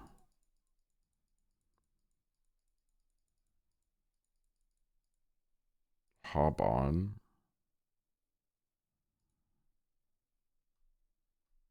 Why the fuck is this 25 euros, bro? It's a damn 4-year-old game. Girl Hitman, I might do that during the weekend.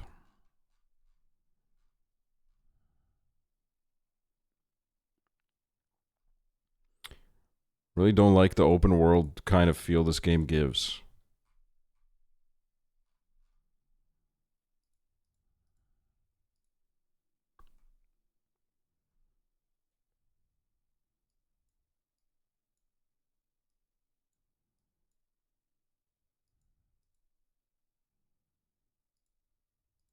Play Monster Hunter.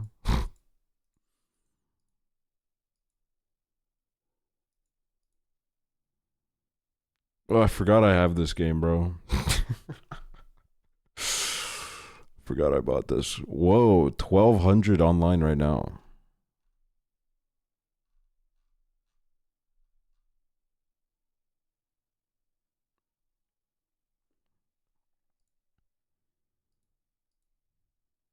You played it 2 times. I don't think I even opened it a second time. I think I just did it once, dude. I mean, it's a cute game. It's a cute game for sure. What is this? Little Gator game.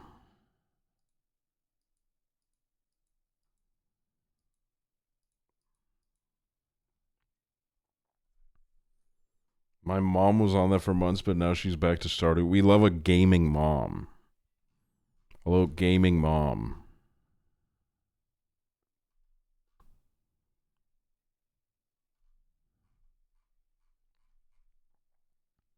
Who are you voting for in the Sanrio voting thing? I don't even know what that is. I don't even know what that is.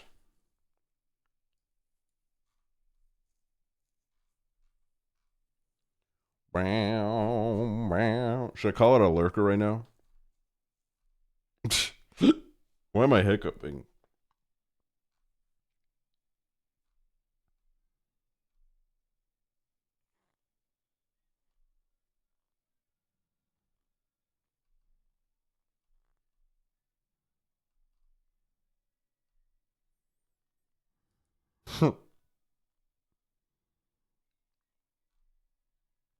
No, some of these names are hilarious.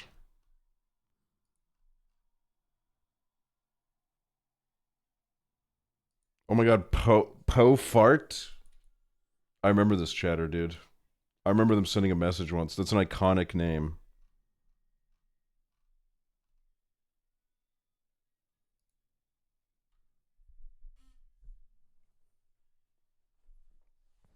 Po Fedito.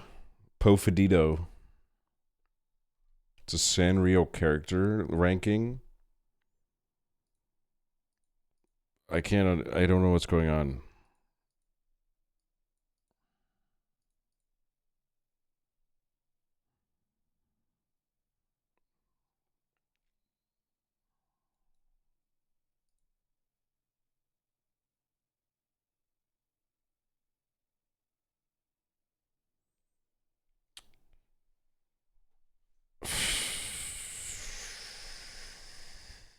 Vote. Oh, what the fuck?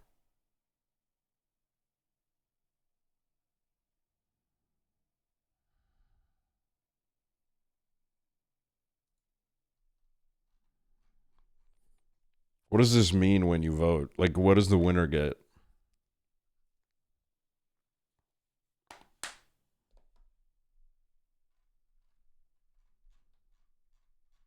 More merch?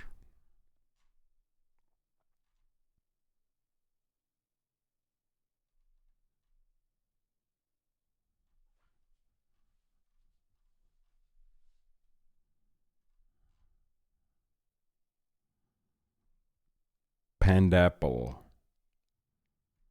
Pandapple.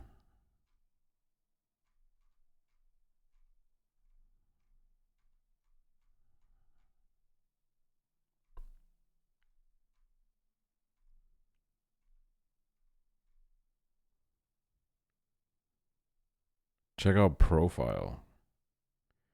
This monkey is crazy about puns.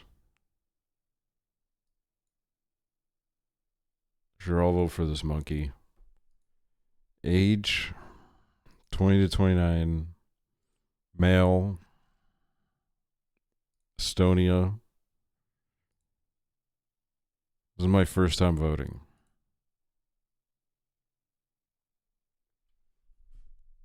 All right.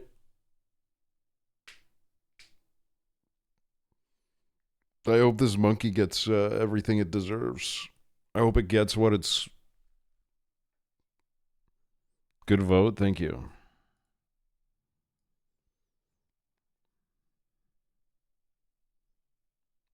Thank you. Thank you so much. Thank you. Thank you. Thank you.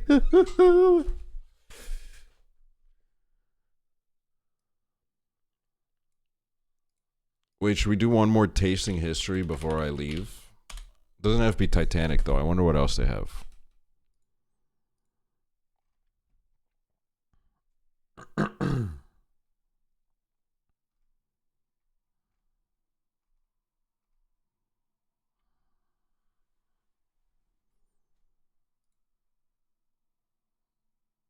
Original PB&J.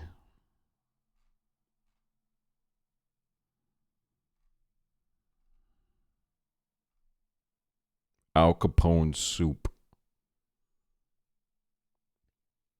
Macaroni and cheese from 1845.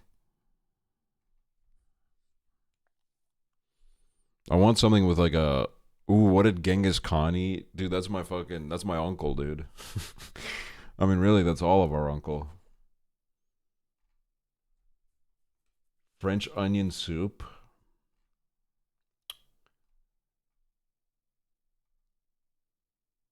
Eating like an ancient Greek Olympian.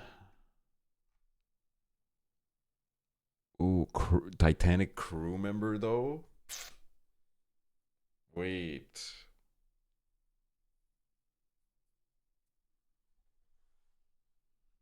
Is there an Estonian one? Probably not. Probably not. Noodles. Oh my god. I quit. What? So I don't really make a lot of personal videos on this channel. Well, that wasn't true. Thank God.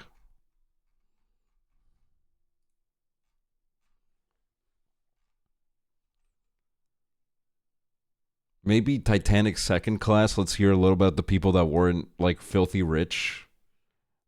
That weren't like stomping over the pores trying to get to the boats, the lifeboats. King Tut. Trisha Paytas reference. All right, let's do this. When it comes to the Titanic, the first and third class passengers get most of the publicity, while second class, the coach class, often gets neglected. Well, not today. Today we are talking second class lifestyle with a first class dish of sautéed chicken lyonnaise, served at the very last meal on Titanic. Thank you to Vite Ramen for sponsoring this video as we cover the second class, the forgotten class, on Titanic. This time on Tasting History. That looks fucking tasty.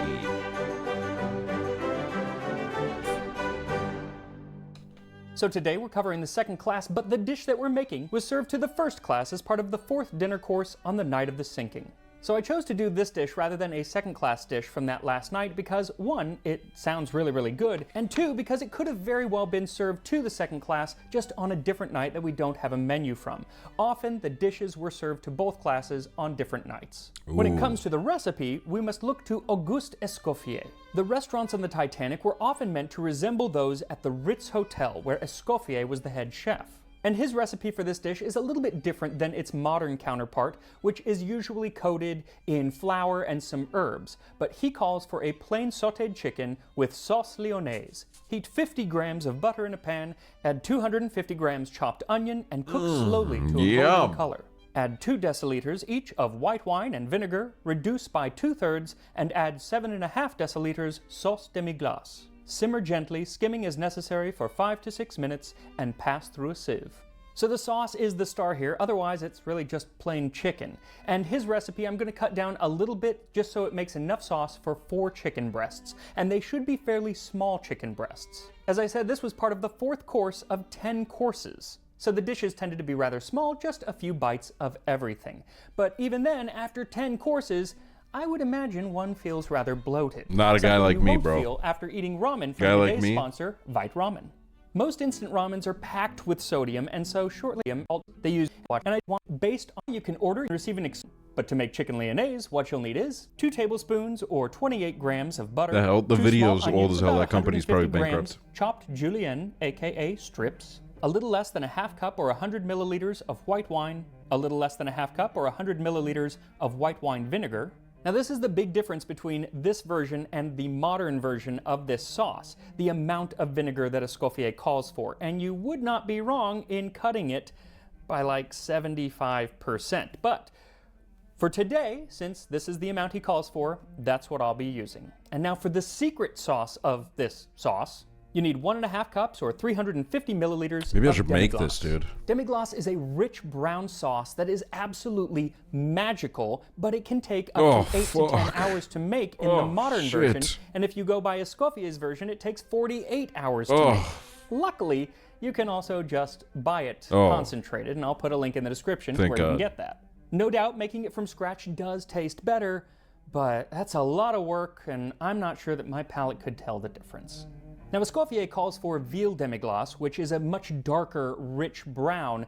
I am using chicken demi-glace, which is a little bit on the lighter side, but they're both magical. So first, heat the butter over medium heat until melted, and add the chopped onion and let them cook for about 10 minutes, occasionally stirring until they are golden brown. Try not to let them burn like mine did. Clearly my pan has some hot spots. Also, you want a nice deep pan for this. Then lower the heat a little and add the white wine and the vinegar and let it simmer until it reduces to 1/3 of the original amount. Shit, Then I'd eat pour in that. the demi-glace I would just and eat let that it by simmer for itself. another 5 to 6 minutes while you prepare your chicken by seasoning it with salt and pepper. Heat a bit of vegetable oil in a skillet over medium-high heat and place the chicken in the pan and cook for about 5 minutes, then turn and cook for another 5 minutes. Like I said, this dish would have likely also been served to the second class, and unfortunately, through my research, I found that the second class is the least written about class on the ship, which frankly I find odd, seeing as most of us, at least me or I, would have been in the second class. Though the middle class Streamers was go in smaller first in class. 1912 and the Titanic reflected Streamers that. would also be There the were first about ones let on the 329 lifeboats. first class passengers, 710 third class, and only 285 second class. But if you were in the second class, this is how your voyage on Titanic might have gone down. Pun very much intended.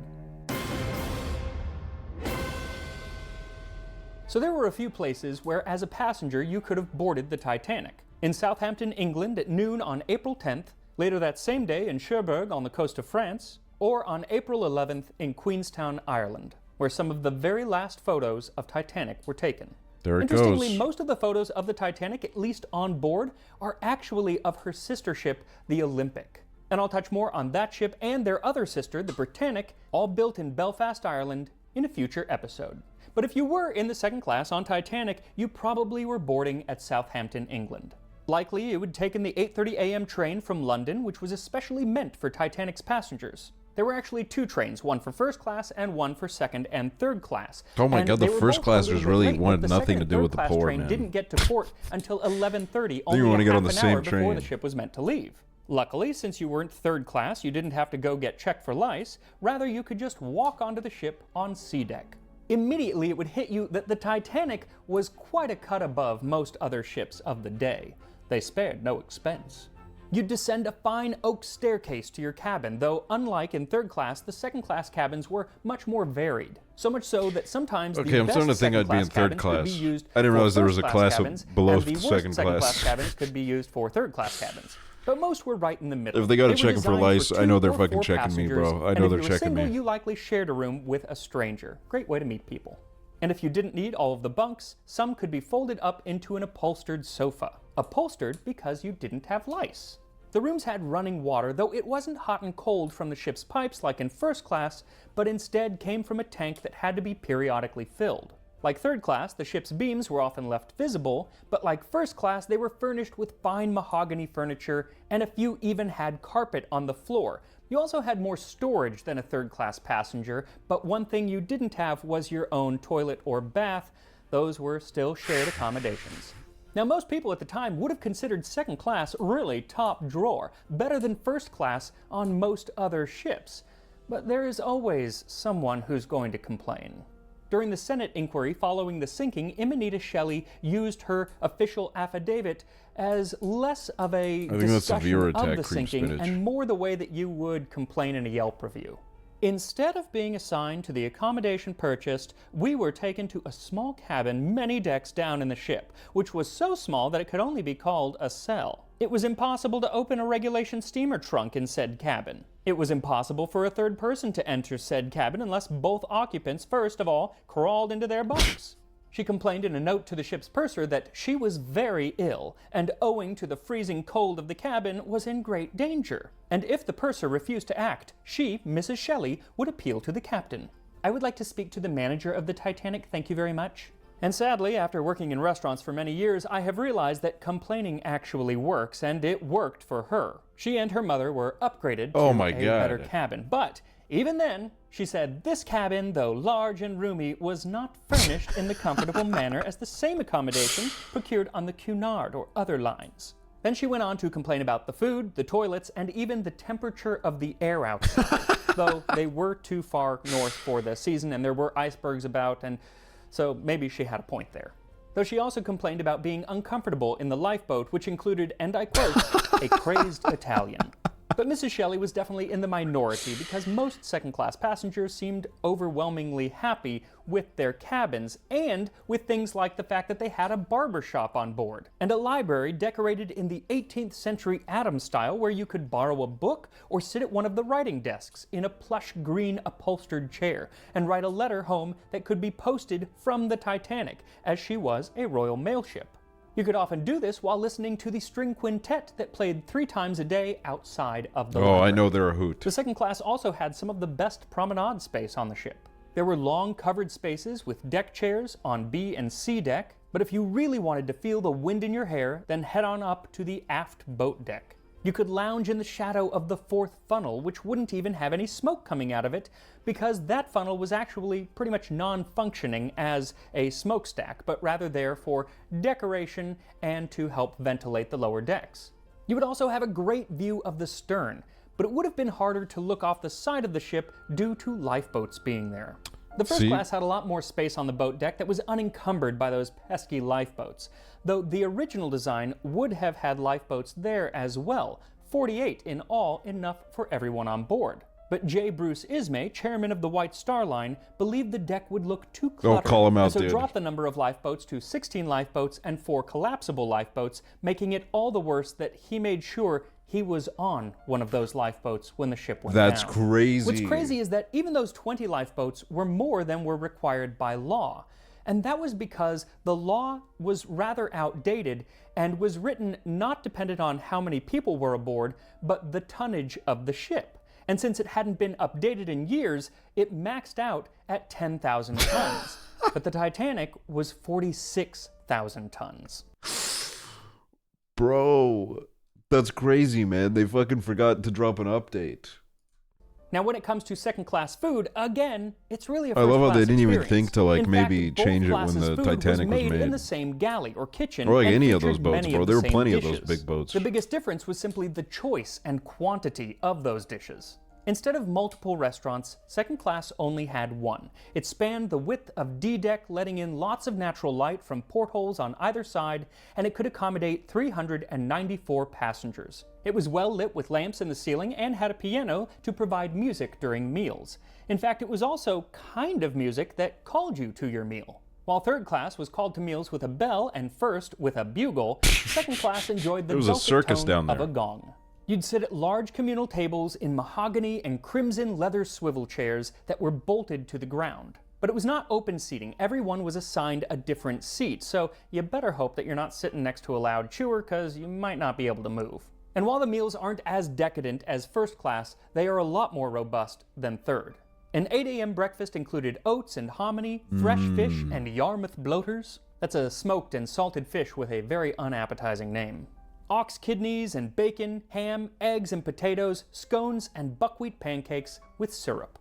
Take away the kidneys and bloaters and I'm on board. Now in third class, the big meal of day was dinner that was served at noon, but in second, they had a smaller luncheon, saving room for the evening dinner. This started with a consommé tapioca, then baked haddock with sharp sauce, then you had a choice of entree of curried chicken, spring lamb with mint sauce, or roast turkey with cranberry sauce. I love Thanksgiving all year round. There were sides of peas, turnips, rice, and potatoes, and then desserts of plum pudding, wine jelly, a coconut sandwich, and American ice cream. The first class enjoyed French ice cream, which tends to be a little bit creamier and is made with eggs, though in my house, American or French ice cream are perfectly welcome. The meal ended with cheese, fruit, coffee, and They were nuts balling in assorted. second class. This traditional setup of a meal is where the phrase "from soup to nuts" came from. In fact, second-class passenger Kate Buss recalled, "On the night of the wreck, our tables were a picture. The huge bunches of grapes which topped the fruit basket on every table were thrilling. The menus were wonderfully varied and tempting. I stayed at the table from soup to nuts." Though another passenger, Charlotte Collier, thought it was too heavy and rich, but admitted that no effort had been spared to give even the second cabin passengers on that Sunday the best dinner that money could buy. After dinner, the men often adjourned to the second-class smokeroom, decorated in the Louis XVI style with chairs of dark green Moroccan leather and patterned linoleum tiles, and of course featured a well-stocked bar.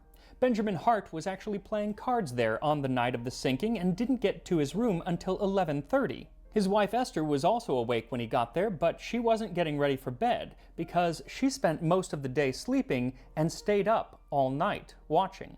See, she had been anxious ever since her husband told her that they were sailing on the Titanic, because she felt that the ship's reputation for being unsinkable was flying in the face of the Almighty. And she didn't believe that the ship would even make it through her maiden voyage. Oh my God. Her husband probably mocked her, but only 10 minutes after he got to his room, the entire room shook.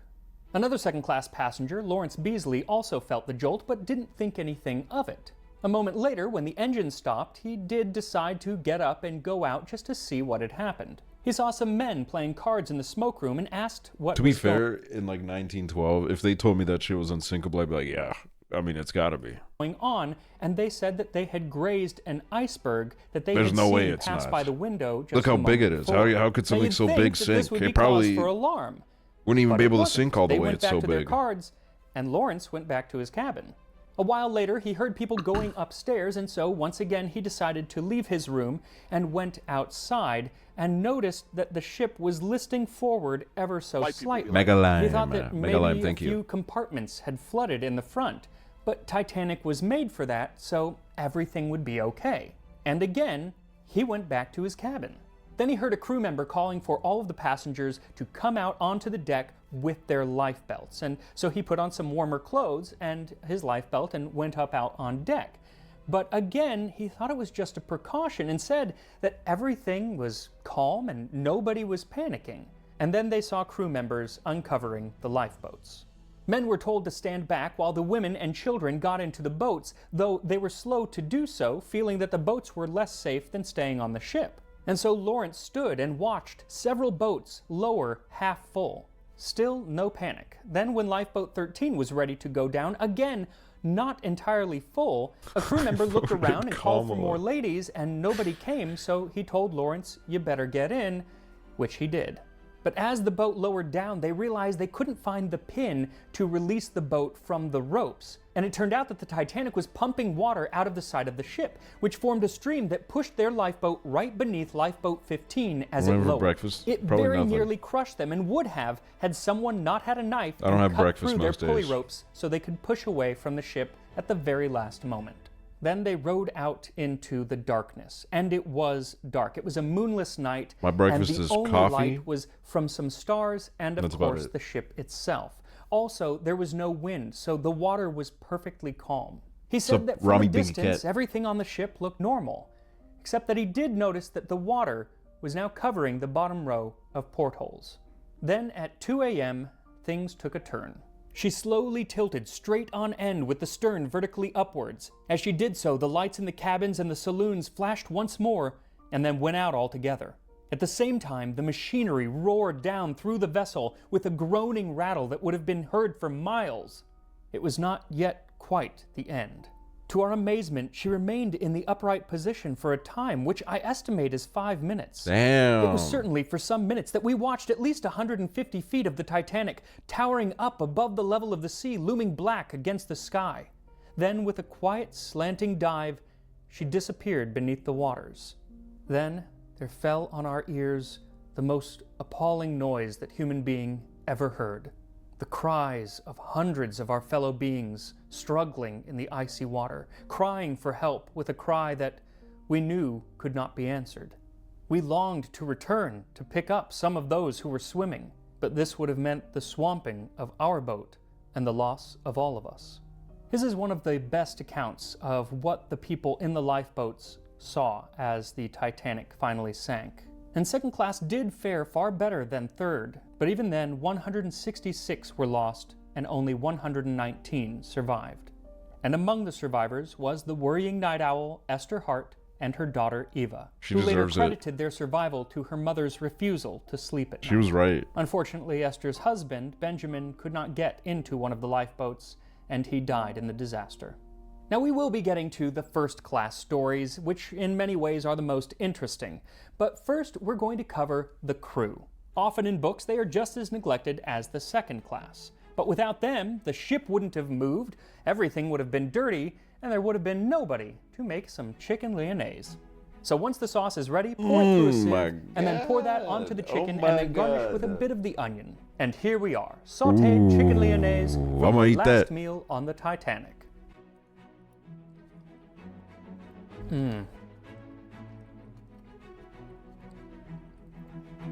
That's so good. That is so complex. You get the onions, but it's not oniony at all. It's more just dark with a gentle sweetness. A lot of times today they end up putting tomato paste or even sugar in it to make it sweeter. It doesn't need that. It's so wonderful, and the vinegar is a little sharp. I would probably cut the vinegar in half at least, but it's not bad. It's just it almost overpowers some of the other flavors that I want to be tasting. I do think that a demi-glace made with Dude, I veal need an would be apron, man. even better. I need an apron so I can- sometimes- But this is kind of nice and light. The other day, right after the stream, I go to the kitchen to make a soup. It was like a pre-made soup, and I had to open a packet. I try to open a packet, the fucking packet explodes all over my white shirt. There's fucking vegetable soup all over me, bro. It was And you fucked still get up. the chicken flavor. It's not overpowering. It's Can I recommend an apron to you? fantastic. Sure. So more Titanic ahead. Make sure to like this video. Follow me on Instagram, Tasting History with Max Miller. And Wait, I will want to see the you crew next time. one. Crew member. Today we are delving into the experience of the crew members aboard the RMS Titanic. And while most of the food that they ate was pretty simple, the food they prepared was definitely not. Like this sirloin of beef with chateau potatoes and béarnaise. So thank you to HelloFresh for sponsoring this video as we tackle the ship's crew and make one of the most complex dishes I've ever made on this channel. This time on Tasting History.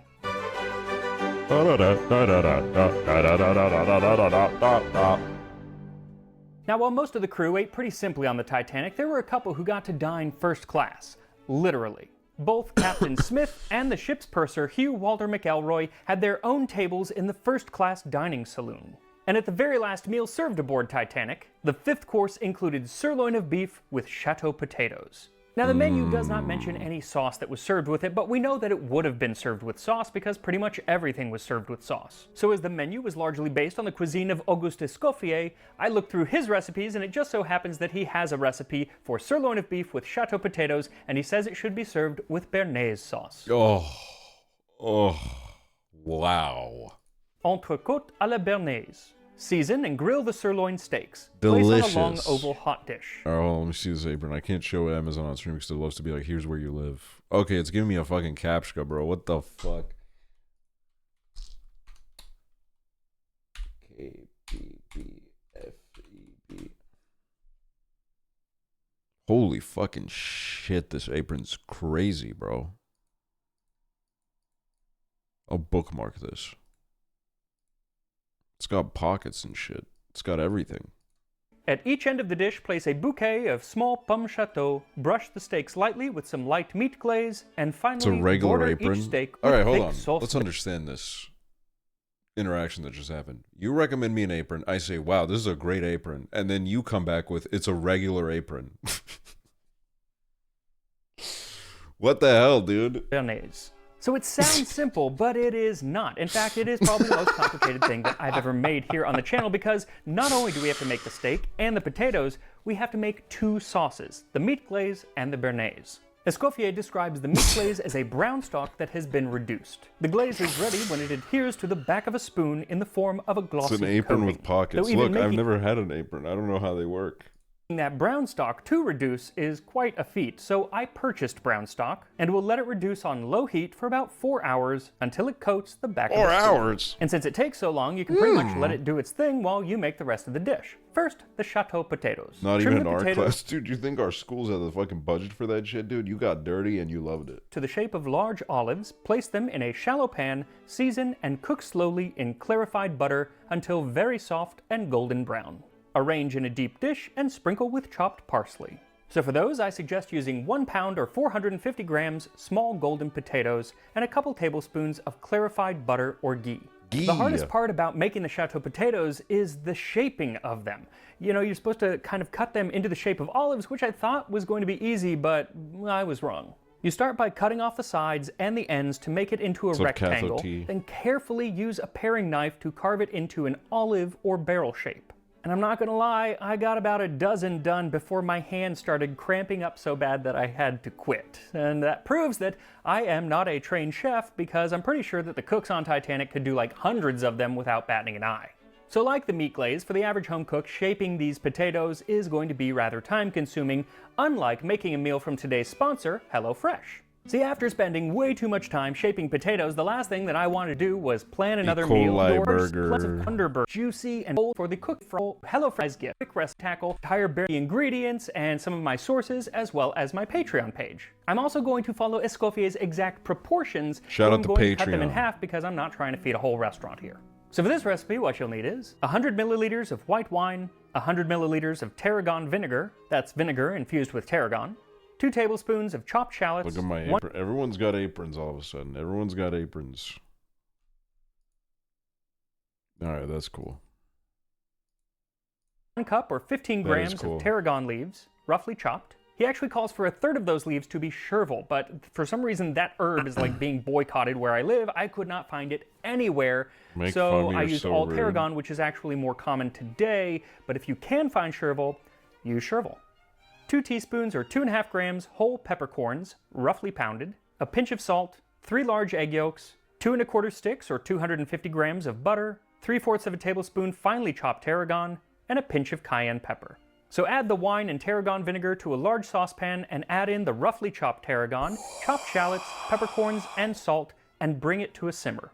So you're looking to reduce this down to 3 or 4 tablespoons of reduction, and it can burn at the very, very end if you're not watching it. To help regulate the process, add a little bit of water, and it just kind of helps it, and it's not going to throw off the recipe at all. Regardless though, do it at a very low temperature just to be safe. It should take at least 20 to 30 minutes. Once you have just a little liquid left, pour it through a fine mesh strainer, and squeeze Zero out show any himself juice. cooking? What You does he should do? have about He's 3 doing to it right 4 now. tablespoons, and you want to let it cool completely. We're here to learn You're going to be history adding the egg yolk and at the soon, end and see if him it take is a bite and still be like, hot, then they can scramble, and that's bad. The other pitfall to this recipe is not letting it get too hot while you're cooking it, because the sauce will split. Luckily, if it does oh, me split, when the sauce there is splits. Fuck, I'm such a fucking piece of shit. I'm a fuck up. Fuck. a way to save it, and we'll get to that in a moment. But once your infusion is cool, pour about 3 tablespoons into a large saucepan and add the egg yolk, then set it over low heat and add 1/3 of the butter, whisking it in until it's fully melted. Then add another 1/3 and whisk until incorporated, and then add the rest, whisking the entire time until it starts to thicken. Now this is the time when it can very quickly go from a nice creamy sauce to completely split. Well, I've been and there. The way that you're going to save that usually is by adding more fat, either butter or preferably an egg yolk. And it's usually because it's gotten too hot, so turn down the heat and then add that egg yolk and whisk it in, and it should bring the sauce back. Sometimes the problem is actually not enough water, so you can try that as well if the egg yolk doesn't work. Now, if your sauce is not perfectly smooth, that's okay. Pass it through a strainer and then it will be smooth. But if it is nice and smooth, then just add in that pinch of cayenne pepper, a little salt if it needs it, and then mix in the finely chopped tarragon. Then set it aside as you make your steak and potatoes. And the potatoes are very, very easy once they're shaped. Just heat the clarified butter in a pan with a little salt and then put the potatoes in, moving them around every so often until they're soft and golden Oh, brown. look at that. This too needs to be done over a low heat. It should take about 15 to 20 minutes to cook the potatoes all the way through. As for the steaks, you can do them pretty much however you want. Personally, I am grilling them on the stovetop with lots of butter and fresh tarragon.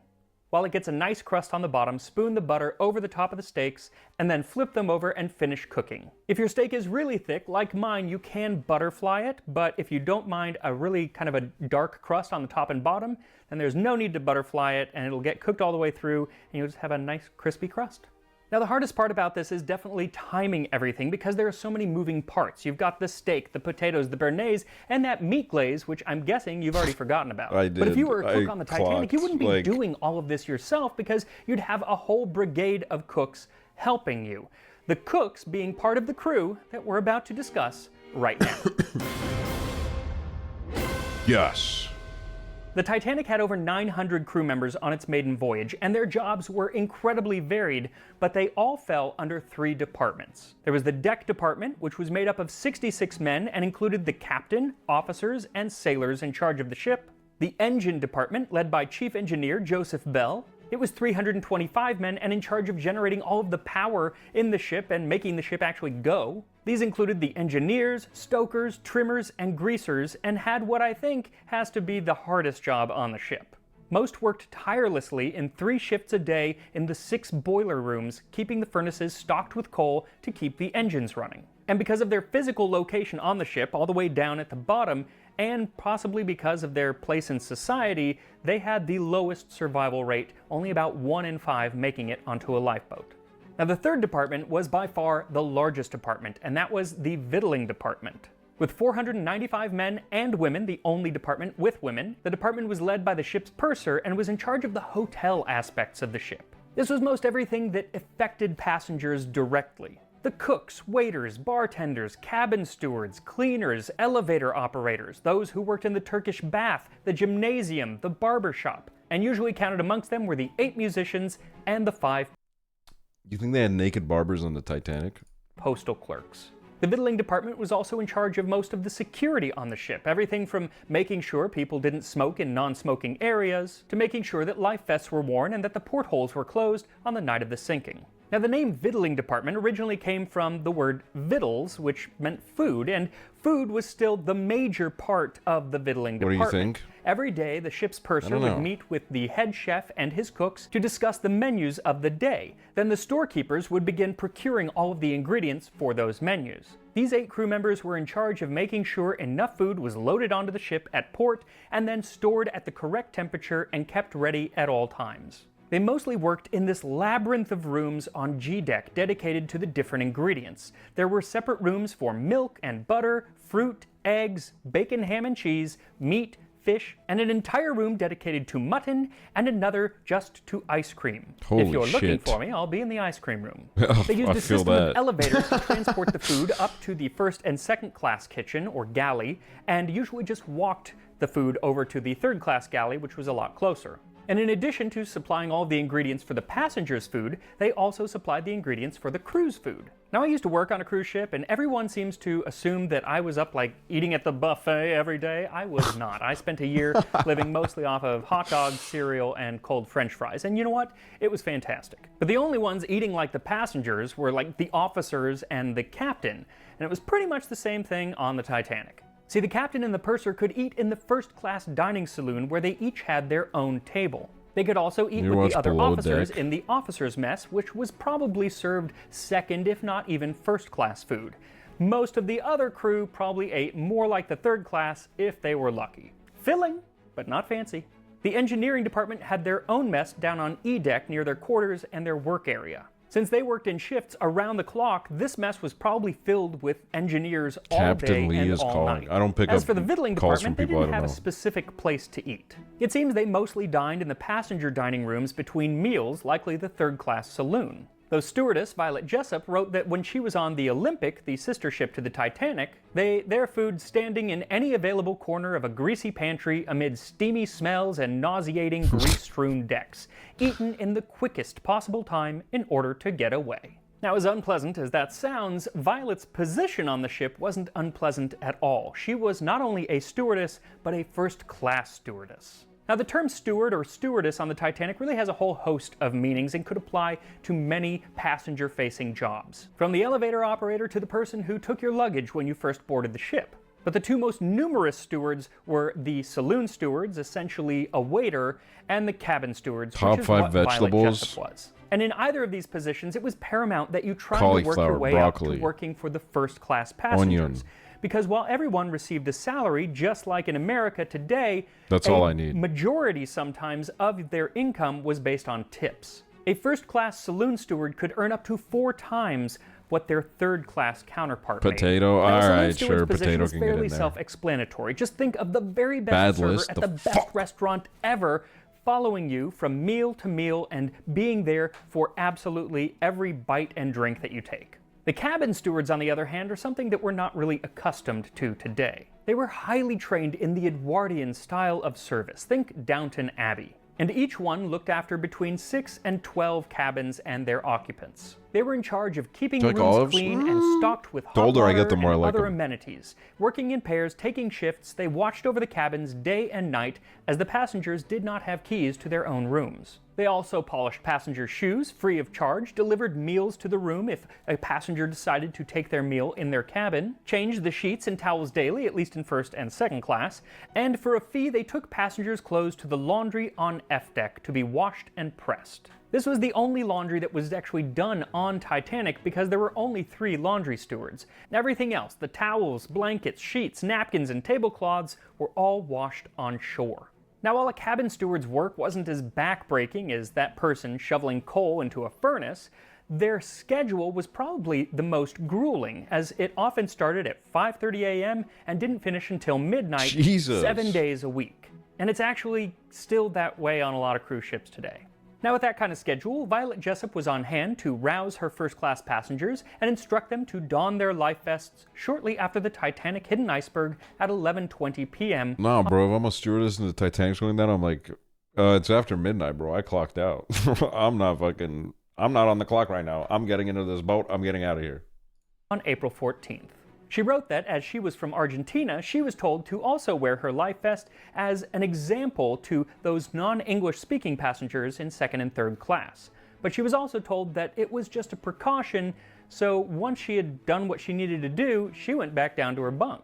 Soon after, another steward, Stanley, came down and told her, "The ship is sinking and you should go out on deck so you can get onto one of the lifeboats." Then she spent quite some time deciding on what kind of jacket she might need and if she needed a hat or not. Only then did she start up the stairs toward the boat deck. Halfway up, I looked down and waved to Stan. He was standing with his arms clasped behind him in the corner where he usually kept his evening watch. He suddenly looked very tired. Of course, Stanley knew that there was no space for him on any of the lifeboats. Violet describes walking past all of the now empty first-class staterooms. How strange it was to pass all those rooms lit up so brilliantly, their doors open and contents lying around in disorder. Jewels sparkled on dressing tables and a pair of silver slippers were lying just where they had been kicked off.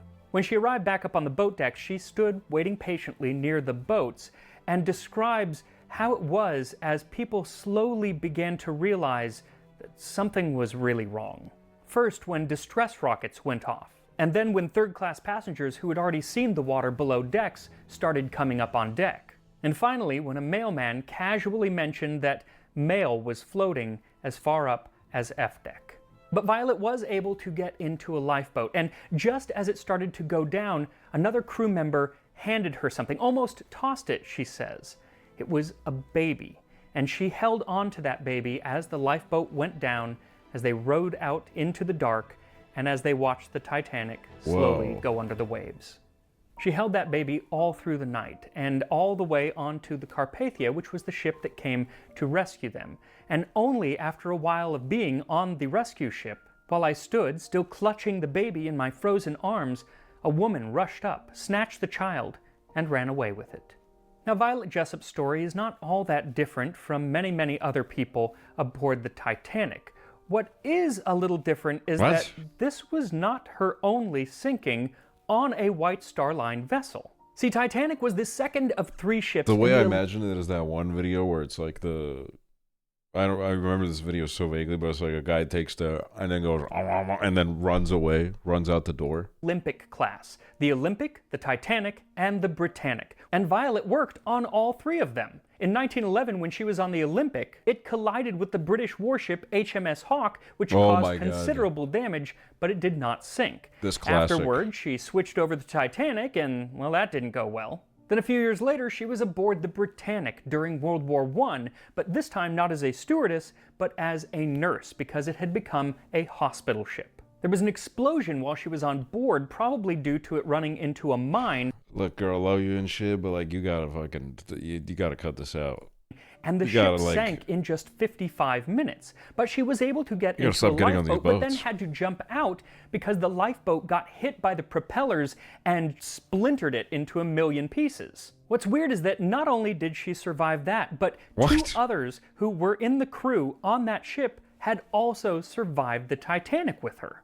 A stoker named Arthur John Priest and a sailor named Archie Jewell. Priest actually stoker named Arthur. No, this is a guy that's fucking tired, dude. He's like, how the fuck does this shit keep happening? John Priest and a sailor named Archie Jewell. Priest actually survived the sinking of 4 different ships. That's crazy. Now, of the different groups aboard the Titanic. Look, I won't lie, man. By the 4th ship, I'm kind of like taking it casual. I'm taking it like, ugh, all right. The crew fared the worst by quite a bit. Of the 900 plus crew members, 685 perished.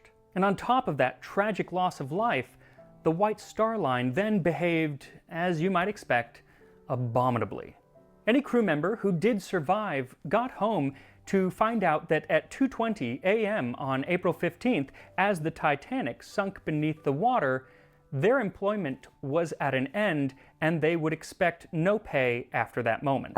The brother of 6th Officer Moody received a letter from the White Star Line that reads a lot like a ransom note. Dear Sir, should you desire the remains of your brother to be returned, kindly telegraph us, sending us a deposit of £20. That's over $2,500 today just to have his remains returned to England. And even then, Moody's body was never found, so I'm not sure whose remains they were planning on sending. And on April 30th, 1912, just 2 weeks after the sinking, the families of the musicians aboard received a letter not from White Star Line, but from the company that booked the musicians on the ship. Titanic too. I've seen like a poster for it, and I was like, "What the fuck is this?" Be obliged if you will remit us the sum of 5 shillings 4pence, which is owing to us as per enclosed statement. We shall also be obliged if you will settle the enclosed uniform account. Yours faithfully. That would be a bill for the uniforms that their loved ones had died in. Bro, and on that this is how like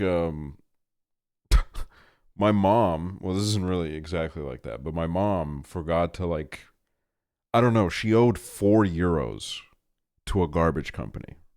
€4. I don't know how that happened, but she owed €4. It was then given to like a debt company. I forget what it's called in English, but like, you know, they fucking like chase you down for it.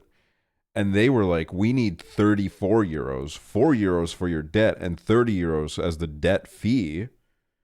But the thing is that they were sending this to an old email that she didn't use anymore. So they were spamming her with this like, you owe us €34, you owe us €34, you owe us €34 for like a year. And then they put out this like, there's like some like debt background search thing. We don't have like a credit score, but it's like some kind of like thing that people can look you up on and see if you have any debt.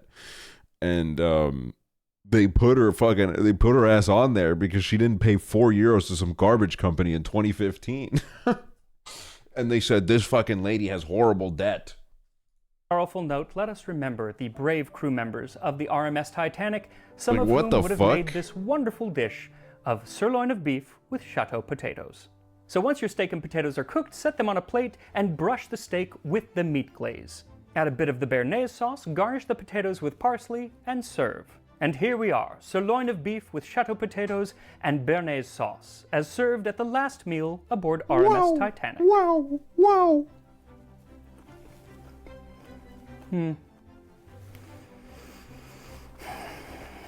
I love béarnaise sauce.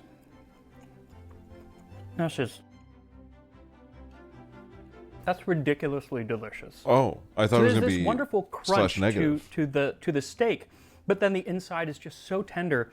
And the sauce, you don't need very much because it is somewhat astringent. There is that kind of vinegar tinge to it, but it's also very creamy, and the tarragon just explodes. The flavor just explodes. It's absolutely wonderful. Also, don't neglect the meat glaze. It seems very simple, but it adds this wonderful richness to the flavor. It's like steak squared. Now for the potatoes that took me forever to carve this little thing, let's give that a shot.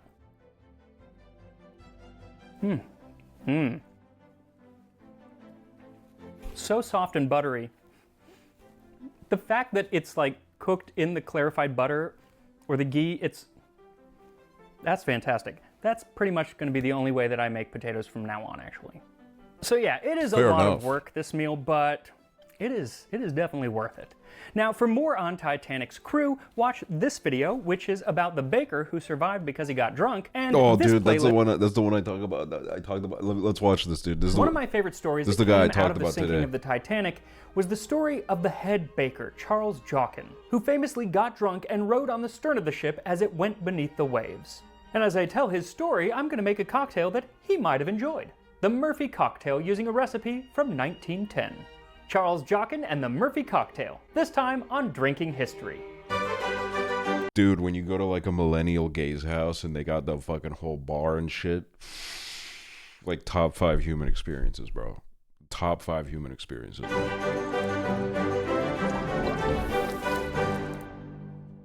So we really don't know what Charles Jockin was drinking that night on April 14th, 1912. Many stories say that it was whiskey, though that probably comes from the story of Walter Belford, who was actually an imposter who years later stole many What the- aspects of Jockin's story. What a He was dick. never even on the Titanic. What? During the inquiry, Jockin talked about drinking and just said that he had liquor, and when pressed on specifically what it was he was drinking, they basically said, it doesn't matter, so all we know is liquor. Years later, his family claimed that he said that he had been drinking schnapps, but then other family members said that he didn't drink at all, which is definitely not the case. So I've opted to make a drink that he probably would have enjoyed had he been able to sit down in the first-class smoke room. A Murphy cocktail using a recipe from Jack's Manual written in 1910.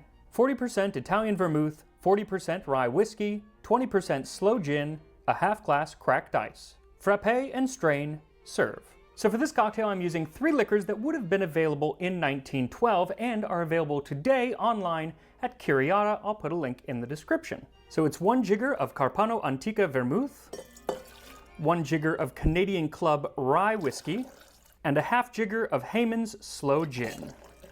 Add some ice, and then shake well. and then strain What into a would be in rocks the glass aksel cocktail? Fucking wine, dude. I'd pour some wine in a glass and serve. half filled with cracked ice. And speaking of ice, Jockin often claimed that he saw the iceberg on that night of April 14th, as did many on the ship. But when he told his family about it, he added the lovely little embellishment, "I knew it was an iceberg when I saw it because I saw a polar bear, and he waved to me." So let's give this drink a try. Now, he doesn't mention any kind of garnish, though I think an orange twist or a lemon twist might be good, but I want to try it with nothing. Cheers.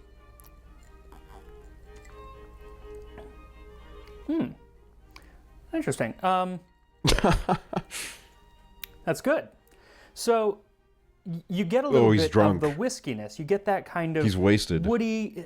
This whiskey has a little bit of a woodiness and a little bit of the burn, but that is really put to rest. Every time by at the a bar, I see the porn star martini or whatever the fuck it's called on the menu, and I always want to get it, but I'm always like, I don't know, man. Maybe I'll be a pervert if I order that. So I've never gotten it. sweetness of these two ingredients, especially the slow gin. You get that berryness, but it's not overwhelming because of the whiskey. Honestly, it really just reminds me a lot of a Manhattan, which, you know, with those two ingredients kind of makes sense. And then this does add a little complexity to it, but I think in doing so, it's missing a little bit of that whiskey character that you want. Yeah, like the bartender has like a big like bell in the back that he rings whenever someone orders a porn star martini. A whiskey drink. Also, I don't know that I would do it on ice. He's very specific in how he wants it, and I had to kind of question what he meant by frappe, but then looking throughout the rest of the book, it became very clear that it is served over crushed ice. I don't think it needs it. I think it would do much better in you know, up in a glass like this, but I didn't write the recipe. Now going back to Jockin, his little embellishment about the polar bear obviously did not happen. We don't know that.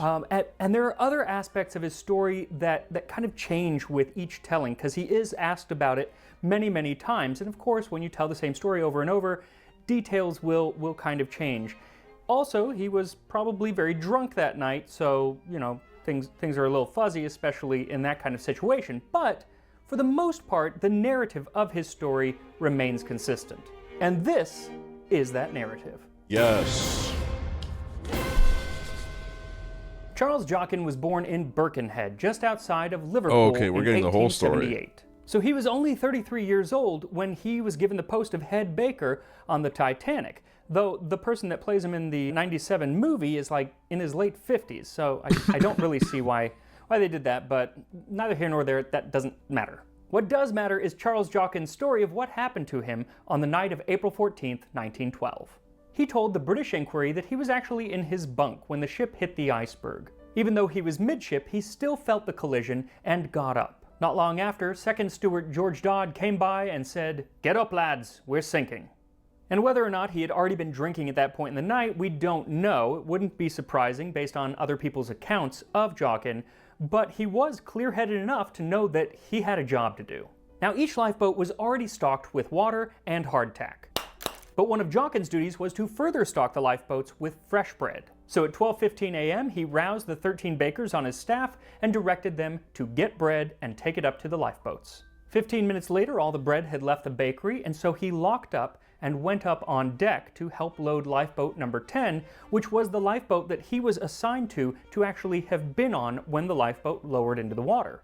It was women and children first, but those women on deck said that they felt safer on the ship rather than being lowered on a tiny boat in the North Atlantic. And many of them simply walked away and went inside. So Jockin went down to A deck and physically took women and children and dragged them up to the boat deck. When he got back up there, he had a mother and her 2 children, but by now the ship was listing quite a bit, and the lifeboat was dangling several feet away from the There were side some of the ship. divas on this The ship. children I and the love it. mother were afraid to make that leap, but Jockin ain't got no time for that.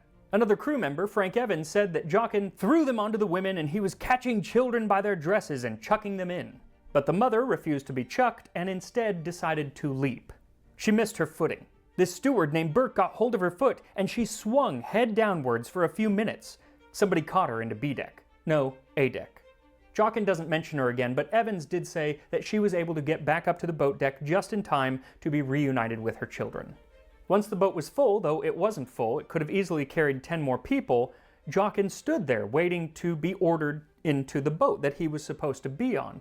But instead, the officer ordered 3 other men into the boat, and so Jockin stood there and watched the boat lower without him. He said that he thought it would set a bad example if he was to leap in without the order. See, the fucking captain that got into one of the lifeboats in our RP should fucking learn from that. Well, after being, frankly, screwed out of his place on a lifeboat, I went down to my room and had a drop of liquor that I had down there. And then, while I was there, I saw the old doctor and spoke to him, and then I came upstairs again. He knew that there weren't enough lifeboats, and was told that the last lifeboat had just lowered into the water. I went down onto B deck. The deck chairs were lying right along, and I started throwing deck chairs through the large ports.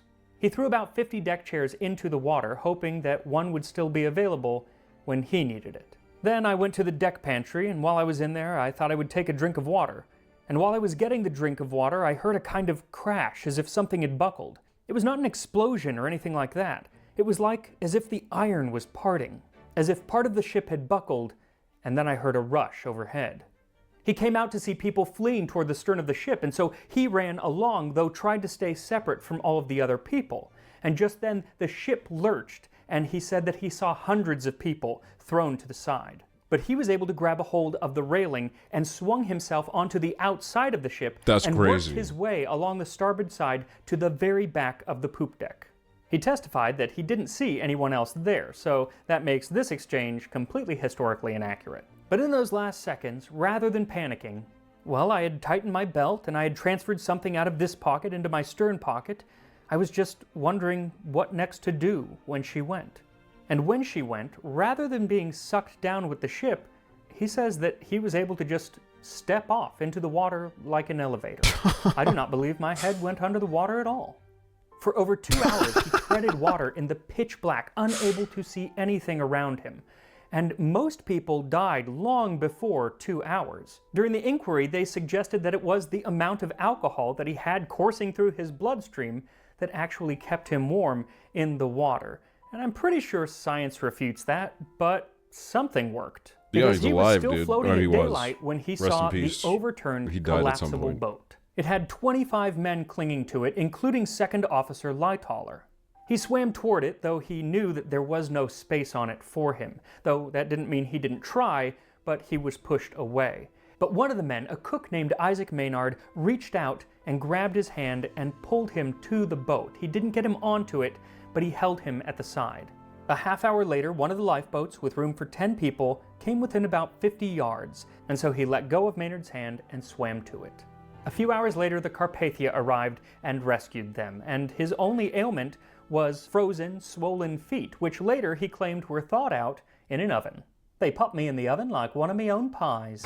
Now, I don't know if that's true, and the story about the polar bear is definitely not true, and there's still some questions about if a bunch of alcohol can actually keep you warm when treading water in the North Atlantic, but I can tell you, if I ever do find myself in that kind of situation, Bro, this guy didn't give a I'll shit. make sure to have myself a few Murphy cocktails just to be safe. And I'll see you next time on Drinking History. Drinking history. Hold on, I want to watch Cracker Barrel and then I'm leaving. I just got a craving for Cracker Barrel. I need to see Cracker Barrel and then I'm out of here.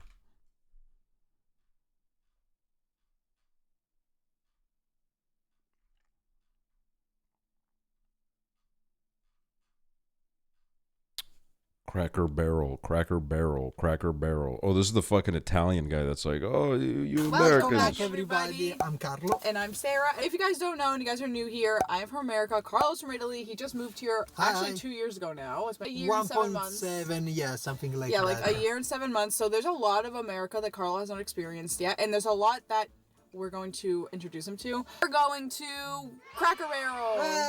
Ma sorry, Cracker Barrel is no furniture store.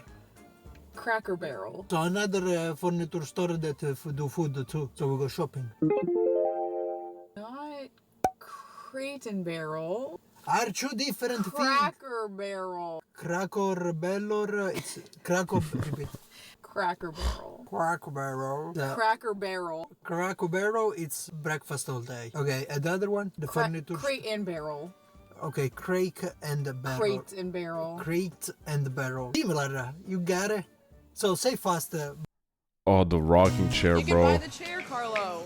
It's $219. Wait, that's kind of a good deal for a rocking chair. Papa, who has passed away now, love him. This was one of his favorite restaurants, so I'm kind of like a little happy today. Okay, the imagine doesn't sound bad. No, it's not bad here. It's actually good. I'm not taking it here because it's bad. I'm taking it here because I'm it's sorry, classic but I'm not- American. And you can eat in this place. Oh, the fucking gift shop, bro. I miss it. Like where all the clothes are. It's just kidding. Soda. It's all cool sodas. They're Like all the butterscotch beer. Butterscotch, watermelon beer, but it's really on a beer. Yeah. I'm shocked because everything here it's old. It's the style. It's very old. The chair is old. It smells like it too. It's Like it literally smells like fire. Like well, I mean, there's a fire over there. I'm Cracobello have this yeah. smell. The menu look like very classic American food. The drink. I just read the caramel latte for lunch. It's drink latte for lunch. Yes. You drink latte while you eat an hamburger. Yes. You guys kind of look the same. The hair. Food, please, get the food. It is so good. What the- Tater tot casserole really fast. Ready, go. Tater tot Tater tot casserole. Tater tot casserole. Who's gonna tell him? Who? What? Tater tot casserole. Okay, the tater tots is the potato. Yes. Tater tot casserole. Tater pots. No. Tater tot. Tater tots casserole. Tater tots casserole. Carlo is on one today. He's Yeah. on another planet. Totally. Your planet. I wanted more of the food. All I'm getting is an Italian guy saying words. Bye, bacon. Might be hot. Oh, They're not even really talking about the food. Really? Hold on, I need a different video, bro. They're not taking this seriously. I need someone that takes this seriously.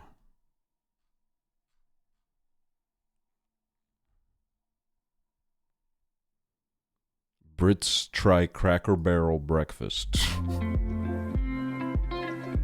Good morning everyone from Orlando, and we are here at Cracker Barrel. I thought I would put a video up on this channel. I was trying this for the first time. Now, I have been here once before for dinner. Claire has never. Nope. So Brit's first time. To be fair, I've literally never even heard of it. No, Claire knows nothing about it. I have had dinner here, but we are going to be trying breakfast for the first time, because I feel like Cracker Barrel is definitely famous for its breakfast, and they do have a little store as well. It's like a country store that's like an Aladdin's They cave do. of interesting stuff, so we're going to be showing you that as well. But the breakfast is definitely the thing that I think Cracker Barrel is known for, so we're going to go in and show you the menu, try it out, see what it's all about. We're going to come back and look at all of this, but they have a Christmas display already. Yeah, they do have a lot of random stuff in here. Looks pretty busy today, so hopefully we can get a table. We are seated, and the decor in here, there is such a country vibe, as you would expect. It's definitely somewhere people love to come to, Cracker Barrel. It's one that most people, when you're researching a Florida trip, might have heard of this place, although Claire hadn't. Yeah, there's definitely a lot of places to come to that are not at Disney, that are well worth coming to, and they're a lot cheaper as well than Disney prices, that is for sure. Yeah, I bet. We're a bit overwhelmed by the amount of menus we've been given, so we do have a breakfast menu, which we're going to look at. They also have lunch and dinner, which I'm guessing we could order this too, and they have like a specials thing as well, so there's all kinds of things going on. Thought about subscribing to this guy, but he's just watching other people's content and not saying very much. This chat is chill though. On here. Obviously we're here for breakfast today, so it's going to be the breakfast food that we're eating. You can just kind of see here they have all sorts of stuff, but breakfast is the focus today. You can actually get breakfast all day here. It's a smaller menu Please than do the the actual food. breakfast menu, but if you wanted the breakfast kind of food, you can actually get it all day. So let's get I want to into see the looking at- food. Oh. Oh my word. Of course he reads that one. Look, I'm not gonna lie, man. I don't know what there is to read in some of this. Okay, I won't lie. Mine is still large, but You've not got a loaf of bread. I do have a loaf of bread. So I've got the over easy eggs and bacon, and I've gone for the French toast. It is just so much French toast. And these are the tots, which I'm glad at least these I never even got this. What the fuck? too big. So I'll show you what those are like. I didn't get any of this. Hash brown casserole top. The fuck? And they bring you a really cute little thing of syrup that's Oh. the Cracker Barrel special pure natural syrup. Okay, I've put a little bit of everything on the plate now. So I've got one piece of my French toast, a couple of the tots, and the bacon and egg there. So let's give this a try. The lighting is very, very weird in here. So Doesn't look that good. I mean, it doesn't look good. It just feels good. it's telling me the hash brown Also, it doesn't look bad, you know? tops is basically the hash brown casserole that you can just get separately, but it's like inside of a tot. So I've never actually seen this on the menu. I think this is new, maybe. So good. It's really cheesy. They're like larger kind of tots, but just super cheesy.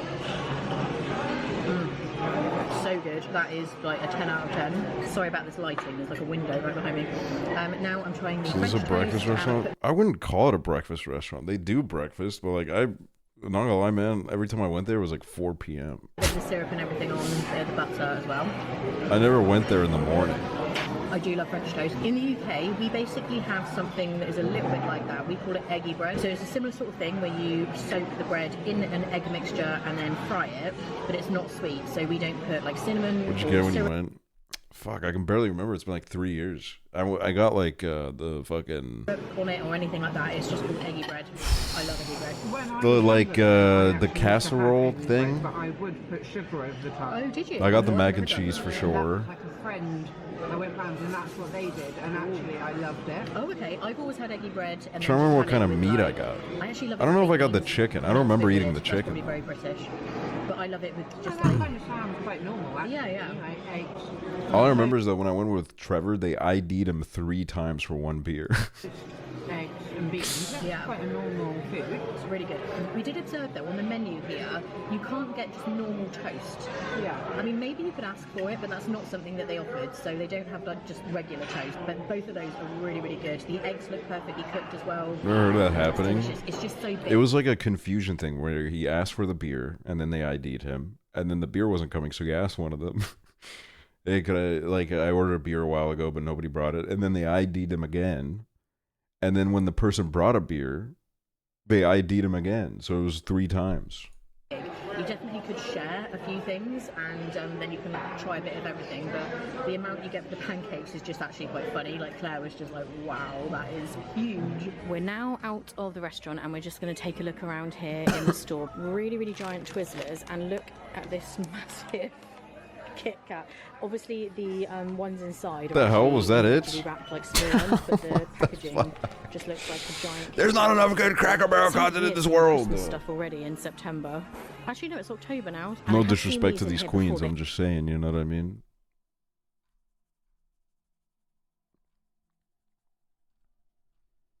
Nobody respects the Cracker Barrel food like I do, bro. Except for like grandmas and grandpas. I think they're the only ones that like truly understand me. I'm like the only below 95-year-old motherfucker that like really appreciates Cracker Barrel. And you know what? Sometimes you gotta be the one to do it. Itching his licey scalp. What the hell, dude? What the hell? There's no lice in there. I got checked, man. When I boarded the Titanic, they checked me.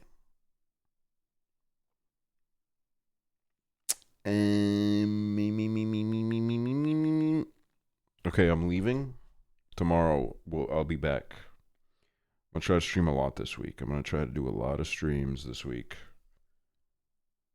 I'll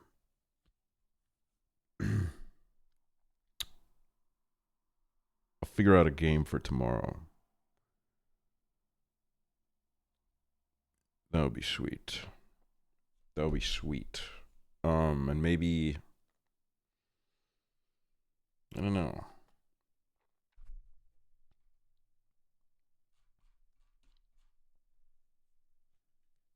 Yeah, maybe Hitman. I don't know. I wanted to do that during the weekend, but I don't know. We'll see.